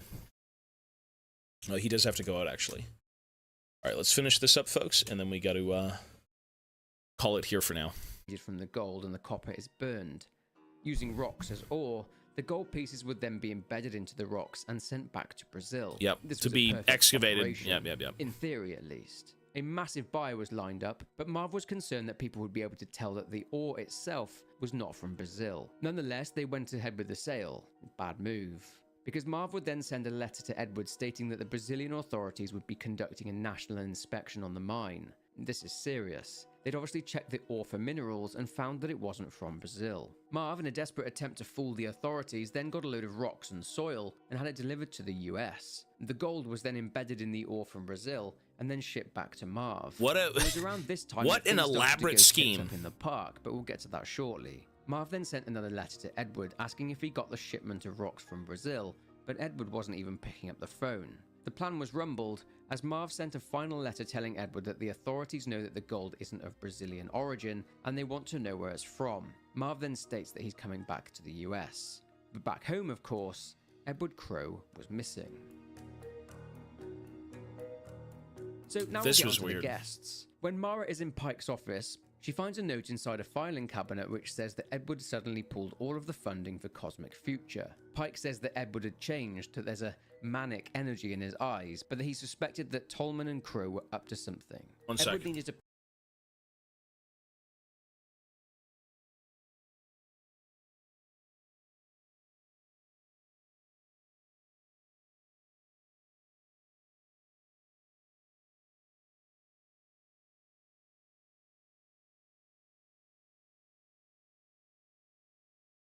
pile all of his Right. funds into building a new method of excavation. The underground area was built, and it was built around the 7 roots, and these roots were sitting in some type of liquid they nicknamed the pool. All of this obviously coincided with the operation that saw the ore being shipped out to Brazil. Now, in 1988, everything changed. On the 21st of March 1988, Tolman was driving to work and Edward called him.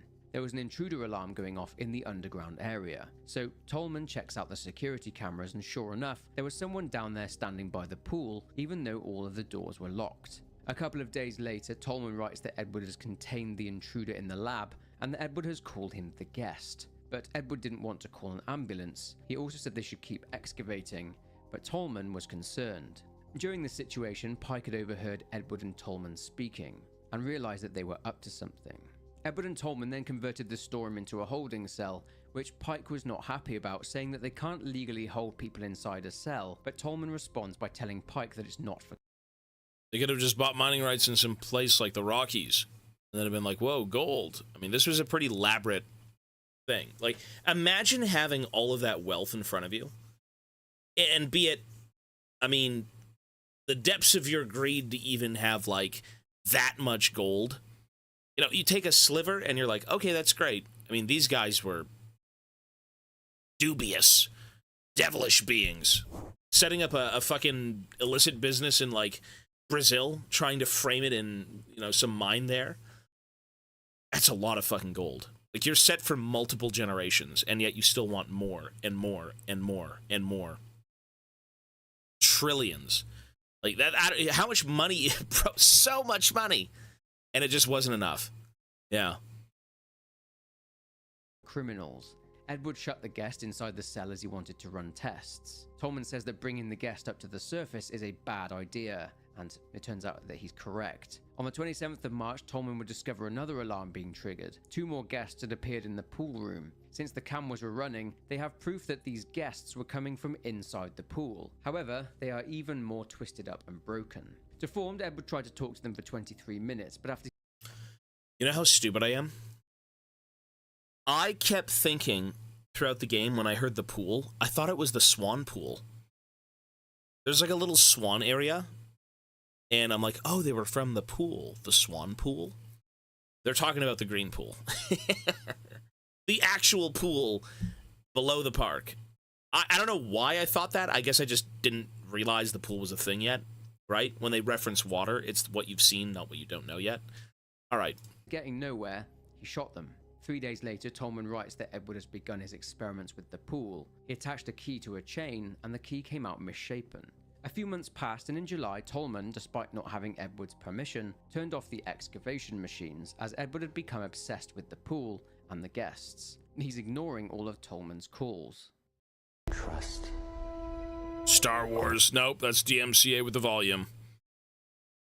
There you go. The accident. And finally, let's talk about Elaine's accident. 15-year-old Elaine, there at the park on her birthday, having been separated from her parents whilst in the haunted hilltop area of the park, and having got lost, found her way into the cell area and encountered the guest in the cell, got injured, and had to go to hospital, forcing Edward to close the park. At the hospital, the doctors found that Elaine's wounds on her stomach and chest were not healing because of a strange unidentified bacteria. These wounds were so strange that doctors rejected Elaine's description of it being a person that attacked her, and instead attributed it to wounds sustained from an animal attack. Elaine's parents then hired an attorney, Julie Barron, and because they were holding Edward personally responsible, Edward was to pay Elaine's medical costs. He failed to pay, so a court summons was sent to Edward Crowe. But of course, since Edward had at this point disappeared, this summons was ignored, and a final summons was sent. This led to Julie Barron going to the park to track down Edward Crowe herself. Elaine, on the other hand, was dying, basically. Natalie Crowe had reported her father missing. Desperate for answers and not getting any better, Elaine escaped from the hospital, sabotaged the car of Detective Harrison James, who was assigned to the missing person. I can't believe the intro literally sets up that you're not even a fucking real detective. If anyone asks... Answers and not getting any better. Everything in hindsight with this game is pretty cool. I feel like a lot of things are kind of like right in front of your face. They literally tell you that you're a fucking fake detective. I guess you kind of have that feeling throughout the game. Yeah, if anyone asks. Elaine escaped from the hospital, sabotaged the car of Detective Harrison James, who was assigned to the missing persons case, as she didn't want him to be in danger like she had been. She stole the missing persons file. I mean, she's literally creating her fucking name in the car. If anyone asks, from the hospital, my name is Mara.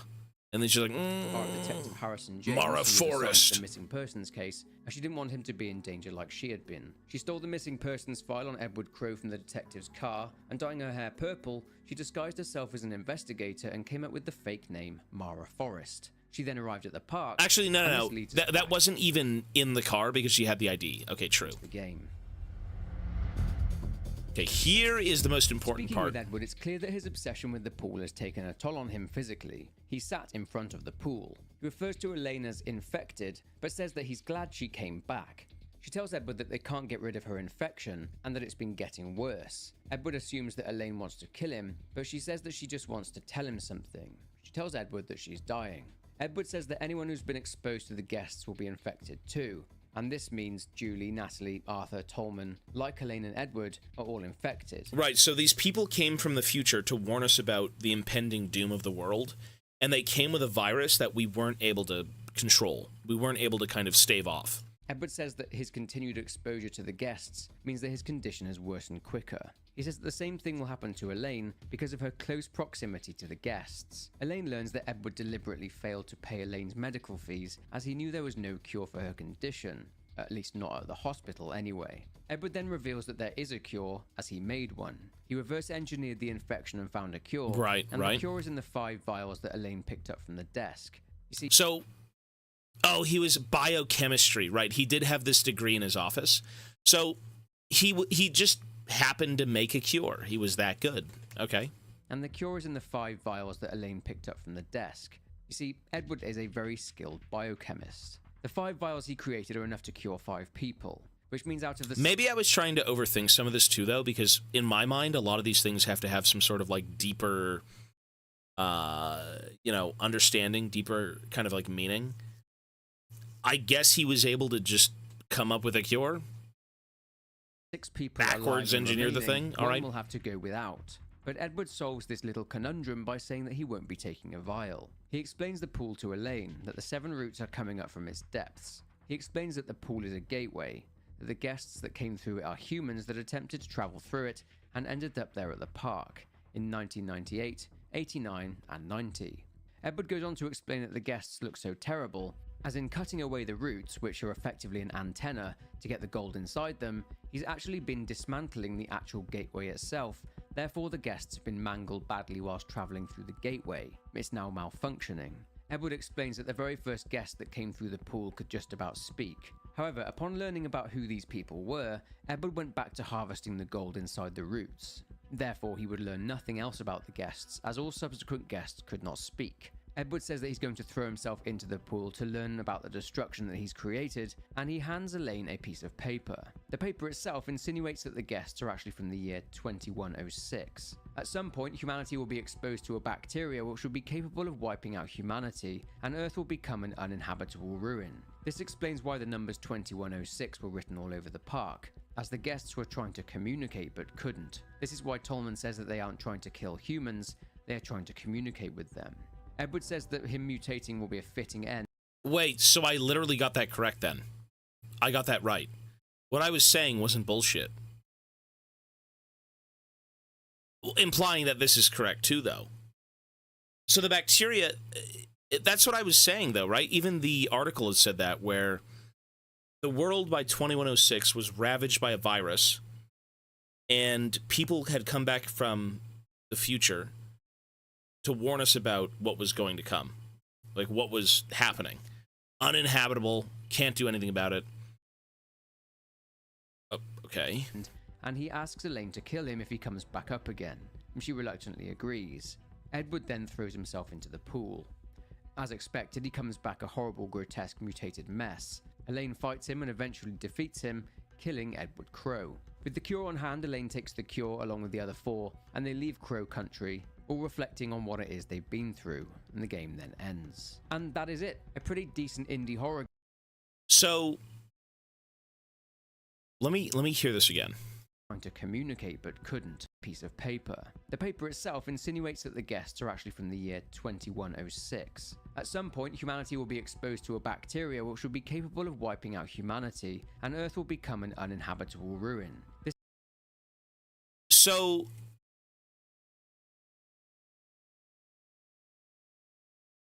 people in the future go through an apocalyptic virus. They contract a virus, whatever, and it's supposed to... Wait. So are the people from 2106 basically coming back to save their skin? To save our hides, but also themselves? Because they want to stay in the past? Could that be a thing too? Uninhabitable ruin. We come from 1988. Last chance warns stop change.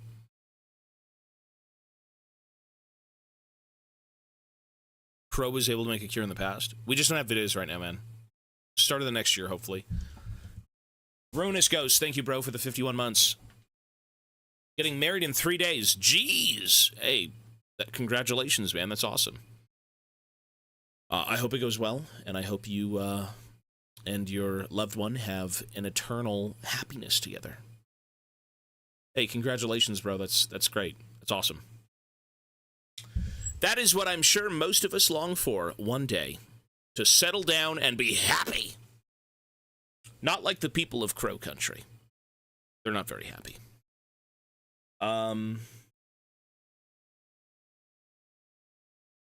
Video got that wrong about the virus because Crow was able to make a cure in the past. Well, he was able to synthesize a virus, a cure, because he was a biochemist. He was just the guy. He was good. And he reverse engineered, the cure from, like, an infected person from the future.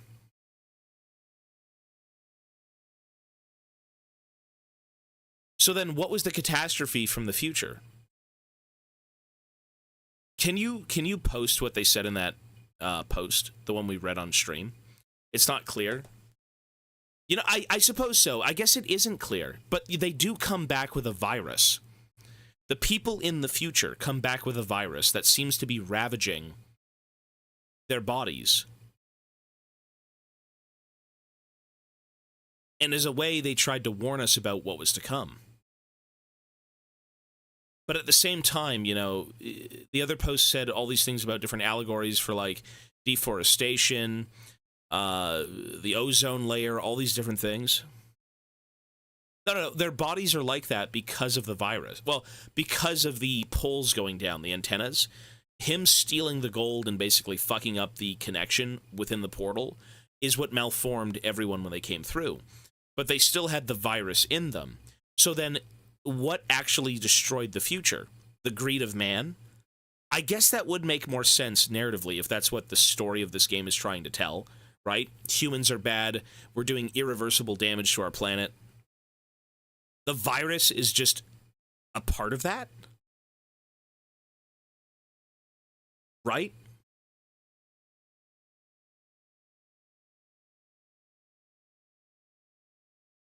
The virus is basically a future disease that was cured, just how Europeans came to the Americas and gave the Native Americans smallpox. Why would they travel to the past to spread the virus? That is true. So the virus was more of a, oh shit, sorry we had the virus type of deal. The virus didn't matter at all. Okay. That does make sense though. If they're going back in time to warn people about the future. So, but this is still one timeline. If this is still one timeline, future humans travel back in time to warn past humans to stop destroying the planet. Their objective was to stop the damage of the antenna.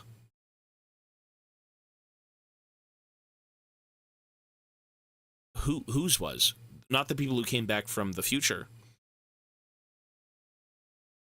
The virus mattered because it was given to Elaine.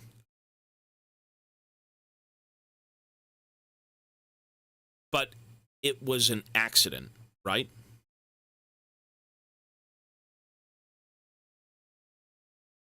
I still don't see why the virus matters. If you guys think the planet being ravaged by human greed and all these other things that we're kind of doing to it ourselves, I don't know why the virus would matter at all.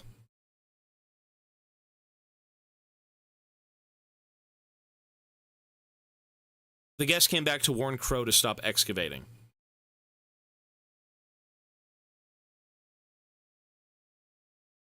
But doesn't that just destroy the portal? How is that one vein the entire future? Is it? See, now I'm actually getting really confused. How does that exactly matter? Right? If an older past amusement park owner could cure it, why couldn't them? Why couldn't they? Because, well, there was no portal at the time. The portal was, like, completely underground, right? I'm getting confused. Well, I'll say this then. TLDR, humans in the future, by the year 2106, have ran the world dry. The world becomes an uninhabitable ruin, a wasteland. We come to 1988, last chance, warn, stop, and change. Stop digging, stop taking, stop destroying your planet, right? This is your last chance before irreversible damage is done. By the year 1988, if any more happens, the planet is irreversibly fucked by 2106. That's the point. Well, I guess they weren't going to teleport until then. The portal just kind of remained closed up until they found it. They excavated it.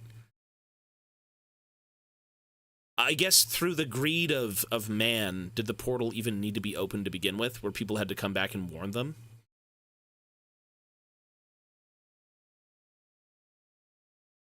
Maybe that is the plot twist. Yeah, maybe you're right. Maybe the virus was more of like, oh shit, it's a virus that's going on here, but it really wasn't. That was like the least of your worries. The virus was a nothing. It was a ruse for like the actual problem. That makes more sense to me. You know what? Actually, you're right. I will agree to that more. Yeah, you know what? I get that. I understand that completely. Because what this is, truly, and even the other post said it, though, is that it's about people kind of doing too much to the planet. Okay, so I understand the virus now. Sure. Yeah. Does that make sense, then? It's kind of a cursed game. How did people even create that portal to begin with? I want to know.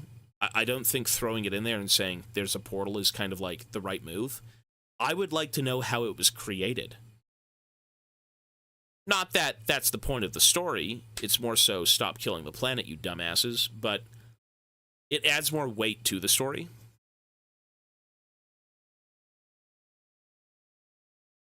It's not quite there with the logic. It just kind of exists. If there is a sequel, maybe it will explain things. I'm going to give the game an 8. I'm going to give it an 8. You know, the idea of, like, them taking the gold to fucking Brazil and saying, oh, it came from Brazil, and then they're like, oh, no, it didn't. Okay, get the fuck out of here. That's interesting. The virus being a kind of a ruse as to the player, now that we know, thinking that's the problem with everything. It's a virus. That's a ruse. At the end of it all, it was a guy who basically exploited the planet for personal gain, people doing it for personal gain, right? And dooming the rest of humanity. The big corporations and what they do, right? Profit. Tons of profit. I don't think Crow looks like the guess. He looks infected with a bunch of tumors. Well, that's because he never went through the portal. The only reason the portal was so fucked to begin with is because he kept stealing the gold from it. He kept chopping up the wires. The only conductor that would kind of bring them from the future to the past. And so when people would transport themselves to and from, it wasn't a proper signal. It wasn't like a cohesive line. And so because of that, they just became mutated. Yeah, Crow is just infected. He didn't come from the future. Crow is from the current timeline, where him and his father found these tendrils, and the father started excavating them, and the father ended up dying after buying the land with all the gold on it. And so Crow built the theme park and everything, and then continued his work. Check the comments of the YouTube video. Yeah. Sec.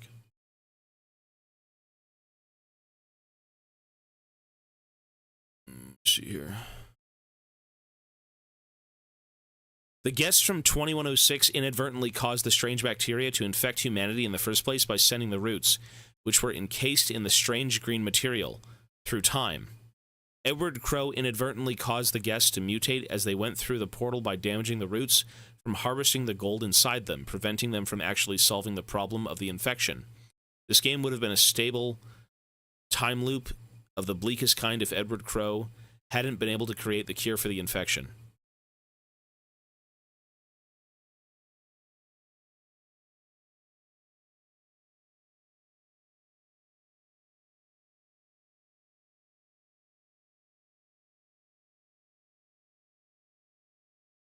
The writing of this game is something else. Brilliant how Edward isn't malicious, but just a man who was blinded by his greed. And at the very end of it all, he didn't take the cure to atone for everything. True.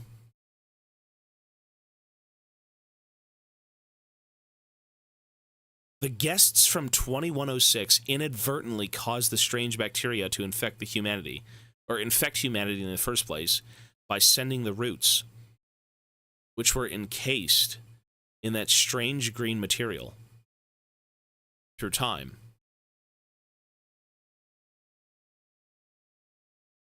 And then people said that's my theory, the bacteria is a time loop. What?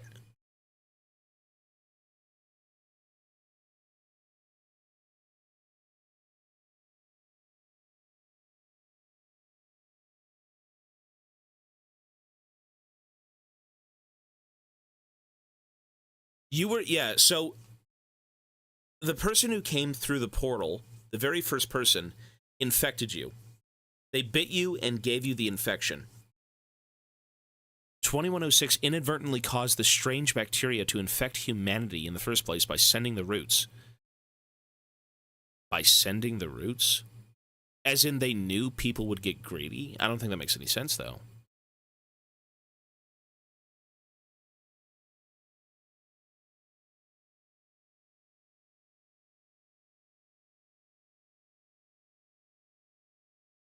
Edward Crow inadvertently caused the guests to mutate as they went through the portal by damaging the roots from harvesting the gold inside them, preventing them from solving the problem of the infection.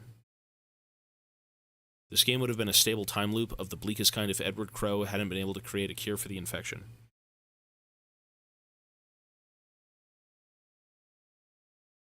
Well, I mean, that has like 600 upvotes. I mean, it's just theories. It's just theories. People keep saying my theory is that the bacterial infection is a stable time loop.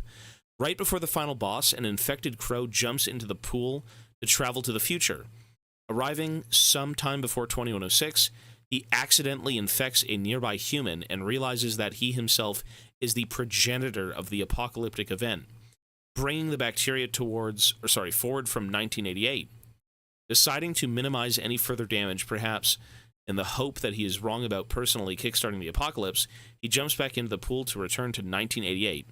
The second trip causes him to undergo even further mutations, explaining why his mutations are final boss tier, in addition to his advanced infection, but in the future, the damage is already done. What?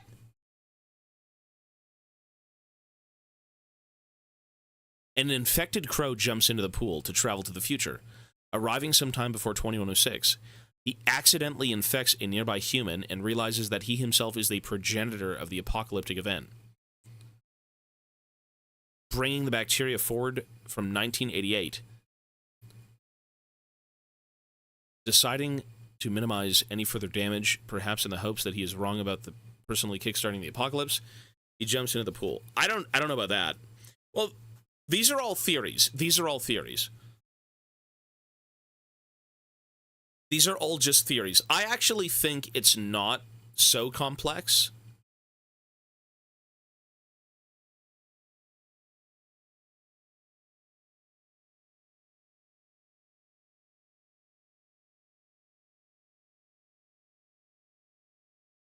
(1988) is an important date when the game takes place.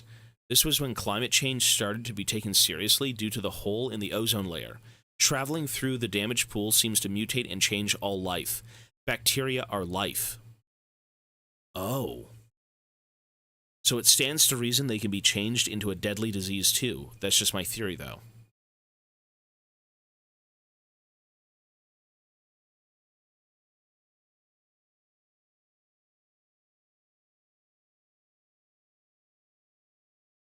That's an interesting one. I think the guests were actually traveling back in time to warn about climate change. I would agree to that too. Protecting the natural world seems to be quite a pervasive thing in this game.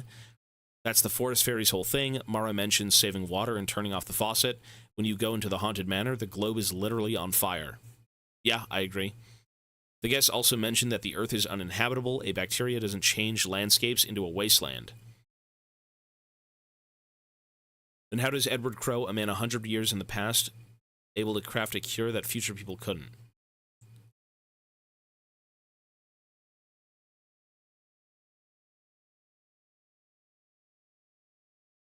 Good point. Pixel, peace buddy, have a good night, man. TwitchCon, they're all in the US and there's just no way to go right now. Maybe in the future. Well, we know Edward's origin because him and his father literally owned the land, right? They found the tendrils. The father bought the land. They then purchased, or rather made an amusement park on said land to excavate the gold, and in turn found the portal that would lead to the future. So how the fuck does that even make sense that it was... What?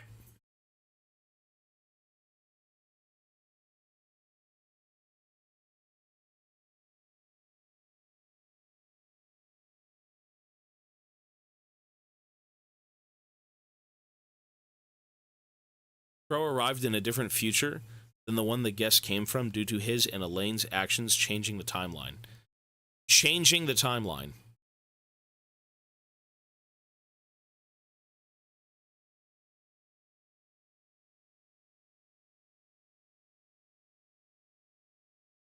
Said by the developer, it's climate change, not a virus or bootstrap paradox.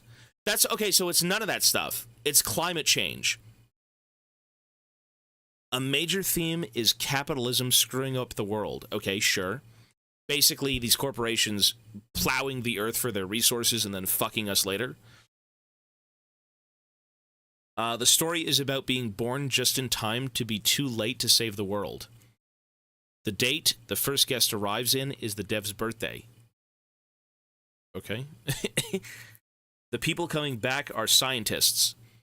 A new idea nobody seems to have thought of is that Crow arrived in a different future than the one the guest came from due to his and Elaine's actions changing the timeline. You know what? I think what we have figured out with this game, where you reap what you sow, yeah. The greed of man destroyed the earth, and humans had to come back to warn us of what was to be. I guess that's it. Right? Is that really just at the end of it what the game's about? I guess so. And the whole thing with the bacteria is more of a red herring. Like, is that what you'd call that?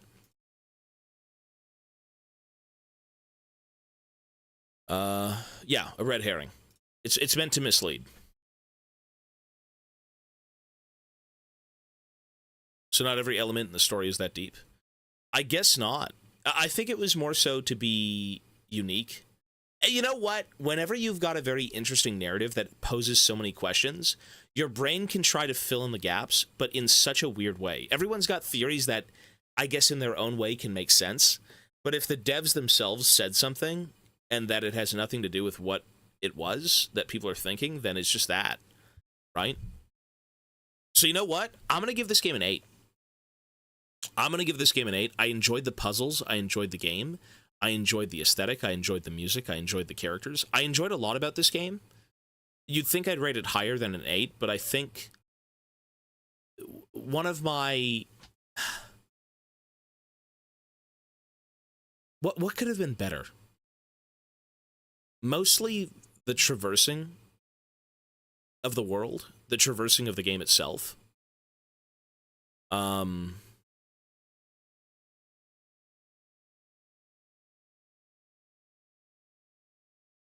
What else could have been different? Maybe the idea that saving certain people had mattered. By the end of the game, I don't think it even mattered if you saved the few people you found, to be honest. Combat was a bit stiff, but then again, it was based on, like, the older Resident Evil games, so I can't really fault it for that. It was very much trying to be of a vein of something, very much inspired by. Like, they wanted to make it that.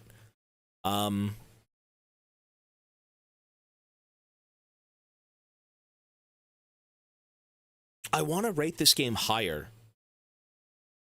I think maybe...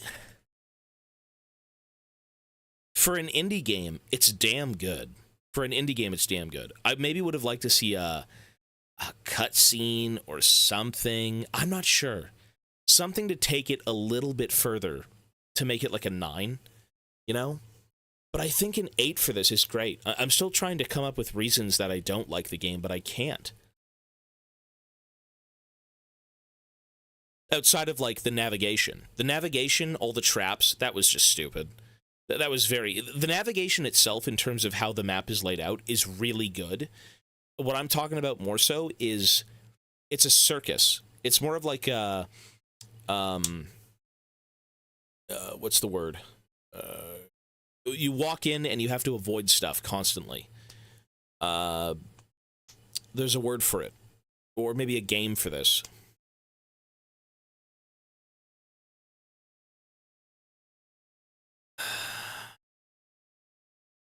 Compared to Look Outside? They're both works of art. You know what? Look Outside in this game, I guess in a way, are very similar, but Look Outside had a lot more going on. Look Outside, in my opinion, I preferred that over this game. But this game is not bad by any means. What's a word for trying to avoid things? Like a circus, but you're constantly shifting around things in particular. That's just how the game made me feel. It was the worst part of the game. The longer I played, the more narratively I wanted to know more. Like, it was very, very compelling, but I didn't want to play the game, if that makes sense. Because basically how they amped up the action, how they amped up the difficulty, was they spawned more enemies, and they put a bunch of bullshit traps everywhere. No, it wouldn't be any of those. No.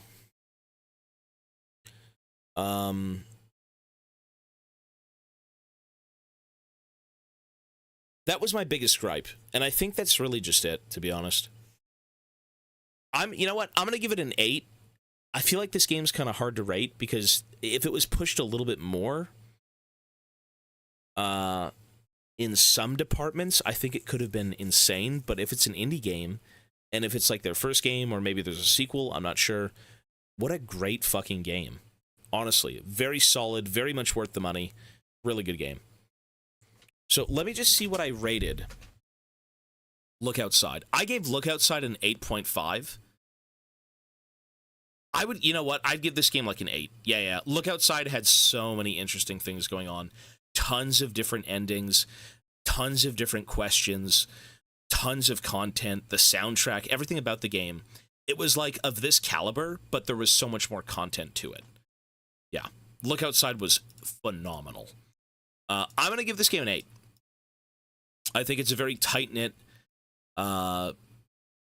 well-realized thing. I just wish a few things may have been a little bit slower and less funhouse-oriented. You know?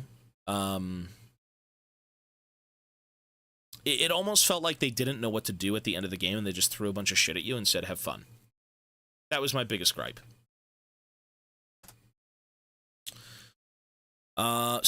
And I guess also no explanation as to the portal. It's not that you need to explain everything, but it does add more weight to it once you know why it's there. It was just like, oh, there's a portal to the past. That's cool, but why is it there? You know what I mean?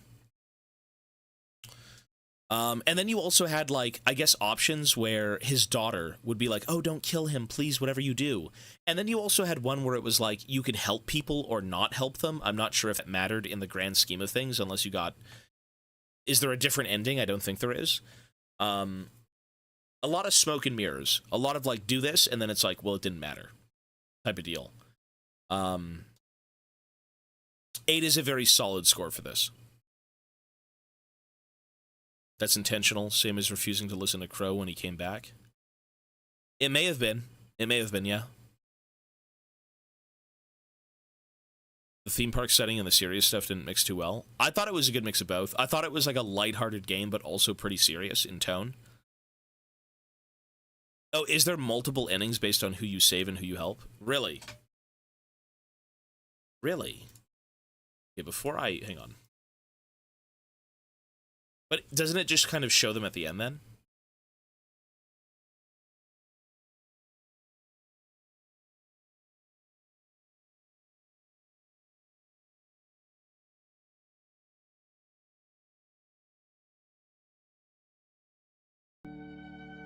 You sure? It probably just shows different people in the end screen. That's it, right? It's gotta be.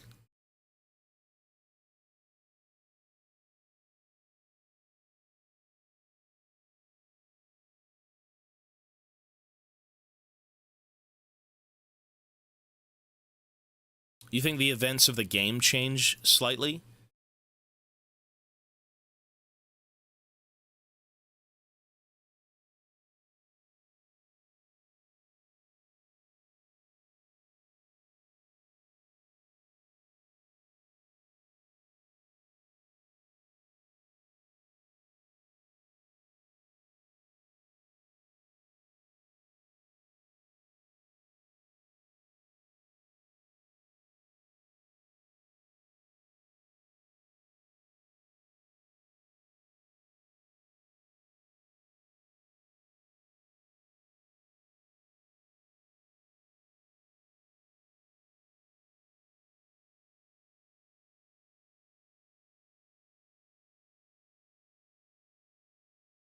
You know, they also made a very good point.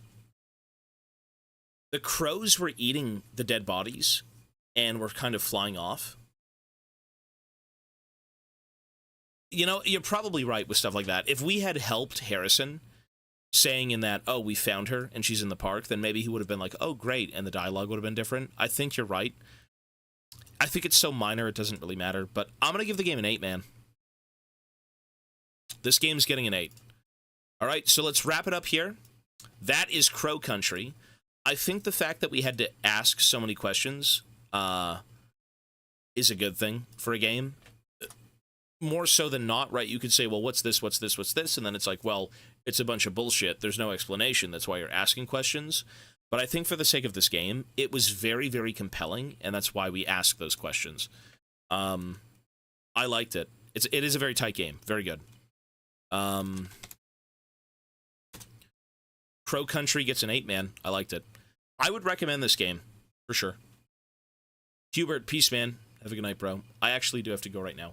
And on YouTube, I do have to leave. So, YouTube, that is it for Crow Country. This guy says, you're thinking too much. Probably. But I guess that's what games do to you, right? When the narrative is so compelling and you only want to know more, and you're like, well, what the fuck is this? But it's never explained to you. Your mind sometimes tries to fill in the blanks, and then you just lead yourself into, like, nowhere. Right? You're like, oh, it could be this, and it's like, no, it's not. But I would say we have a good understanding of the game. Don't fuck the planet. Through the greed of man will we find our demise. All right? So, with that being said, that is Crow Country. And we will be back tomorrow, YouTube, for another brand new game. So take care, be well, and have a great night. Jesus, I'm having a stroke. Have a great night, everyone. I will see you tomorrow. Peace, peace, folks. Man, I can't speak lately.